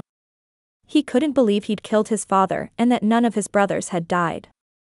Gilbert was nursing a spot on his leg where the bullet had grazed him, and Eddie was still coming to from where a marshal had tackled him to the ground. He didn't think any of the marshals had been hurt. Cade was ready to pay the price for the life he'd lived, ready for it all to be over. If all Mama said was true, he'd spend an eternity separated from God in hell. He couldn't imagine how that would be any different than the life he lived here on Earth, and after all he'd done at the bidding of his father, all the crimes he'd been lookout for, all the people he'd watched his brothers kill mercilessly, he knew he deserved the worst possible fate his mother's God could give. It would only be just. He was grateful for the gags in their mouths. His brothers occasionally cut him hard glares as if it were his fault they'd been captured, but he didn't care. He'd done what he had to do to protect his sisters. Cade wondered what would happen next. Would they put them in jail until the trial, or would the judge sentence them immediately? Would they be killed by the other inmates once they got to prison? He had no way of knowing but hoped however it went, it would be quick. Not that he deserved even that mercy. He couldn't help but think of when he'd been a child and he and Karissa took turns pushing each other in an old wheelbarrow they'd found in the woods. It was old and rusted, and Karissa's hair would fall out of its braids as she bounced along the rough ground. Was Karissa all right? She'd been badly injured. He laid his head back against the bar going up the side of the wagon. Sure, she'd be fine. She had to be. That U.S. Marshal seemed particularly interested in making sure she was. Just then, the man in question rode up behind them at a hard canter. Clearly, he wanted to make sure this was done right. Over the next few hours they rode and jutted in the hot sun, the marshals occasionally stopping to take a few swigs of water and let Cade and the rest have a few sips. At one point, the man in charge, who they called Carmichael, walked up beside Cade outside the wagon and handed him the small cup of water through the bars. As Cade drank, his eyes met Carmichael's. "They're going to be fine," the marshal said. Cade nodded and handed the cup back. As long as his sisters survived, it would all be worth it. Chapter 15. "You really should be resting, you know," Beth said. "Those ribs won't heal if you don't." Karissa rolled her eyes at her sister's scolding. She had been resting for 3 weeks, and if she didn't get up and move, she would go absolutely crazy. All they'd let her do since she got to the Foster's house was walk to relieve herself, and she'd had all she could take. "I'm fine, Beth. Even the doctor said I should get up and move if I felt up to it. Otherwise I'll be weak as a kitten when I do finally heal." Karissa didn't mean to sound so exasperated, she just couldn't stand everyone hovering over her anymore. Well, everyone but Matthew. Since he'd gotten back from taking the gang to Dallas, he'd been by twice a day. That part had actually been quite enjoyable, and Karissa smiled to herself. He said he'd be by this morning, and she wanted to be up to greet him at the door as a surprise. "Well, if you'll at least sit in the parlor, Matthew will skin me alive if you re-injure yourself on my watch." Karissa smiled at her sister's flair for the dramatic. "I'll tell you what, if you'll allow me to walk when I want, then I'll save the jump rope for another time, deal?" Karissa grinned as Beth sighed and threw her hands up in the air as she stalked out. She didn't want to be disagreeable, but Beth was just so much fun to tease. It felt odd not having to fear her father anymore. Once the trial was over, would she finally feel free? A knock on the door had Karissa shuffling to open it. When she did, she was greeted by a surprised smile from Matthew, which quickly morphed into concern. "Should you be out of bed yet?" She sighed and turned to the kitchen. "You sound just like Beth. The doctor said I could do what I feel up to doing. I'll keep the double dutch to a minimum." He gently took her arm as she turned back to him. "Well, as long as you'll keep the double dutch down, I suppose I'll allow it." He winked and she leaned forward into his arms. This man was hers, and she could hardly believe it. His expression turned serious then as he motioned to the parlor. "Can we sit for a moment? I need to talk to you about something." "Is everything all right?" Was he being reassigned? No. He'd said he was done. Did he want to end their courtship? Had something happened with his family? With hers? He sat and took her hand. "They've scheduled the trial." Oh. That made sense. She'd known it was coming. "It will begin 3 weeks from tomorrow, on the 15th of August, and," he seemed to be searching for words. "What is it, Matthew?" The worry was coming back again. "They've called you and Beth as primary witnesses." The words hit Karissa like a ton of bricks. She'd known it would happen, and Matthew had even warned her so after the kidnapping. Still, the reality that she was going to have to testify against her brothers churned like a knife in her stomach. She made a silent appeal to the Lord for the strength needed to do what she needed to and dried the tear that trickled. "We'll do what we need to do, Matthew. I wish things were different, but they are what they are." "Where will the trial take place?" Matthew blew out a breath, as if he'd feared her reaction. "It'll be in Dallas since they're already in the jail there. It's a tricky business to move that many prisoners at once." She nodded. "So when will we leave?" "Let me talk to Thomas and see what he thinks. I imagine Jake and I will escort you both, and I assume he'll come along." Karissa nodded again, and Matthew wrapped his strong arms around her. She rested her cheek on his chest. How good it felt to be in his arms. She could do anything as long as this man was beside her. Matthew was so proud of Karissa. He knew she'd be brave, but her courage still amazed him. After he'd left her at the parsonage with an assurance she wouldn't try to do too much, he mounted Granger and headed to the church to talk to Thomas. He found the man sweeping the floors of the church. The air smelled of soap and the windows looked like they'd just been cleaned. "Hello, Reverend," Thomas greeted as he knocked on the open door. "May I come in?" The Reverend looked up and wiped a bit of sweat from his brow. "Always, son. This is God's house and his people are always welcome." He grinned. "What can I do for you?" "Might as well get right to it.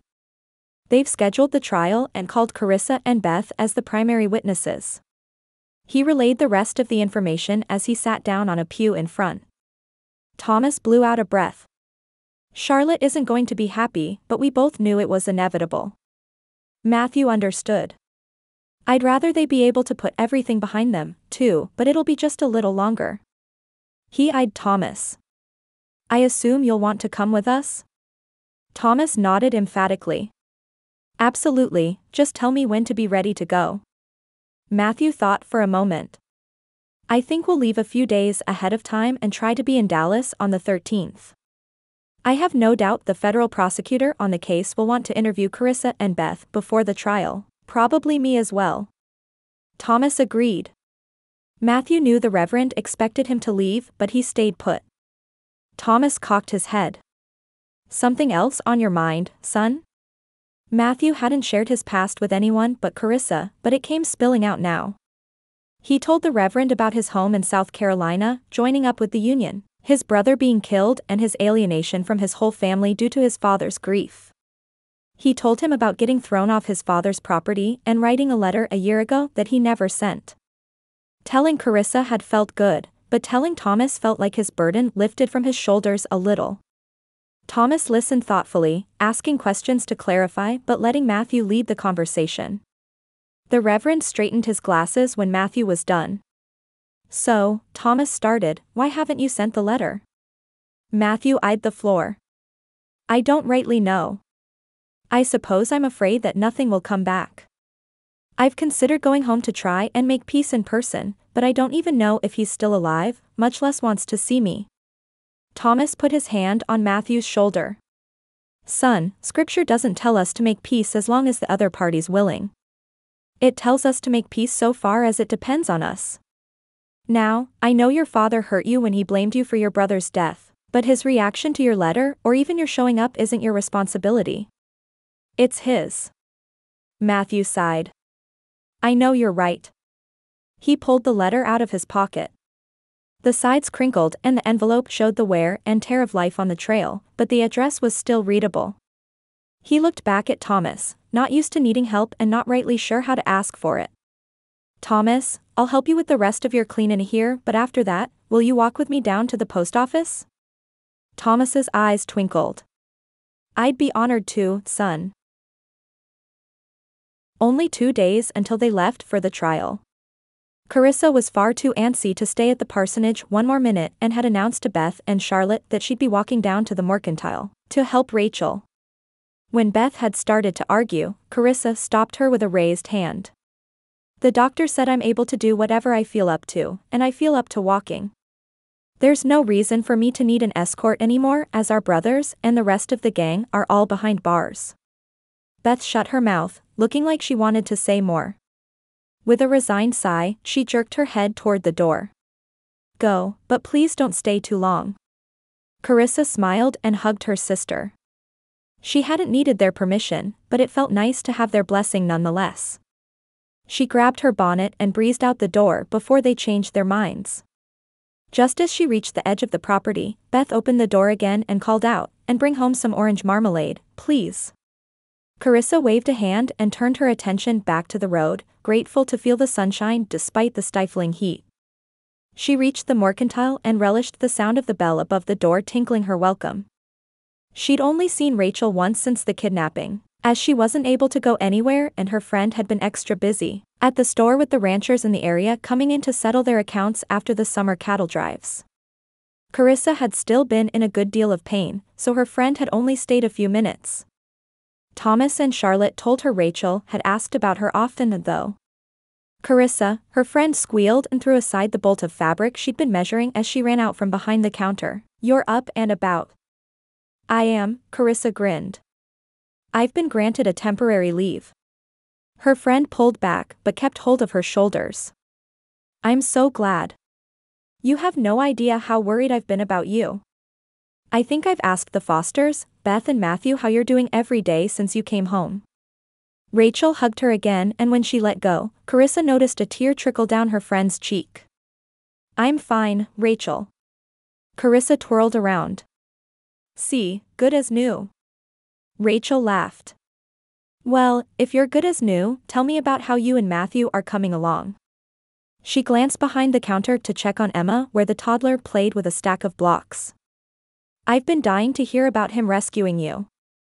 Karissa stayed at the mercantile for 2 hours, helping her friend stack shelves and organize some of the smaller fabrics. Karissa eyed the beautiful blue and yellow fabric she'd seen the last time she came and sighed as she put it back in the bin. Rachel noticed. That would look beautiful on you. Karissa shook her head. You know it's completely impractical for anything but looking pretty. Rachel pursed her lips for a moment and eyed the fabric again. It might make a nice wedding dress, she giggled. If someone found themselves needing one. Karissa looked back at the fabric and winked at her friend. It just might. Chapter 16. Karissa couldn't believe they were on their way to Dallas already.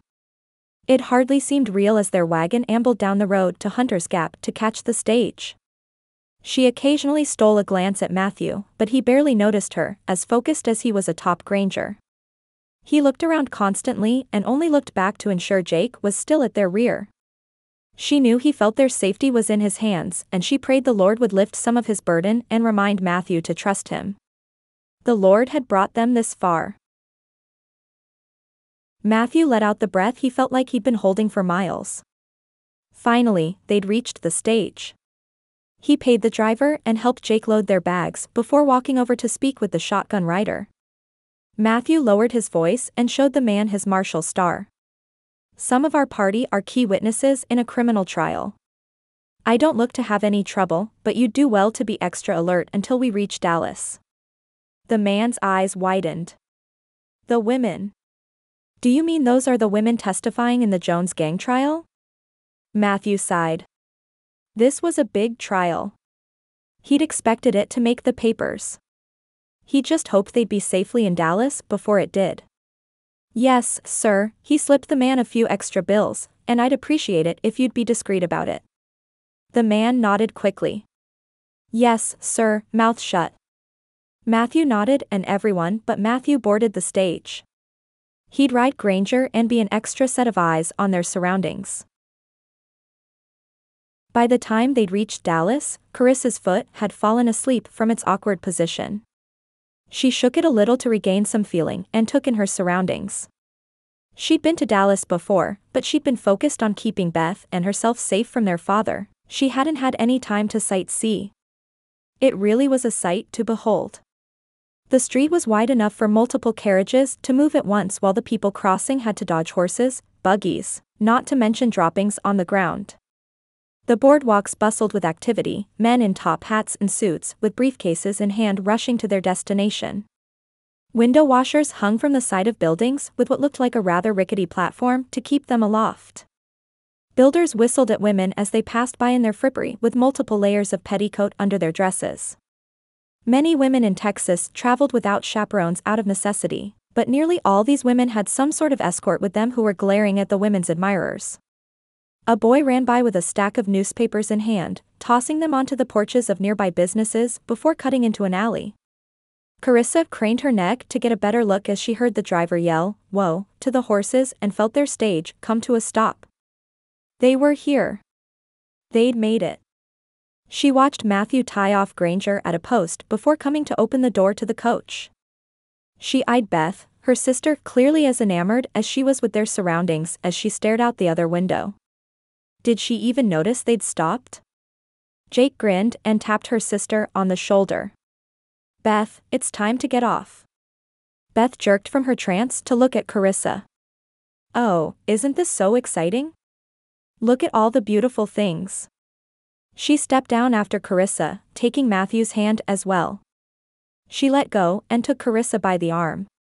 Oh, Karissa, I'd rather not be here at all, but if we have any time, wouldn't you just love to do some shopping? Karissa laughed before glancing at Matthew. Jake and Thomas were unloading their things. I would, though if you buy too much we won't have the luggage space to bring it back home. I think that's everything. Matthew shook the driver's hand, as well as that of the shotgun rider. Thank you for everything. The two men hoisted themselves back atop the front seat of the stage to get going, and the shotgun rider looked to Matthew, good luck. Matthew tipped his hat and looked back to their group. All right, all. Let's grab our things and head down to the hotel. This one's close to the courthouse, and the marshals have already reserved rooms for us. They made their way down the street a bit to the hotel when Karissa noticed a scruffy-looking man sitting on a bench outside a cigar shop, leering at her. A shiver ran up her spine as she looked around and noticed a couple of men staring at her and Beth.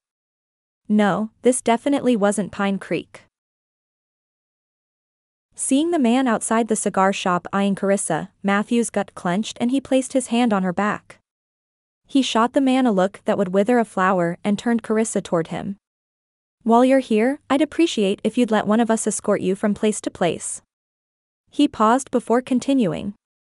I don't anticipate any trouble from the outlaws now that we're in Dallas, but you're two beautiful women and there are still many more men in Dallas than women. She nodded. It'll be okay, Matthew. We've handled ourselves for a long time, but I will do as you ask. Thank you, he said. This will all be over soon. Matthew directed them to the hotel he'd pointed out earlier and, as they got closer, Karissa noticed the courthouse just around the corner from it. So that was it. The place that would decide their future. Cade's future. She breathed another prayer for peace for her and mercy for Cade before following Matthew through the double doors into the hotel. It was much nicer than she anticipated, and she took a moment to ogle while Matthew checked them in. Elaborate golden sconces adorned the walls covered with red wallpaper. The molding was intricate, and Karissa gasped as she looked to the painting on the ceiling. She nudged Beth to look as well, and the sisters marveled at the artistry. The scene was of children playing while angels watched to the side, their wings seeming to sparkle in the sunlight beaming through the windows. The valet approached them then. "Isn't it beautiful?" It was painted by a local artist just after the place was built. "It truly is," Beth said with a wide smile. "The entire hotel is just lovely." The valet lowered his voice as if letting them in on a secret. "Come back this time next year," he said, "and the boss tells me we'll have electric lights too." The women's eyes widened as they continued to take in the beauty until Thomas approached. "It looks like our rooms are ready," he said warmly. "If you ladies would like to freshen up, we can meet you in an hour for dinner." "Oh, that would be lovely, Thomas." Karissa hoped there would be a ready wash basin in their room. "I think it may take me the full hour just to wash off the trail dust." "Regardless," Matthew said as he approached, "you're still the most beautiful woman in Dallas." He turned to the rest of them as she blushed and began handing out room keys. "Ladies, you'll be in room 103, Thomas is in 104, and Jake and I will be just across the hall in 105. They headed to the ladies' room, the men depositing Karissa and Beth's bags before settling into their own. Karissa sighed in relief at the sight of the full wash basin, washcloth, and soap and set about getting ready for dinner. Chapter 17. Matthew dropped his bag on the bed before eyeing the clock on the wall. Jake already had his boots off and had dropped onto the bed and pulled his hat over his face, but Matthew had a job to do. He rinsed his face in the wash basin by the window and grabbed his Stetson. He nudged Jake's bare foot with his booted one. "I'm going to the courthouse to see if the federal prosecutor has arrived. If he has, he'll probably want to interview the women tomorrow." Jake removed his hat and nodded before sitting up. "Do you want me to come with you?" "No," Matthew replied. "Stay here and make sure no one bothers Beth and Karissa. I'll be back before dinner." Jake nodded and Matthew made his way out of the hotel and down to the courthouse. It had been a while since he'd been in Dallas for a trial, but he remembered the formidable structure it was. It was Texas-sized with intimidating cone-shaped turrets, the dark brick striking a stark contrast to the whitewashed wood of the buildings surrounding it. He flashed his badge to the deputy at the front and provided his name. The deputy led him back to one of the meeting rooms down the hall. The deputy knocked on the door and opened it to reveal two of the marshals who'd helped them rescue Karissa and Beth, a man in a suit with papers spread in front of him, and Marshal Nathan Green. Matthew stepped forward to shake Green's hand. "Sir, I didn't know you were coming." Green smiled. "This is the trial of the century. I wouldn't miss it." He lowered his voice. "Plus, when I heard about the personal nature of this case for you, I figured I'd better be here to offer my support." He clapped Matthew on the back and turned to introduce the man in the suit. "U.S. Attorney Winston James," Green said, "meet Marshal Matthew Carmichael." He turned back to Matthew. "Matthew, James here is the lead prosecutor on the case. He's been building a case against the Jones gang almost as long as you've been chasing them." Mr. James stuck out his hand. "It's a pleasure to meet you, Marshal Carmichael. I am sure grateful to you. Call me Matthew, and I'm just sorry it took so long." Green responded. "It took exactly as long as it needed to." He turned to the attorney. "Now, am I correct in assuming you'll want to interview the Jones girls as soon as possible?" James nodded. "Yes, if that's all right." Everyone looked to Matthew. "Yes," he nodded. "Come by the hotel tomorrow morning at 8. He sighed, wishing it wasn't necessary. "They'll be ready." "So, Karissa, can you tell me about the night you were kidnapped? I know it's probably painful to remember, so take your time." Mr. James's tone was gentle. Reassuring. She glanced at the clock on the parlor wall. They'd been at this for 2 hours. It seemed they'd covered every topic imaginable, from their childhood to their mother to the escape to Pine Creek. Everything, that was, except the kidnapping. She related the events as best she could, From the moment she'd opened her eyes until Matthew and the other marshals had ridden in to save them. When she finished, the lawyer's eyes were narrowed. "Your brother shot your father?" Winston sat back in the leather wingback chair. She nodded. "Cade never wanted that life, but he was forced into it by our father. He went to protect us." She paused. "Mr. James, I know Cade has been part of some terrible things, and his fate is up to the judge, but if there is any way you can make clear that he wasn't to blame, Beth and I would truly appreciate it. He deserves a chance." The man studied her for a moment. "I'll do what I can." She sighed. "I suppose that's all I can ask." At that point, he called in Beth as witness and prepared to ask her the same questions Karissa had just answered. "I know it seems odd to question you separately," he said, "but the defense will likely try to trip you up on portions of the story, so it's best if you just answer truthfully now without the influence from your sister's perspective. Does that make sense?" "Yes, it does," Beth answered. "How do you think we're doing so far?" Mr. James cleared his throat. "As long as you're being honest, you're doing beautifully." Beth took Karissa's hand and squeezed. "Good." Just then Matthew and Jake stepped through the parlor doors from the hotel lobby, followed by Thomas, all three men looking grim. Karissa narrowed her eyes. "What's happened?" she asked. "The trial has been moved up a day and starts tomorrow." He turned to Mr. James.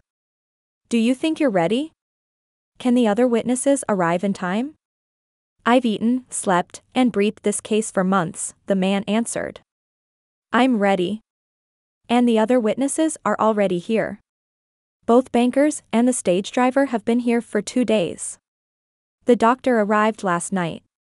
Matthew slapped the attorney on the back. "That's what I like to hear." The rest of the group stepped outside the parlor where Mr. James had been interviewing the women, while he finished a few more questions with Beth. Karissa felt she'd aged 5 years in the last 5 months. She'd be so grateful when this trial was over and she could go back to her life, get married, and have children of her own. She looked over at Matthew and caught him staring at her as though he'd been thinking the same thing. He took her hand and squeezed it.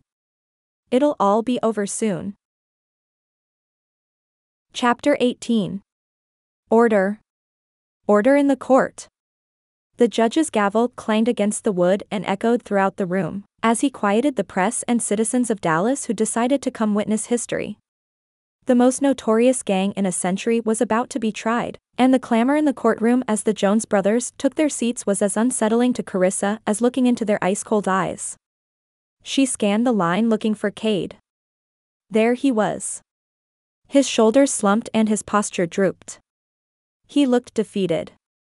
She took a shuddering breath and turned back to the judge. He called the court into session and called Mr. James to the bench. "Mr. James," the judge's voice was clear despite the murmurs behind the witness seats. "What charges do you bring on these men?" "Your Honor," Mr. James dipped his head toward the judge, "the United States wishes to bring each member of the Jones gang forward on 12 counts of armed robbery, 2 counts of larceny, 2 counts of kidnapping and 7 counts of murder."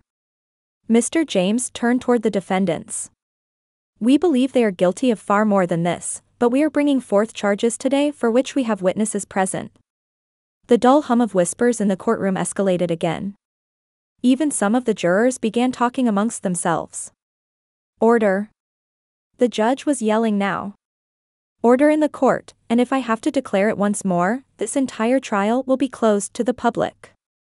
Silence spread across the room. No one wanted to miss this.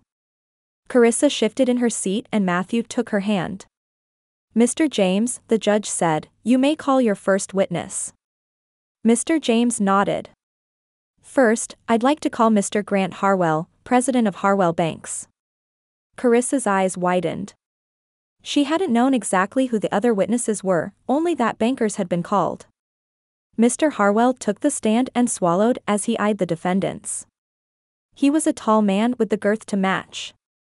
His hand shook as he placed it on the Bible, but his voice was strong as he swore to tell the truth. "Mr. Harwell," Mr. James began, "for the record, what is your occupation?" The banker cleared his throat. I am the president of Harwell Banks now, but when I first met these men, I was simply a banker in our branch in St. Louis. My father wanted me to learn the business from the ground up before he retired. Mr. James nodded. And during this time, the branch was robbed? Yes, sir. Can you describe the event? Mr. James looked very calm. Yes, sir. Mr. Harwell took a deep breath. It was around 4:00 and I had just opened the safe to put away some of the day's cash deposits.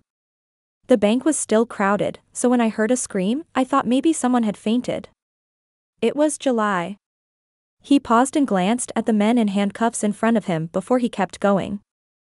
I walked out of the safe and went to close it when I heard a gunshot, and a man wearing a black bandana over his mouth and nose grabbed me. He knocked me over the head with the gun and I was out for a minute. When I came to, I heard more gunshots and heard women and children crying. He shuddered. Mr. James took a step toward the witness stand, and then what happened?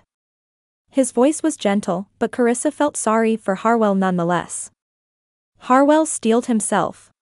Once the gunshots were gone, I stood to see the damage. All our cash and gold bars were gone from the safe and multiple windows were broken.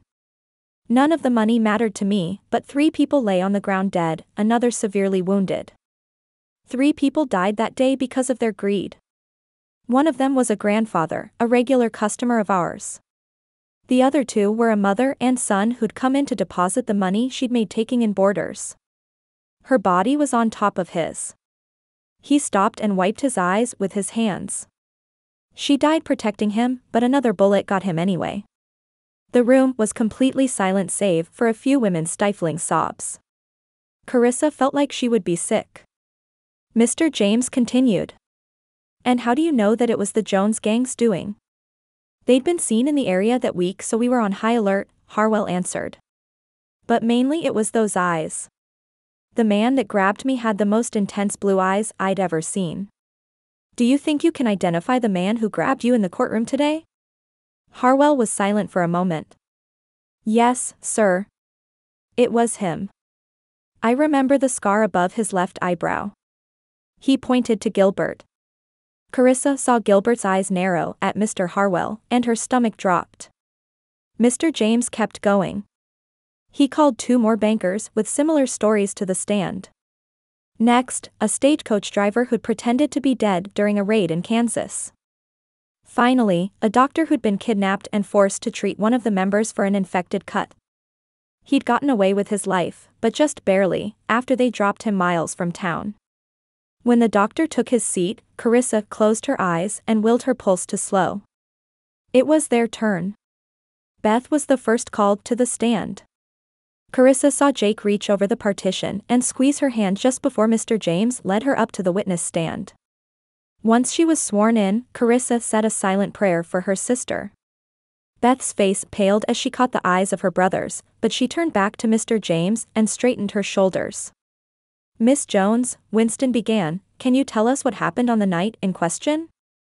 Beth launched into the same story Karissa told the night before, including everything from the day at the church to being rescued, albeit from her perspective. When she mentioned that it had been clear Bronson and Bear had wanted to take liberties with them, Karissa realized she'd left that part out when she told Matthew what happened and looked at him then.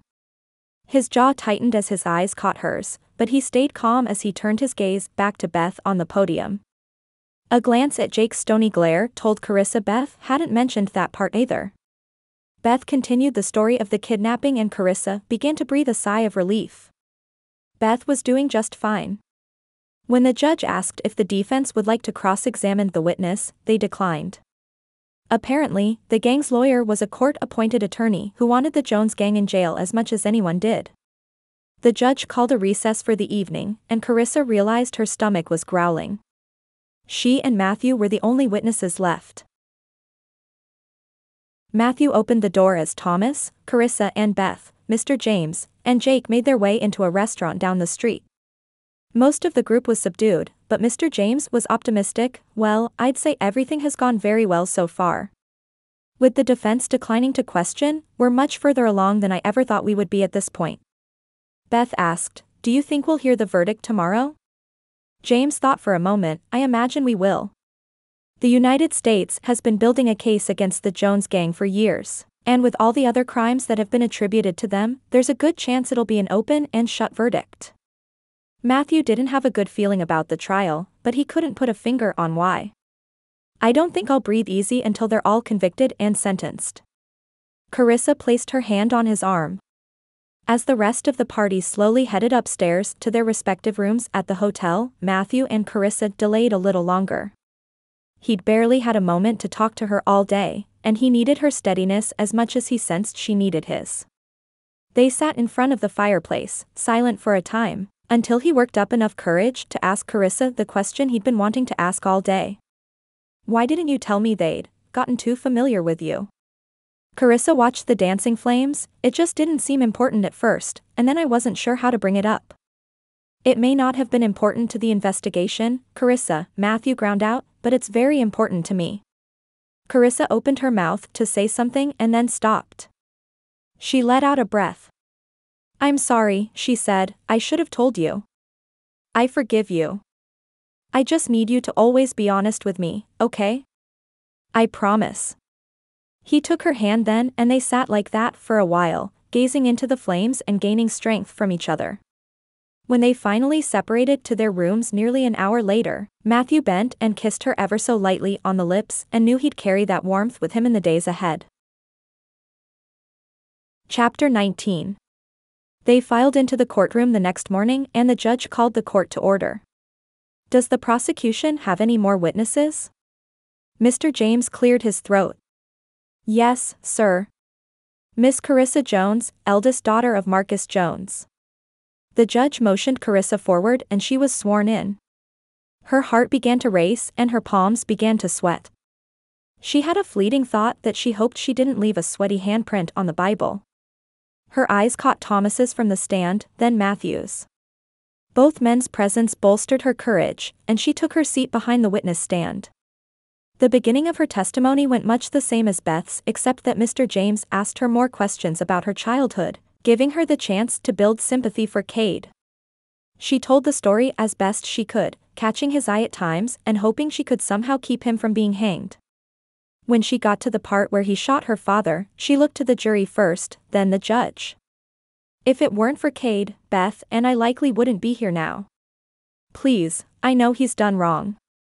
I know he'll be sentenced. Her eyes bore into the judge's. Please grant him some mercy. After her testimony, Mr. James called Matthew to the stand. His questioning was short as most everything he could prove had already been corroborated by other witnesses. The judge motioned once more to Mr. James. Does the prosecution have any more witnesses? Yes, Your Honor. Matthew and Karissa glanced at each other. She'd thought James was finished after Matthew. Very well, replied the judge. Call them forth. Your Honor, James began, the prosecution would like to call Cade Jones to the stand. Karissa's eyes widened. She hadn't expected this. Judging by the look on his face, Cade hadn't either. James told them any lawyer worth his salt wouldn't call the brothers to the stand, but he'd been talking about the defense. Cade stood and took the stand, swearing to tell the truth. Karissa wondered if his palms were sweating too. James didn't ask specific questions about crimes they'd committed. He asked Cade about how he came to be part of the gang. Cade answered as Karissa expected, to protect his sisters. Mr. James straightened his tie. Why didn't you leave when you realized they'd left the homestead in Kansas? Cade shifted his focus to Karissa. First, it was because I was still afraid Father would find them, and later, I guess I didn't know how to leave. My father said he'd kill any of us who ever tried to run away, and at that point I figured I was as much a criminal as any of my brothers, so I just tried to help as many people get away as I could without being noticed. Karissa smiled. That was the Cade she knew. Mr. James asked, What do you mean? Cade sighed. It wasn't often someone had the opportunity to run when we attacked unless it was a crowded bank. Father didn't like to leave many witnesses. But occasionally, he'd leave me as lookout for anyone they missed. And you let them go? If I could. Cade sighed. I guess I figured it was some sort of penance for just a little of the wrong I'd done. Mr. James nodded. One more question, Mr. Jones. Just so we're clear. Are the men sitting on the defendant bench right now the Jones gang, save your late father and yourself? Cade's answer was immediate. Yes.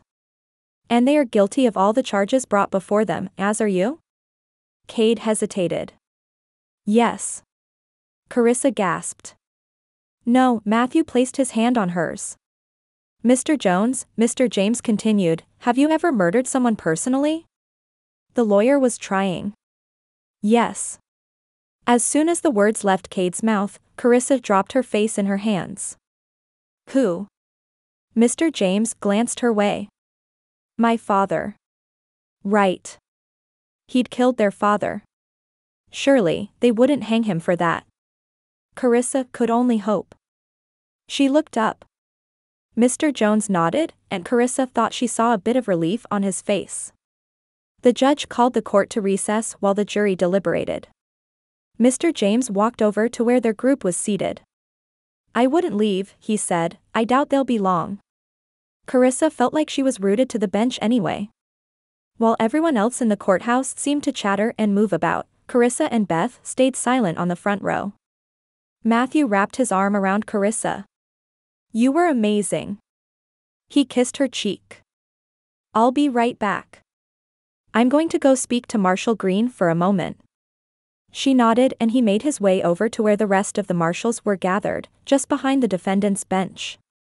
A few moments later, the judge returned and announced the jury had rendered their verdicts. All members of the Jones gang were found guilty of the charges brought upon them, save one. Cade was found guilty of all but murder. His shooting her father was ruled as defense. Beth held Karissa's hand as the judge prepared to begin sentencing. Karissa held her breath. The judge continued. Mr. Cade Jones will be sentenced to 5 years in prison at a maximum security penitentiary. After such time, his case will be re-evaluated to determine if he may be released. Defendants Gilbert Jones, Michael Jones, Bronson Thornton, Paul Bear Thornton, and Edward Smith will be sentenced to death by hanging. Karissa let out the breath she'd been holding. It was over. The bailiff asked the courtroom to rise while the judge exited, and Karissa smiled for the first time since yesterday morning.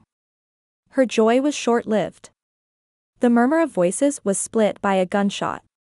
Karissa felt the world slow to a snail's pace as the courtroom erupted into chaos. Matthew shoved her to the floor. She looked for Beth, saw her lying on the dusty hardwood, Jake standing over her. Thomas knelt over them both. Karissa twisted and saw Matthew, gun drawn, chasing down her brothers and their gang. What was happening? Her senses knew, but it was like her mind couldn't catch up. Screams and orders sounded like they were coming in through a tunnel, and Karissa couldn't help but think this would all never really be over. Her father was taunting her, even from the grave. Beth. Karissa's scream was drowned out by the clamor as her sister was pulled from the floor beside her. Karissa lost sight of her. She tried to pull herself forward but was pulled from the ground herself and quickly shoved behind the witness stand just as shots rang out. She looked over and saw Beth huddled in a similar position, tears streaming down her face. Karissa took her sister's hand and said what she always did when their father came home in a drunken rage. It's all right. We made it this far, Bethy. The Lord won't let us down. Karissa hoped she was telling the truth. If she were honest, she didn't know if anything would ever be all right again. After what seemed like an eternity of shouting and gunshots and breaking glass, a calm descended upon the courtroom. The only sounds were Beth's sniffles and the occasional groan or whimper from someone in the crowd. On the other side of the witness stand, Karissa put her hand on Beth's shoulder to stay her, and slowly peered around the side of their wooden sanctuary. The scene would be branded in her mind forever. Bodies were strewn about the floor. Blood pooled on the notched hardwood. Quiet sobs of the injured racked their chests. She didn't see Matthew, Jake, or Thomas inside. Beth, come and help me with the wounded. Karissa helped her sister stand. Beth steeled herself. Together, they found whatever cloth they could and bandaged wound after wound, prioritizing the most gravely injured first and doing whatever they could to make them comfortable.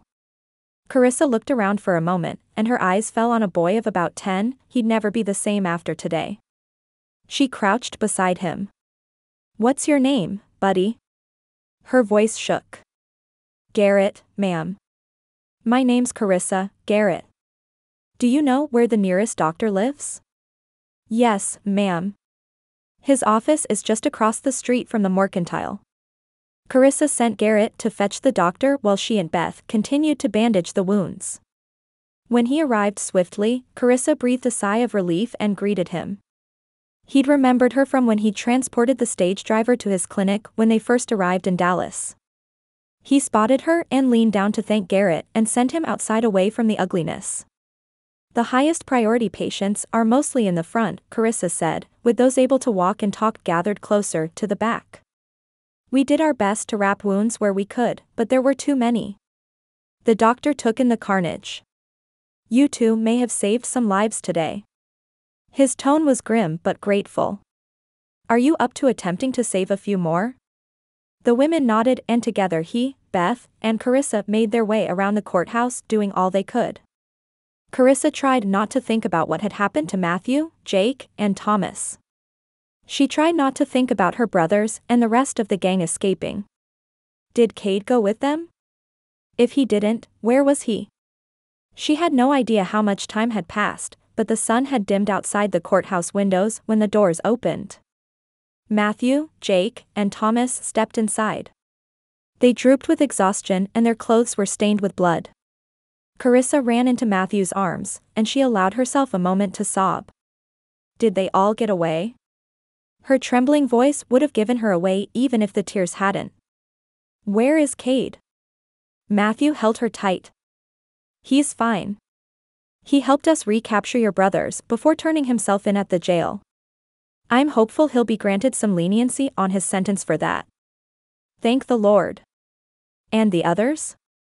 "We got Jacob, James, and Michael within a few blocks outside the courthouse. Gilbert was gunned down in the crossfire but made it outside before he collapsed. They're all in cells at the jail until their sentence is carried out." Karissa shivered. "When will they hang?" Matthew sighed. "Probably a day or two. The authorities won't want to wait long after today." She nodded. "What about Bronson, Bear, and Eddie?" His eyes told her the answer before his mouth did. He squeezed her again. "They escaped. We think they're the ones who orchestrated this in the first place. They had horses waiting for them behind the courthouse and rode off before we even got you two to safety. Some witnesses saw them ride away with a fourth man." Beth gasped from behind them, and Karissa saw Jake press a kiss atop her head. "It'll be all right, Beth." Karissa reassured her for the second time today as she reached for her sister's hand. "The Lord's brought us this far, hasn't he?"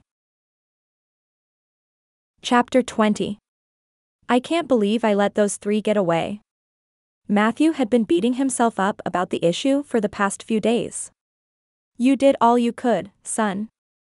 Marshal Green patted him on the shoulder. "You're only one man." Matthew clenched a fist. "I knew something didn't feel right. I should have been watching more closely." Green shook his head. No one could have known they had accomplices paid off in Dallas.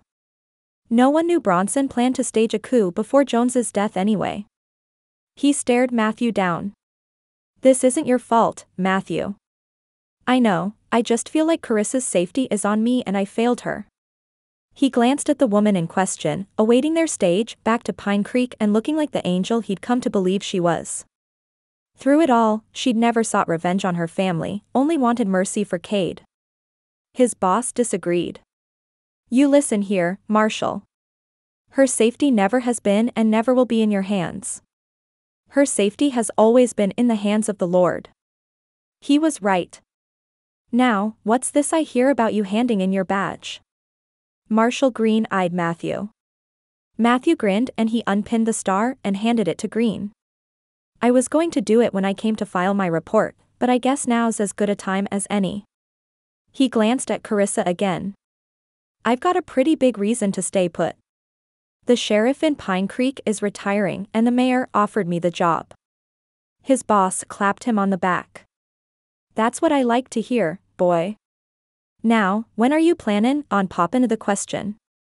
Soon, sir. He touched his pocket where the ring he'd found in a jewelry shop before the trial had been sitting for 3 days. He'd almost forgotten about it. Very soon. Karissa and Beth boarded the stage, bound for home. She found Matthew as he hoisted himself atop Granger and shivered at the butterflies he gave her. He and another marshal would be riding outside the stage while Jake and Thomas rode inside with the women. They didn't expect any trouble, but with Bronson and Bear on the run, they weren't taking any chances. So what do you think comes next? Beth asked Karissa. I don't know, Bethy, I just don't know. But I do know one thing. What's that? We've finally changed our legacy. We may not be able to fully put the past behind us until everyone is behind bars, and maybe we never will, but we used to be the ones people pitted or shied away from because of our family or they didn't know the real us at all. Now, people can just see us for who we are. Beth linked her arm through Karissa's as they took one last look at Dallas. Do you think they'll like what they see? Karissa thought about all the people in their lives who'd proven their love for the sisters over and over, despite their past. I think so, Bethy, because they won't see us at all. At her sister's confused look she continued, they'll see Christ. Beth took Karissa's hand. Do you think you'll ever be able to fully forgive Father? Karissa thought for a moment. Yes, I do. How? Beth studied the ground. Karissa wrapped her arm around her sister's shoulder.